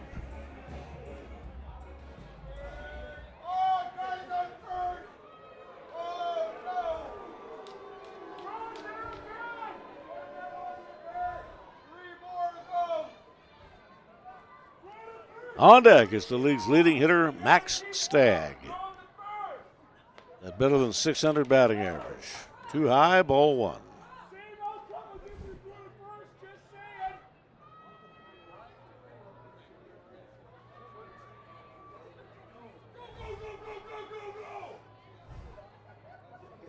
And here comes the 1-0 delivery. And that's nub foul off the high end of the bat off the softwood. Evens the count at a ball and a strike. Here on Yip. A nice job behind the plate tonight, really does. He's a good catch and throw guy. Calgary ball player. At the count of 1-1.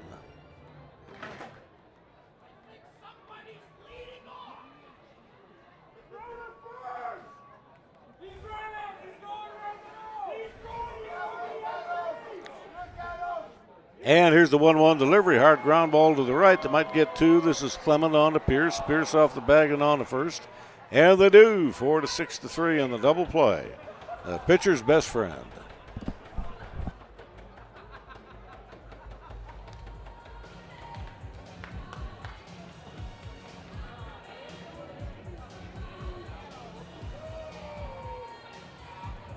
We love it that you're sticking it out, you guys. Thank you so much for supporting your Edmonton Green Onion Cakes. And you know, it wouldn't be sports in Edmonton if we didn't have triple overtime. So, I mean, it's just our culture.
Miles Chamberlain goes to work in his second inning out of the relief pen tonight. I beg your pardon, Mason Chamberlain. And here comes the pitch. You're going to get him. He popped it up into short right field. And drifting on in. Lots of hang time on that one is Middle Miss. Makes the catch, and there's one away.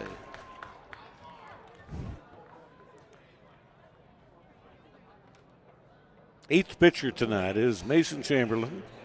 Well, we might try for 9. There's a right-hander getting loose in the Edmonton relief pen. This Clement is the batter.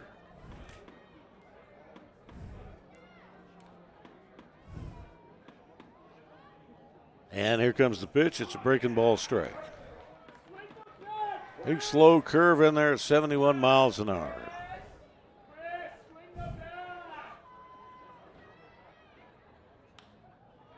And that should be out number 2. It's a high pop fly into short right field. Middle Miss is on the run in, makes an easy catch, and there's 2 away. And Alex Fernandez will be the hitter.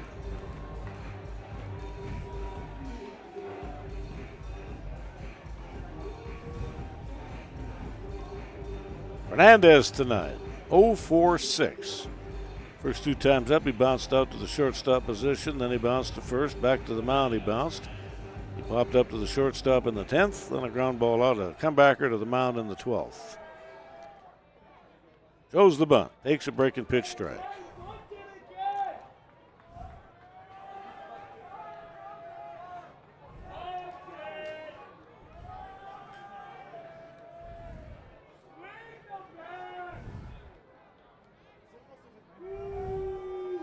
Chamberlain draws a beat on the target. The big right-hander comes set and fires. It's a bouncing ball to the right. Kodama's up with it. Onto the bag, and that's a 3-up, 3-down, top of 14.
Designated hitter, number 48, Max Stagg. Last half of the 14th inning, and Max Stagg will be the leadoff hitter. The number 1 hitter in the league, as he is hitting .643. That's his statistic going into play tonight. And he's got himself a 2.45. Here's the pitch to Stagg, and it's a strike. Here from Tyler Bittinger.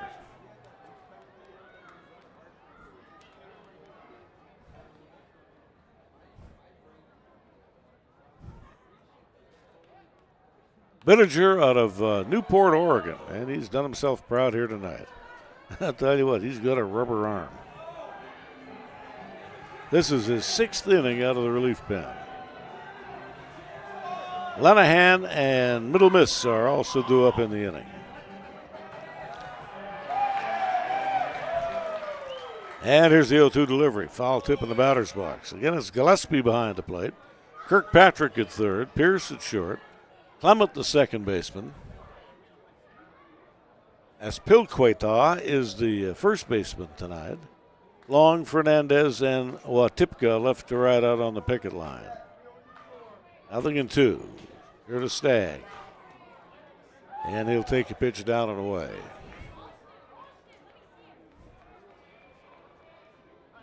Hanging in.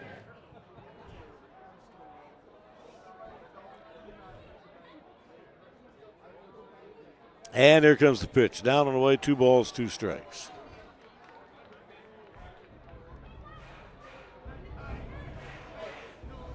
Number 12, Tyler Bittiger.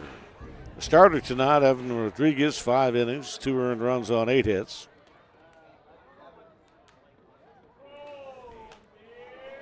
And then it was Preston Watkins, a 3-inning distance. He put up the smoke rings with 4 strikeouts, didn't walk a batter.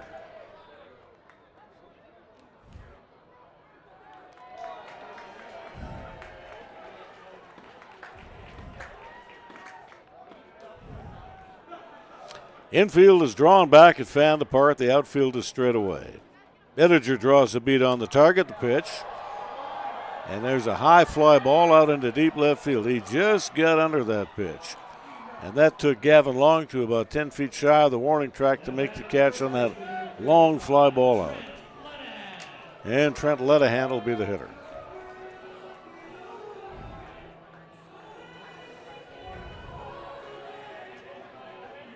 And he, like Stagg, has got a 2-hit night and a run batted in.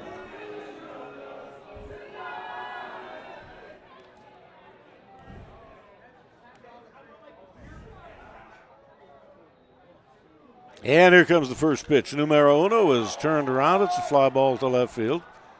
Pretty much a room service fly ball to Gavin Lang. He had to go maybe a couple of paces in to make the catch. And there's 2 away. And Mitch Midlemiss will be the batter.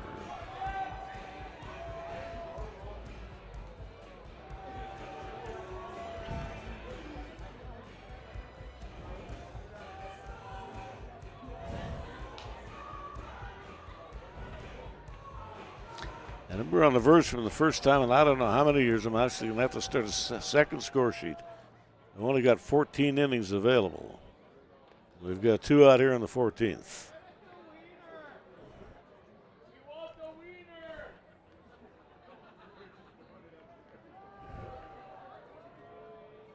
And here's the 1-0 delivery. Swing and a miss.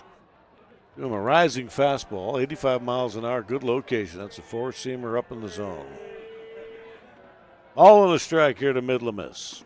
Midlemiss.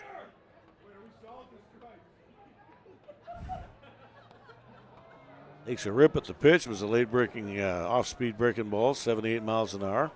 Bottom fell right out of it.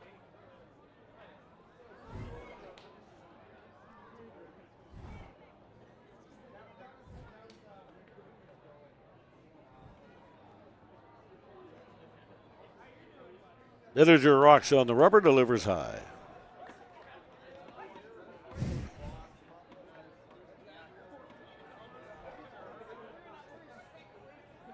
Midlemiss tonight is 0-for-4, and he's got a run batted in. He knocked in a run with a sacrifice fly to deep center field in the earlier innings. And Bittiger comes to the plate with a breaking ball, swing and a miss.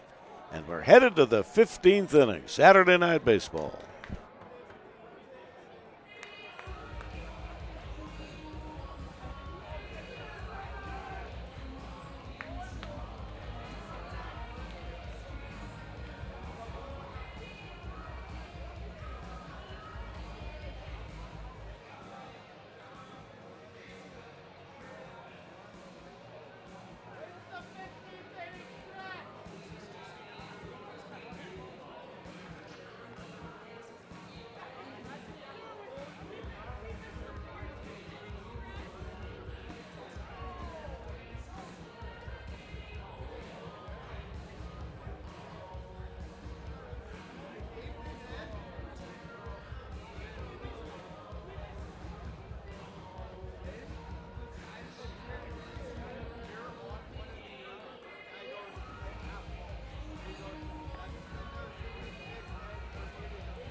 There's a correction. That was Chihiro Sato who pitched the bottom half of the 14th inning. So the totals for the third pitcher on the night, Tyler Bittinger, 6-inning distance, smoke rings over, 2 hits, 7 strikeouts, didn't walk a batter.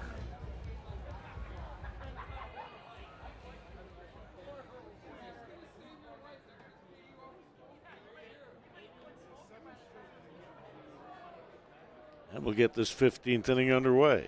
Strike call, it's 0-1 to Azpilicueta, first baseman.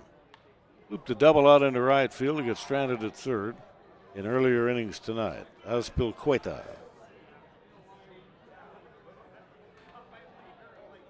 Here in inning 15. And we are barreling in on the 4-hour mark of this one. We're just about 10 minutes shy of 4 hours. Ball's popped up into short right field. On the run back is Trent Lenahan, and he makes the catch, one away.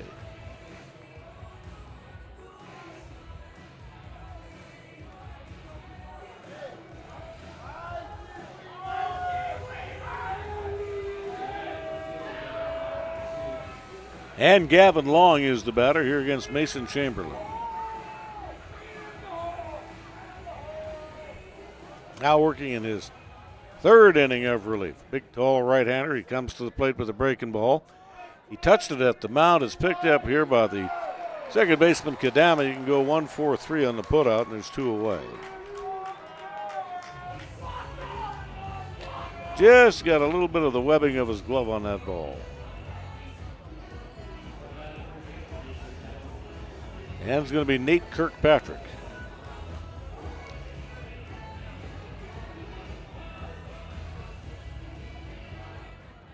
And these two clubs will duke it out again in 14 hours' time tomorrow. Ground ball here to the left side. And that is Phelps into the shortstop hole. The throw was a little high, and that's why you want a big target at first base. And that is what Lenahan is. So he hauls in that high throw, preserves the putout as we head to the last half of the 15th inning.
Leading off for your Edmonton Riverhawks, the center fielder number 13, Grant Iserman.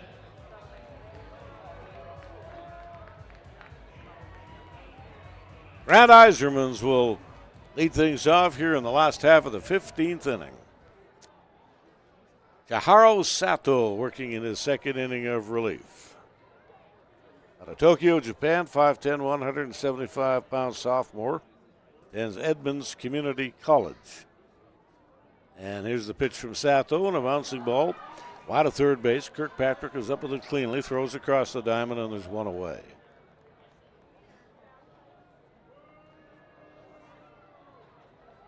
Again, the totals for Tyler Bittinger tonight: 6 innings, smoke rings across, 2 hits, 7 strikeouts, didn't walk a batter.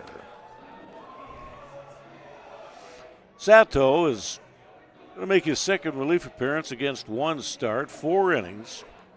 Got 2 hits, 1 run. It's an earned run, 4 walks, 4 strikeouts.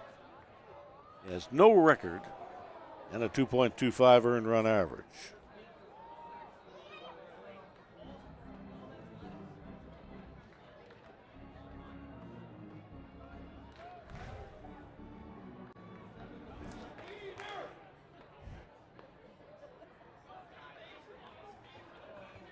And Kadama is the batter.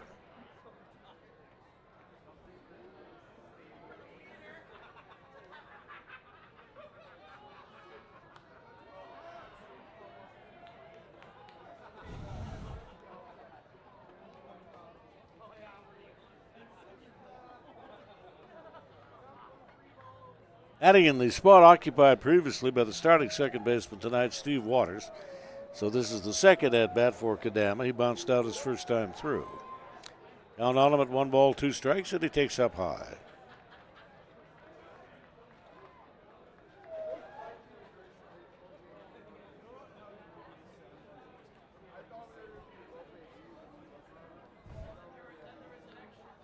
And here comes the pitch. It's a slow ground ball. It's fair at first base. Fielded inside the bag. And the out will be recorded unassisted, put out for the first baseman as Pilqueta.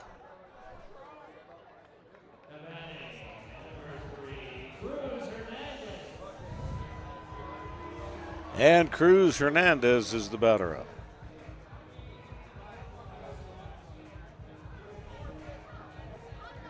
Looking for his first hit as a Riverhawk this season. His first hit as a Riverhawk, period. First-year player. And here's the pitch on the way to Hernandez. He fouls it back upstairs.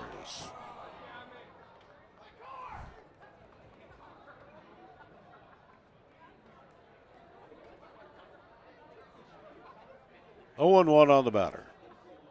Ron Foley back on the middle infield, midway at first and third. The pitch and a slow ground ball to the right. Clement is up with it and onto the bag, and that's a 3-up, 3-down inning. 6 in a row have been set down by Kohara Sato.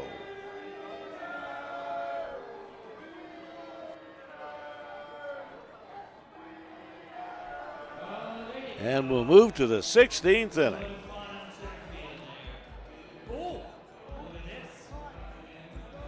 Uh-oh, we got a little trouble on the field.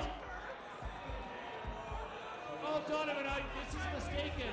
Yeah. That's an actual another proposal. Oh, my goodness. It's another proposal. That was Bellingham's coach trying to get back to the hotel for a nap.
Caden Watipka is the batter up.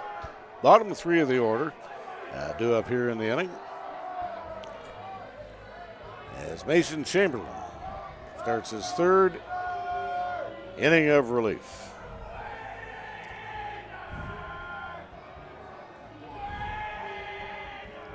And the count at 0-2.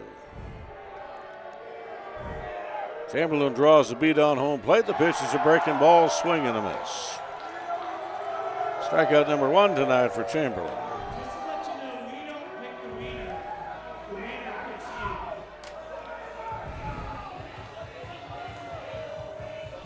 Big slow curveball, swing and a miss. And Camden Gillespie, the catcher, is the batter.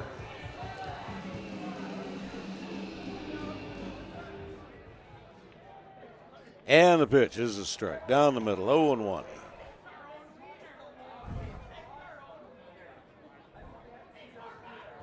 Eighth pitcher on the night, including the starter, who was Reese Hammerlin. And here comes the pitch inside and high. We're at a ball on a strike. One away, bases empty.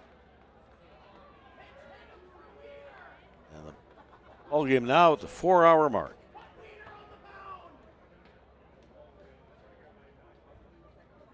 And here's the 1-1 delivery. Down the middle for a strike. Didn't throw it real hard, 69 miles an hour. Changeup.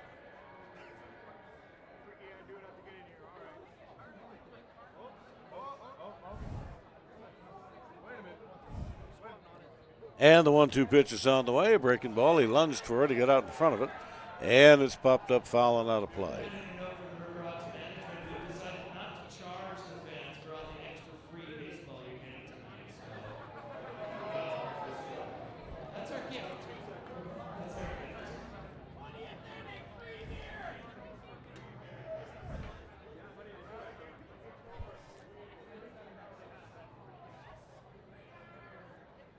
Here's a 1-2 delivery. Room another spinner. That one at 71 miles an hour. Broke late and it broke down.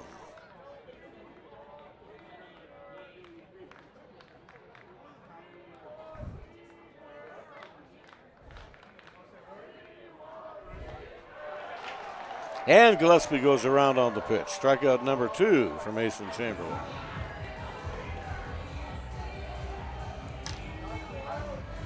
Graham, I don't know if you know this, but you're not allowed to win any round. And it's going to be Brock Sell, the designated hitter, hitting out of the 9 spot in the order. Here for the Bells.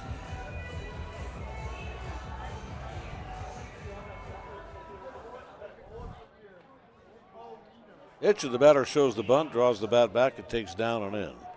Ball 1 here on Sell.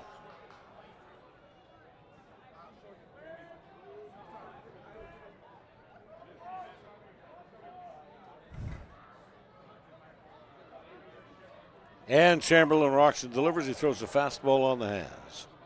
You go from 69 miles an hour, which is real slow, to 82 miles an hour, which isn't real fast, but it's still a 13 mile an hour differential.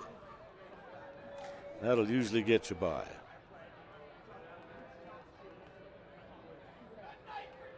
And the 1-1 pitch, a little bit low.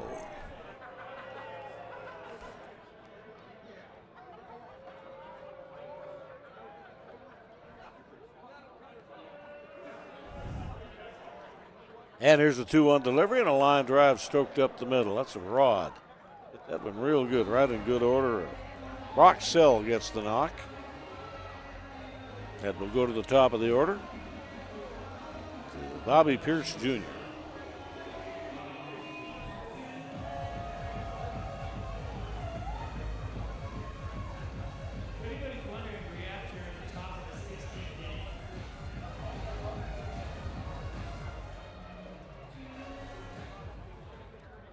Pierce tonight has got a run batted in on a sacrifice fly in the 7th inning. He walked, stole a bag in the 9th. Other than that, he's got a fly ball out, a pop up, a ground ball out, another ground ball out, and a fly ball to right. They send the runner, and it's a bouncing ball to Lenahan at first. That'll get it done as we head to the last of the 16th inning.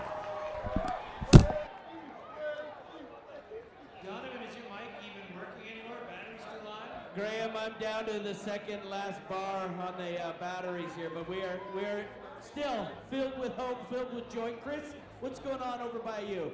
I feel like I can hear colors at this point, which is pretty spectacular. We're like the old dudes in the Muppet Show at this point, guys.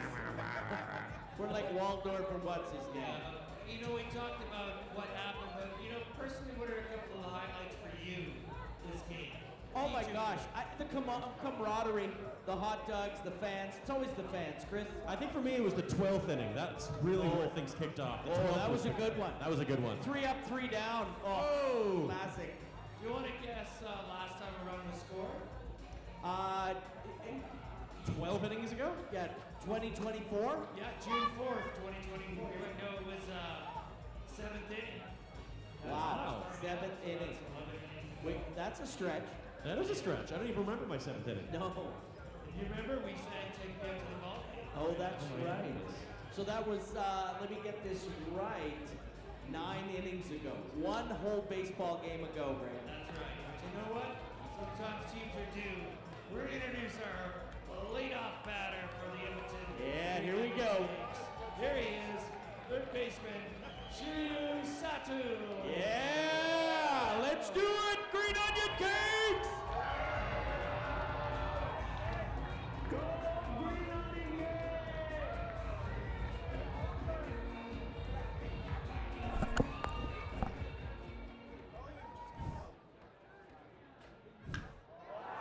Shiru Satu, leadoff batter here in the bottom of the 16th inning.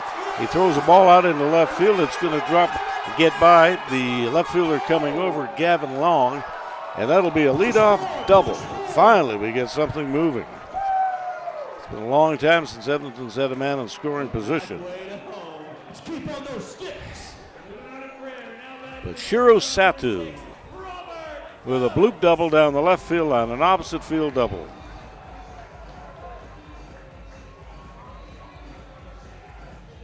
There you see it, and it just hops off the heel of the glove of Gavin Lang.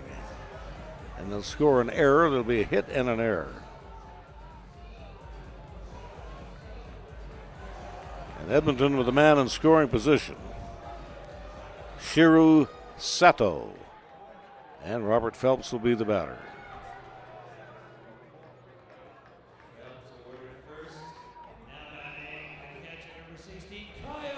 Well, they're intentionally going to put Phelps aboard. He draws the walk, can't say as a blame.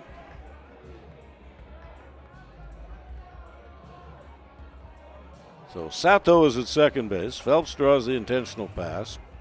Kyle Yip will be the batter. And they'll have a meeting of the minds at the mound as to just what they want to do here. They've got first and second.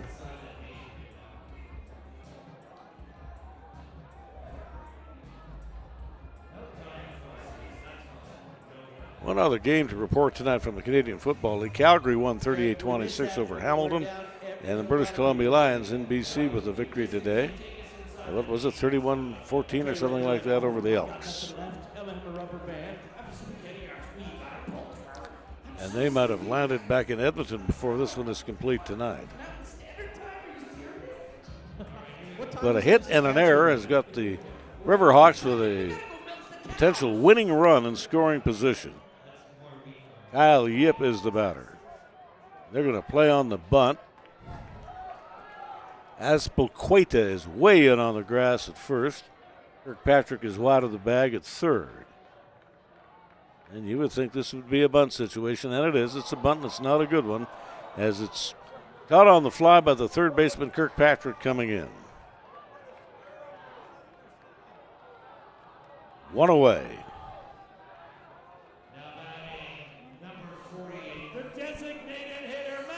And the league's leading hitter is going to come to the plate, and Max Stagg. Stagg just got under his pitch, his last at bat. He lifted a fly ball to the warning track in left field. Max Stagg is the batter.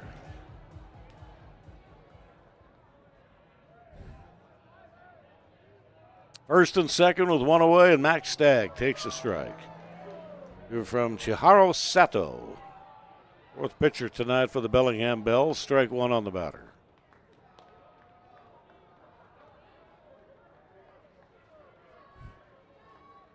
This would have to be the longest game in Riverhawk history. It certainly is the longest home game in the history of the ball club. And we are now at the 4-hour and 10-minute mark in this one.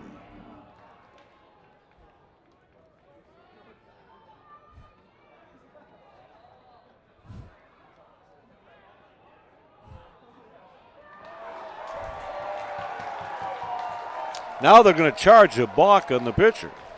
Sato gets charged with a very, very potentially devastating balk. Balk off his back leg.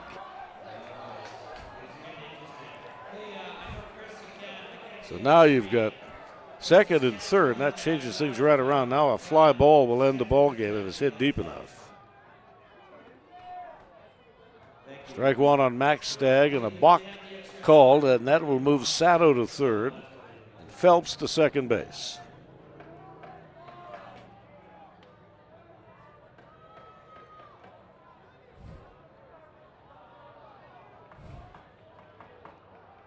I believe that call was made by the first base umpire, Devin Redekop. And they're going to walk Stagg. They'll put him on intentionally. And bring up Trent Lenahan. Well, with one away, that means you've got to play at any base. Now, the play at the base you want is obviously on the ground ball to go home with it. Choke the runner off at third base. So it's Sato at third, Phelps at second. Yip is out. He tried to bunt and he popped it up. Stagg at first base. As Sato goes to work here on Trent Lenahan. And the pitch to Lenahan is down and away, ball one. What it also does is it takes away the pitcher's pad. You cannot walk another batter. You do, the game's over with. Bases loaded. Lenahan, at the time I've watched him, does not swing at a lot of bad pitches. 1 ball, no strike. Here's the pitch, and it's down the middle. Evens the count up at 1 apiece.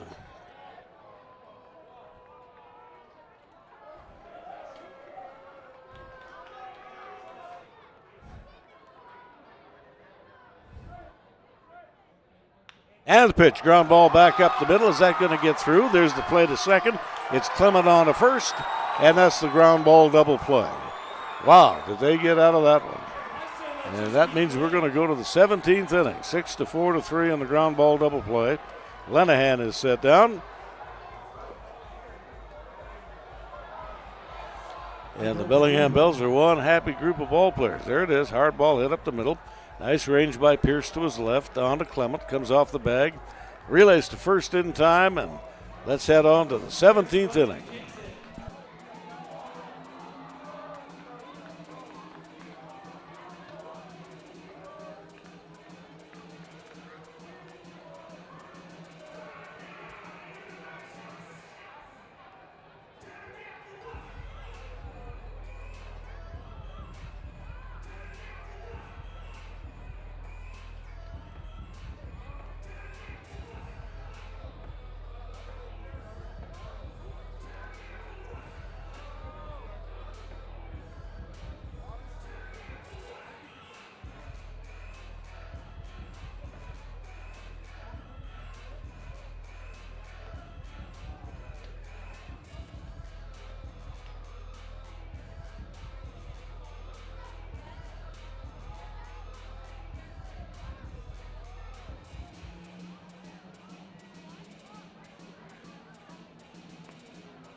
One ball, no strike count here on Chris Clement.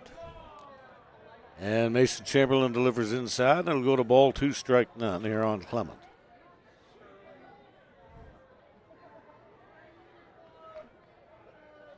Well, the Hawks came within inches of putting this ball game into the books, but it just didn't work out that way. Hard ground ball up the middle. And give the Bellingham middle infield lots of credit. They turned a double play. 6-4-3. Here the count is 2 balls and 2 strikes on Clement. He's 0 for 6 tonight with a base on ball. He drew a walk in the 7th inning.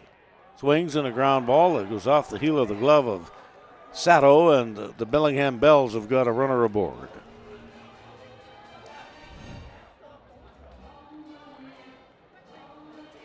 And Alex Fernandez will be the batter.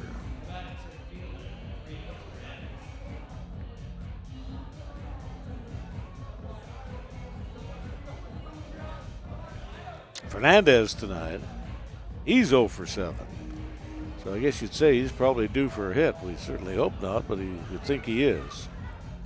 And the Hawks will heat up a new arm in the bullpen. Here's the pitch, and it's a bunt up the first baseline. That's a good bunt. Here's the throw from Yip on to Lenahan. And a sacrifice will go 2-3, and the go-ahead run in scoring position.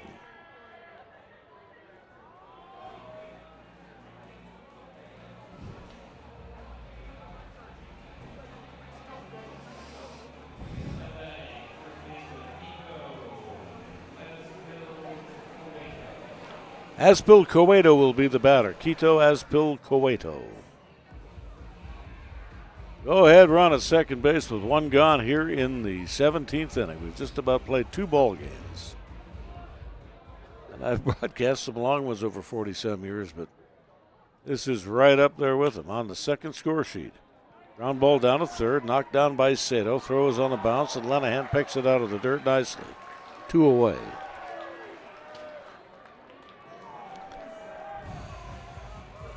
There you see the little third baseman, Sato. Long way from home, Kawasaki, Japan.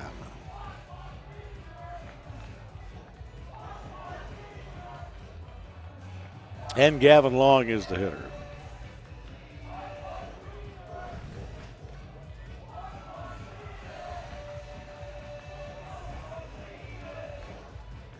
Long has swung a pretty good pole to that, as good as anybody in this Bellingham order. He's got 2 knocks on the night, both of them to the opposite field. No, both of them he pulled. Pulled balls, 1 up the middle and 1 to right. And it's a strike 1 count on Gavin Long. Chamberlain now in his 4th inning out of the bullpen tonight. On the relief of Jack Becker. And here's the strike 1 pitch, inside and low. 1 ball and 1 strike.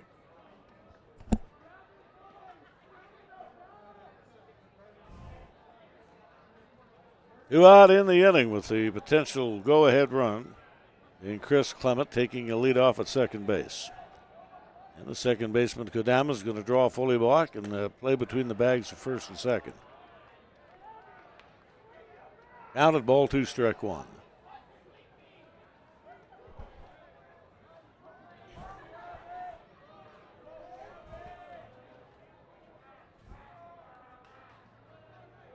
And the 2-1 pitch, fastball down and away.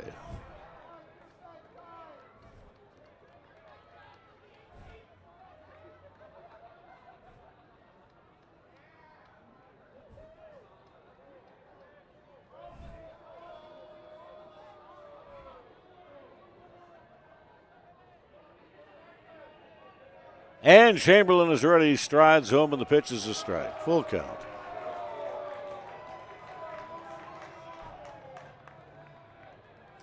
You see the Bells are wearing a light blue uniform tonight with navy blue trim.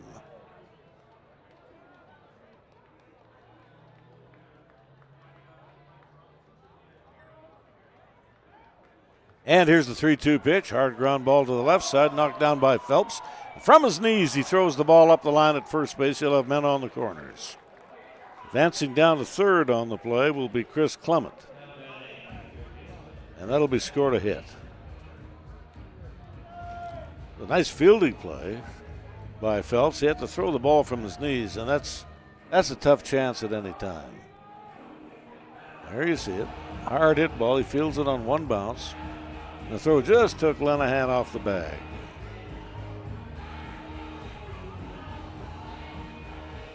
And there's going to be Nate Kirkpatrick, the third baseman. And the pitch to Kirkpatrick is a strike. Big slow curve at 67 miles an hour in the strike zone.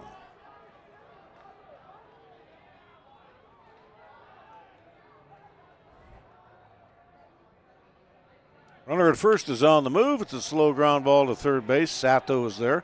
Sidearms to the target, and that'll get it done. So here in the inning, no runs and 2 hits, no errors, and 2 men left on board. As we head to the bottom half of the 17th inning on Saturday night, soon to be Sunday morning baseball.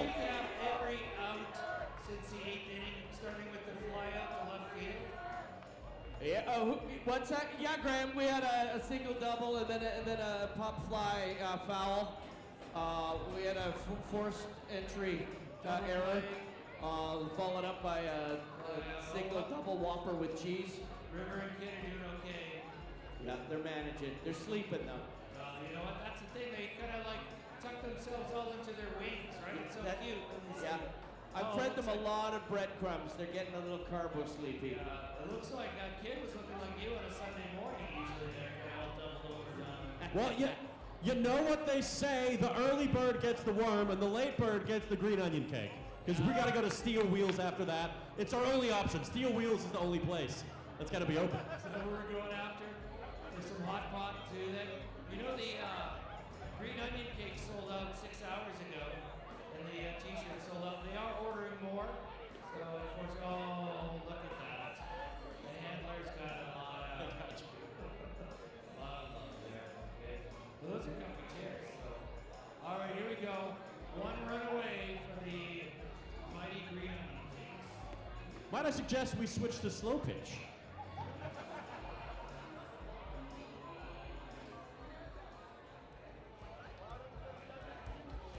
Now at the plate, Mitchell, middle miss.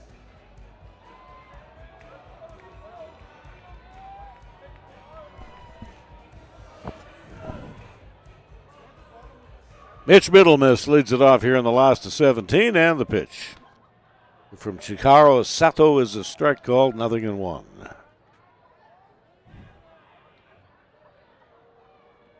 Sato out of Tokyo, Japan. And the pitch is looped up the middle. That'll fall in for a base hit. Middle misses aboard. Nice easy swing. Didn't try to kill the ball, and he sprays it up the middle for a base hit. Right about the 4-hour and 25-minute mark, which will be the longest ball game in Riverhawk history.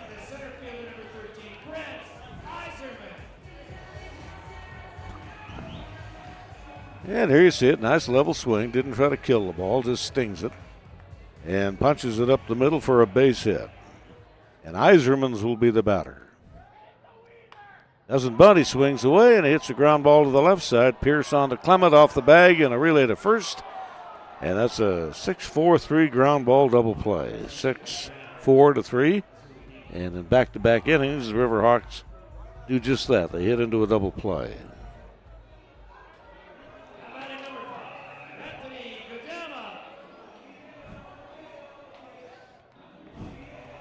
Let's go, Big Tony.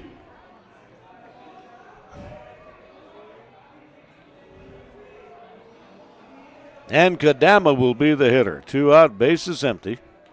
Sato's pitch is a little bit high, 1 ball and no strike. Anthony Kadama, the batter.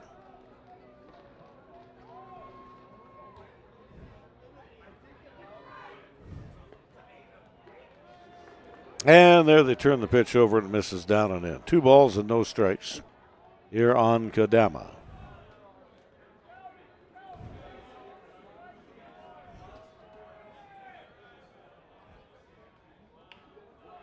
Pitch on the hands, and it's a little flare out into short center field. On the run back, the shortstop Pierce. And in reverse gear, makes the catch and retires the side.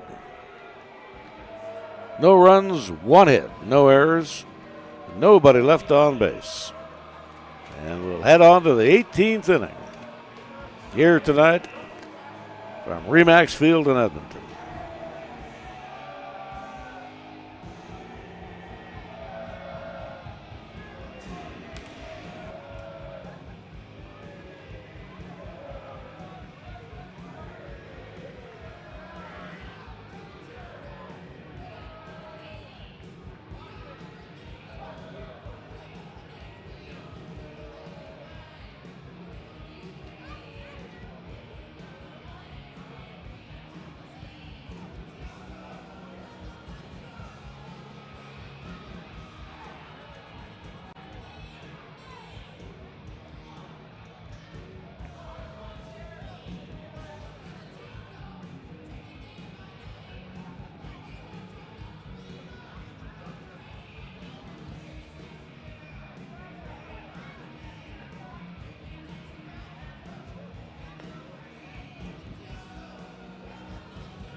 Pitcher Green Onion Cakes, number 27, Mitchell Heinrich.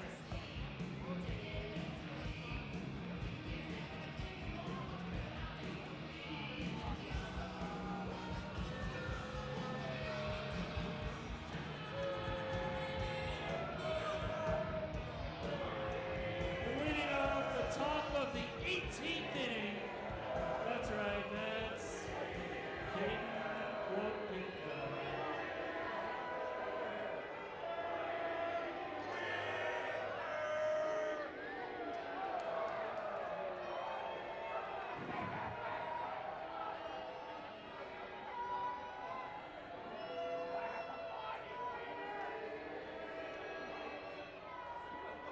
And the ninth pitcher of the ballgame tonight for the Riverhawks is Mitchell Heinrich, a Vermilion, Alberta ball player, 6'4", 210-pound sophomore. And Heinrich will come in to pitch. He's got one relief appearance, 1 inning of work, 3 hits, 2 runs, 2 earned runs, no walks, 1 strikeout, no record, and an ERA of 18. Mitchell Heinrich. Working here on Caden Watipka, the right fielder.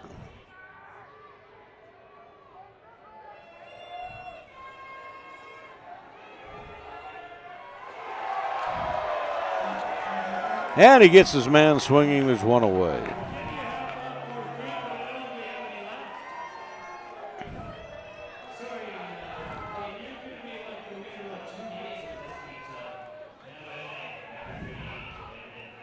Ran that pitch in on the batter and had a nice natural sink on it. Bottom fell right out of it.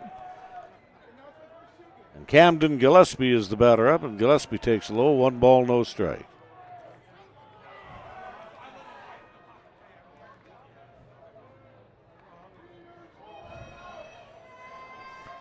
And 5 innings of shutout relief pitching tonight for Mason Chamberlain.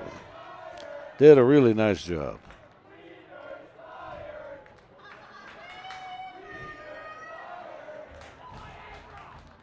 Walked a couple of batters. He struck out 1.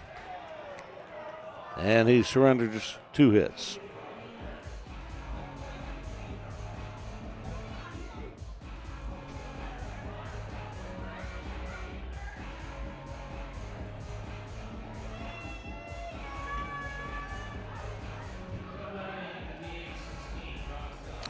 And Brock Sell will be the batter. You got a man at first.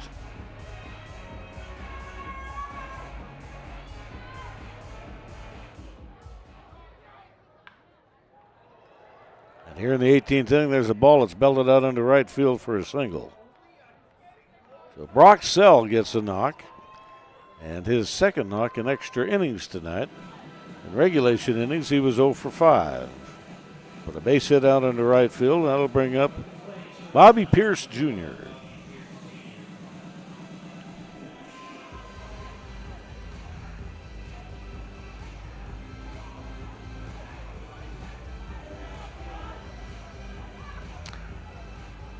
So Gillespie will get hit by a pitch, takes his lead in scoring position. Roxell with a short lead off at first base. Lanahan plays behind him. And here's the pitch. They show the bunt. And with one away, I don't think they're going to be bunting, and it's a strike. It's 0-1.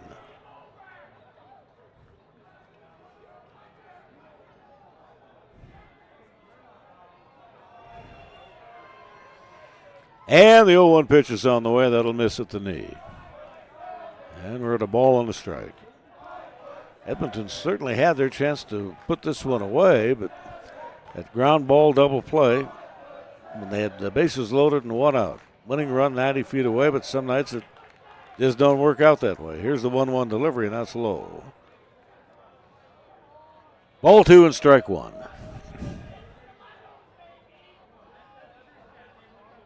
Again, it's a 1 o'clock start tomorrow, 1:05. Right after the national anthems, the series and the homestand finale. Fastball strike that's in there at 83 miles an hour over the outside half of the plate.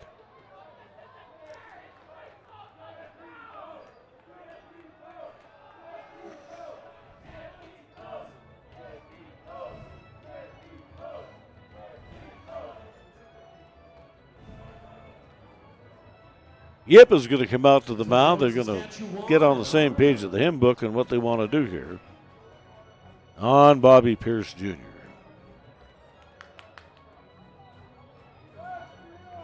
Count even at 2-2.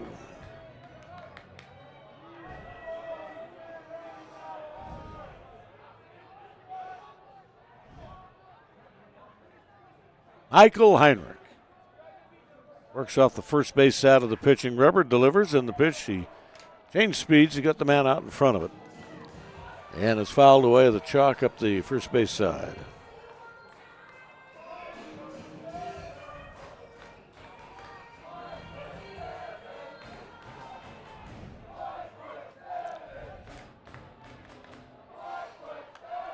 From a straight overhand delivery over the top, the ball is popped up as a fastball, fouled away. And into the barbecue area up the left field side.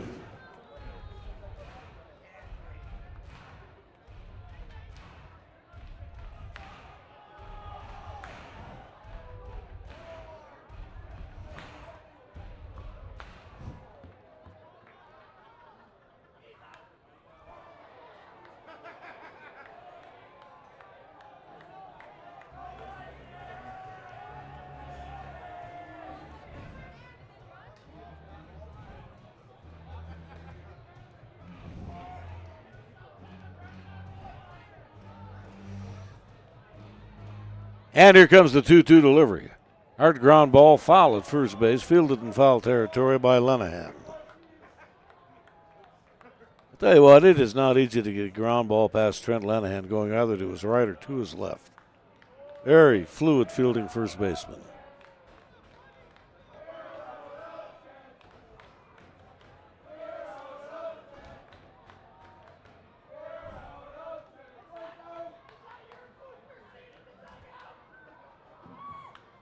And the pitch. Ball hit out into right field, and it is a fair ball. That'll score at least one, maybe two runs. The right fielder, Middlemiss, comes over. Gets the ball back into the infield, but a run comes in to score. As Caden Wapitka crosses the plate. Roxell will move to third. And that's an RBI double for Bobby Pierce Jr. And the deadlock has finally come to an end. It's now a 3-2 ball game. Bellingham in the lead. And the Riverhawks will be forced to play the infield end.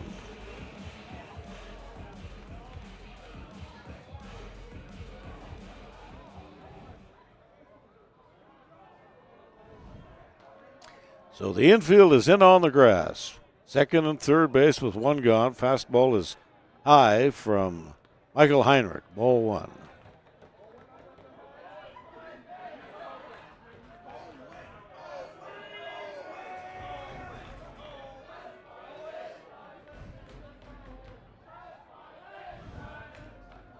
And here's the kick of the 1-0 pitch. Fastball strike over the inside half of the plate. Again, Chamberlain tonight, 5 scoreless innings, 2 hits, 1 strikeout, a couple of walks. And I think this might be another record for the Riverhawks. They've gone through 9 pitchers tonight. Now you're going to get a broken play as 2 runners converge down third base, and there'll be a rundown play, and hopefully the second out of the inning. And finally, the rundown will be completed, and a race to third base will be Brock Sell. Pierce will move to third. That was super awesome.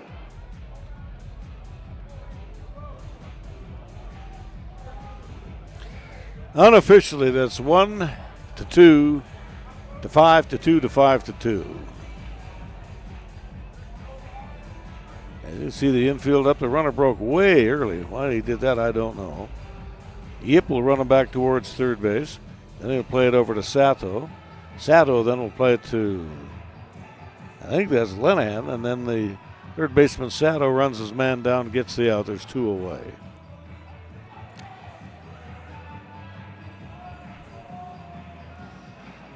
And Bobby Pierce Jr. at third base. Now I see the umpires are having a conference.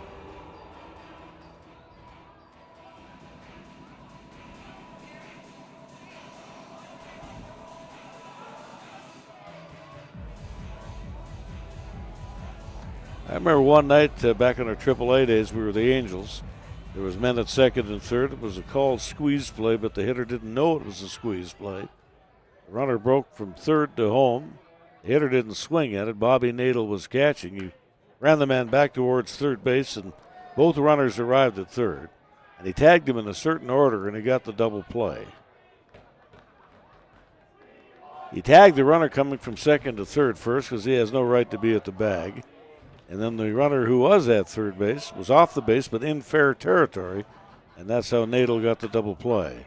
There's a line drive to third. Sato is up with it, and he makes the catch. That ball was not high octane off the barrel by any stretch of the imagination, 67 miles an hour, but that infielder is playing in. That's a good play by Sato. Had to climb the ladder a little bit. Sato does just that. But a run comes in to score. And it's done on a collection of 2 hits. No errors and 1 man left aboard. It's up to the hitters now as we move to the bottom half of the 18th inning.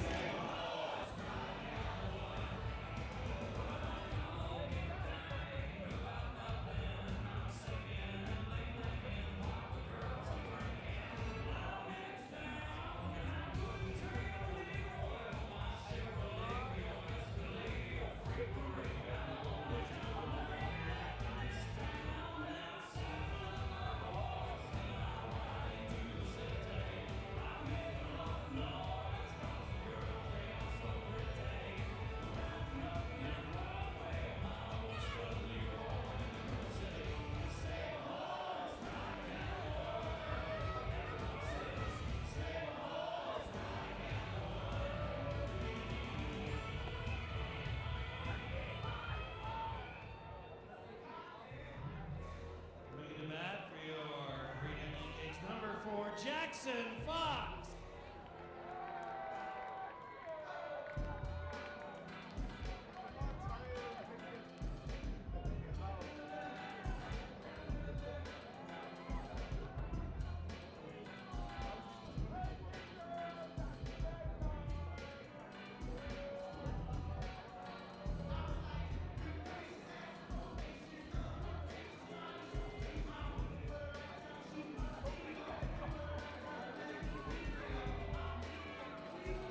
When I say green onion, you say cake. Green onion, cake. Green onion, cake. Let's go!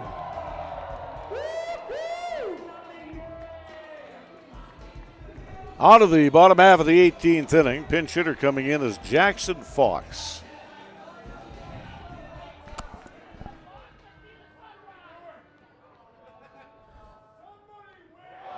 And we have had 4 batters in that 8-hole tonight. Jackson Fox gets hit by a pitch. So the tying run is aboard.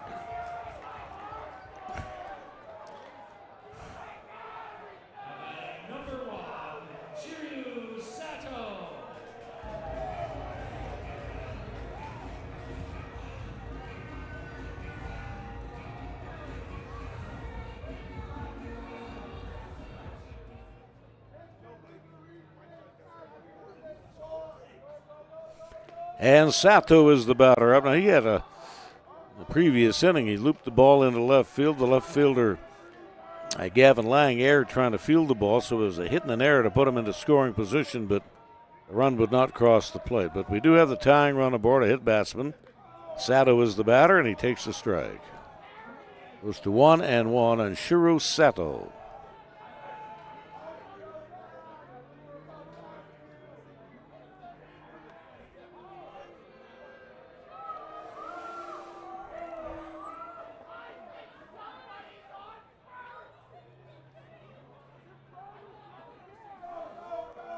And here comes the 1-1 pitch with the infield playing for two. The pitch is fouled off the backstop.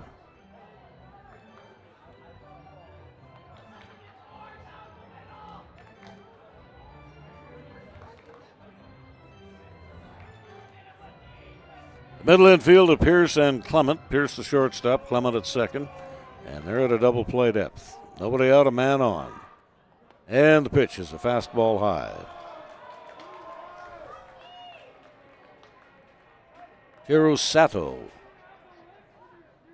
Chiharo. So Sato is the pitcher and Sato is the batter. And here's the 2-2 delivery. Swing and a foul tip. 76-mile-an-hour curveball thrown here by Sato.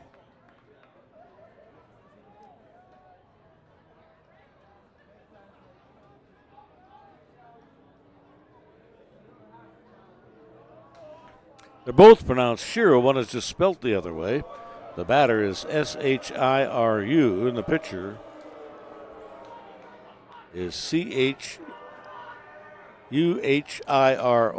So there you go.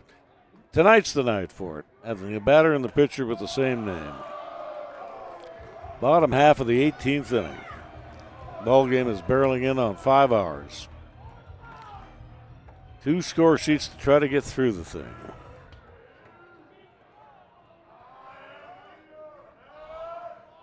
And the pitch too high, ball 4. That puts the tying run into scoring position. A hit batsman and a base on ball.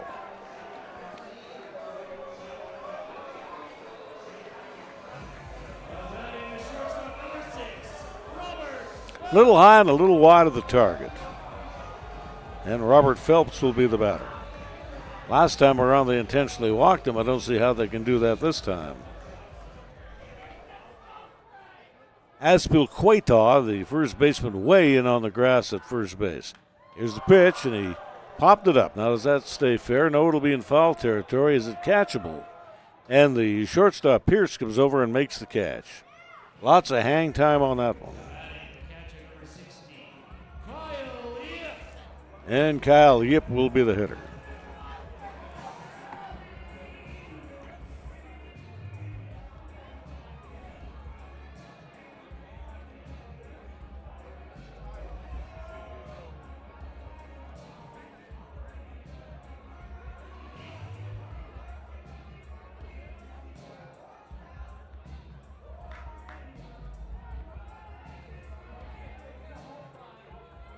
A hit batsman and a base on ball will put the tying and the go-ahead runs on base with 1 away. Kyle Yip is the batter, and Yip will look at a strike, 0-1.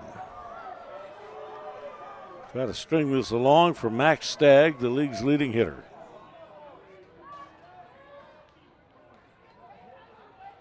Yip tonight with a pair of hits in the ball game. Here's a strike 1 pitch to him. He turns this one around, but to get under it, it's a high, lazy fly ball out into center field.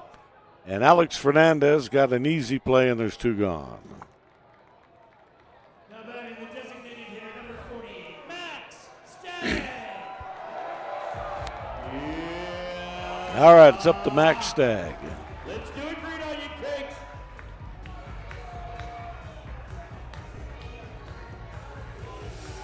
As you see, the league leading batting average is .643, on base percentage .667, slugging percentage at .643.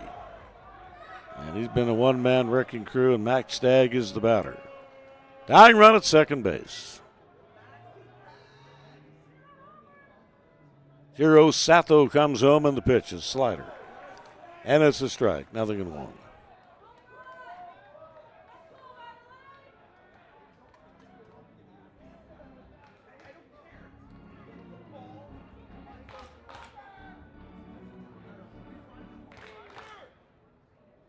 Here's the kick of the 0-1 pitch. Fastball misses outside. That's about where he is topped out today, mid-80s. Good breaking ball, good location, changes speeds. And he has got a chance of picking up a W tonight. Now it's not over with. He's still got to get the final out of the inning. Here it is at a ball and a strike. He's now 1 strike away from doing that. Breaking pitch, swing and a miss, 1-2.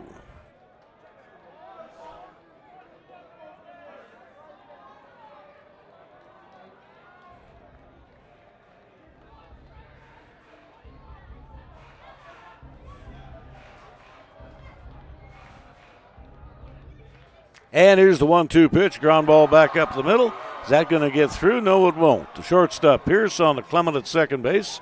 And the force out will retire the side and end the ball game. Longest one in Riverhawk history. Sato is erased at second base. And that is an inning fielder's choice. So here in the 18th inning, no runs, no hits, no errors. And 2 men left on base, and we shall return with the final totals in just a minute.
Well, there you finally have it. Longest ball game in the history of the Edmonton Riverhawks. It goes 4 hours and 50 minutes tonight.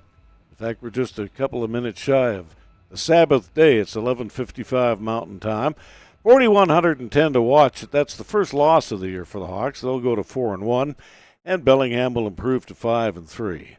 10 pitchers deep the Riverhawks went tonight. Michael Heinrich was the final pitcher in the ball game. He'll get hung with a loss. He'll fall to 0-1. They only went 4 pitchers deep tonight, did Bellingham. That's a yeoman job out of the relief pen when you go 18 innings. And Shuhiro Sato picks up the win, and he goes to 1-0. And that long ball game tonight, I think that's the longest game I've ever called. 4 hours and 50 minutes, including AAA, independent pro ball, and what have you. And at times it was a real good ball game tonight. It did get just a little bit long. So Edmonton falls to 4-1. First loss of the season. Still been an excellent homestand for the club. And Bellingham improves to 5-3. And again, 4 hour and 50-minute contest. 4,110 here to watch it. And we shall return to the Diamond in about 13 hours' time for the matinee contest to wrap up the stand tomorrow against the Bellingham Bells. So we sure do appreciate you hanging in with us. It's been a long night, no question about that. And the Bells prevail and improved to 5-3 by virtue of that squeaker of a win tonight, 3-2 the final score. And we shall talk to you tomorrow from right here at RE/MAX Field.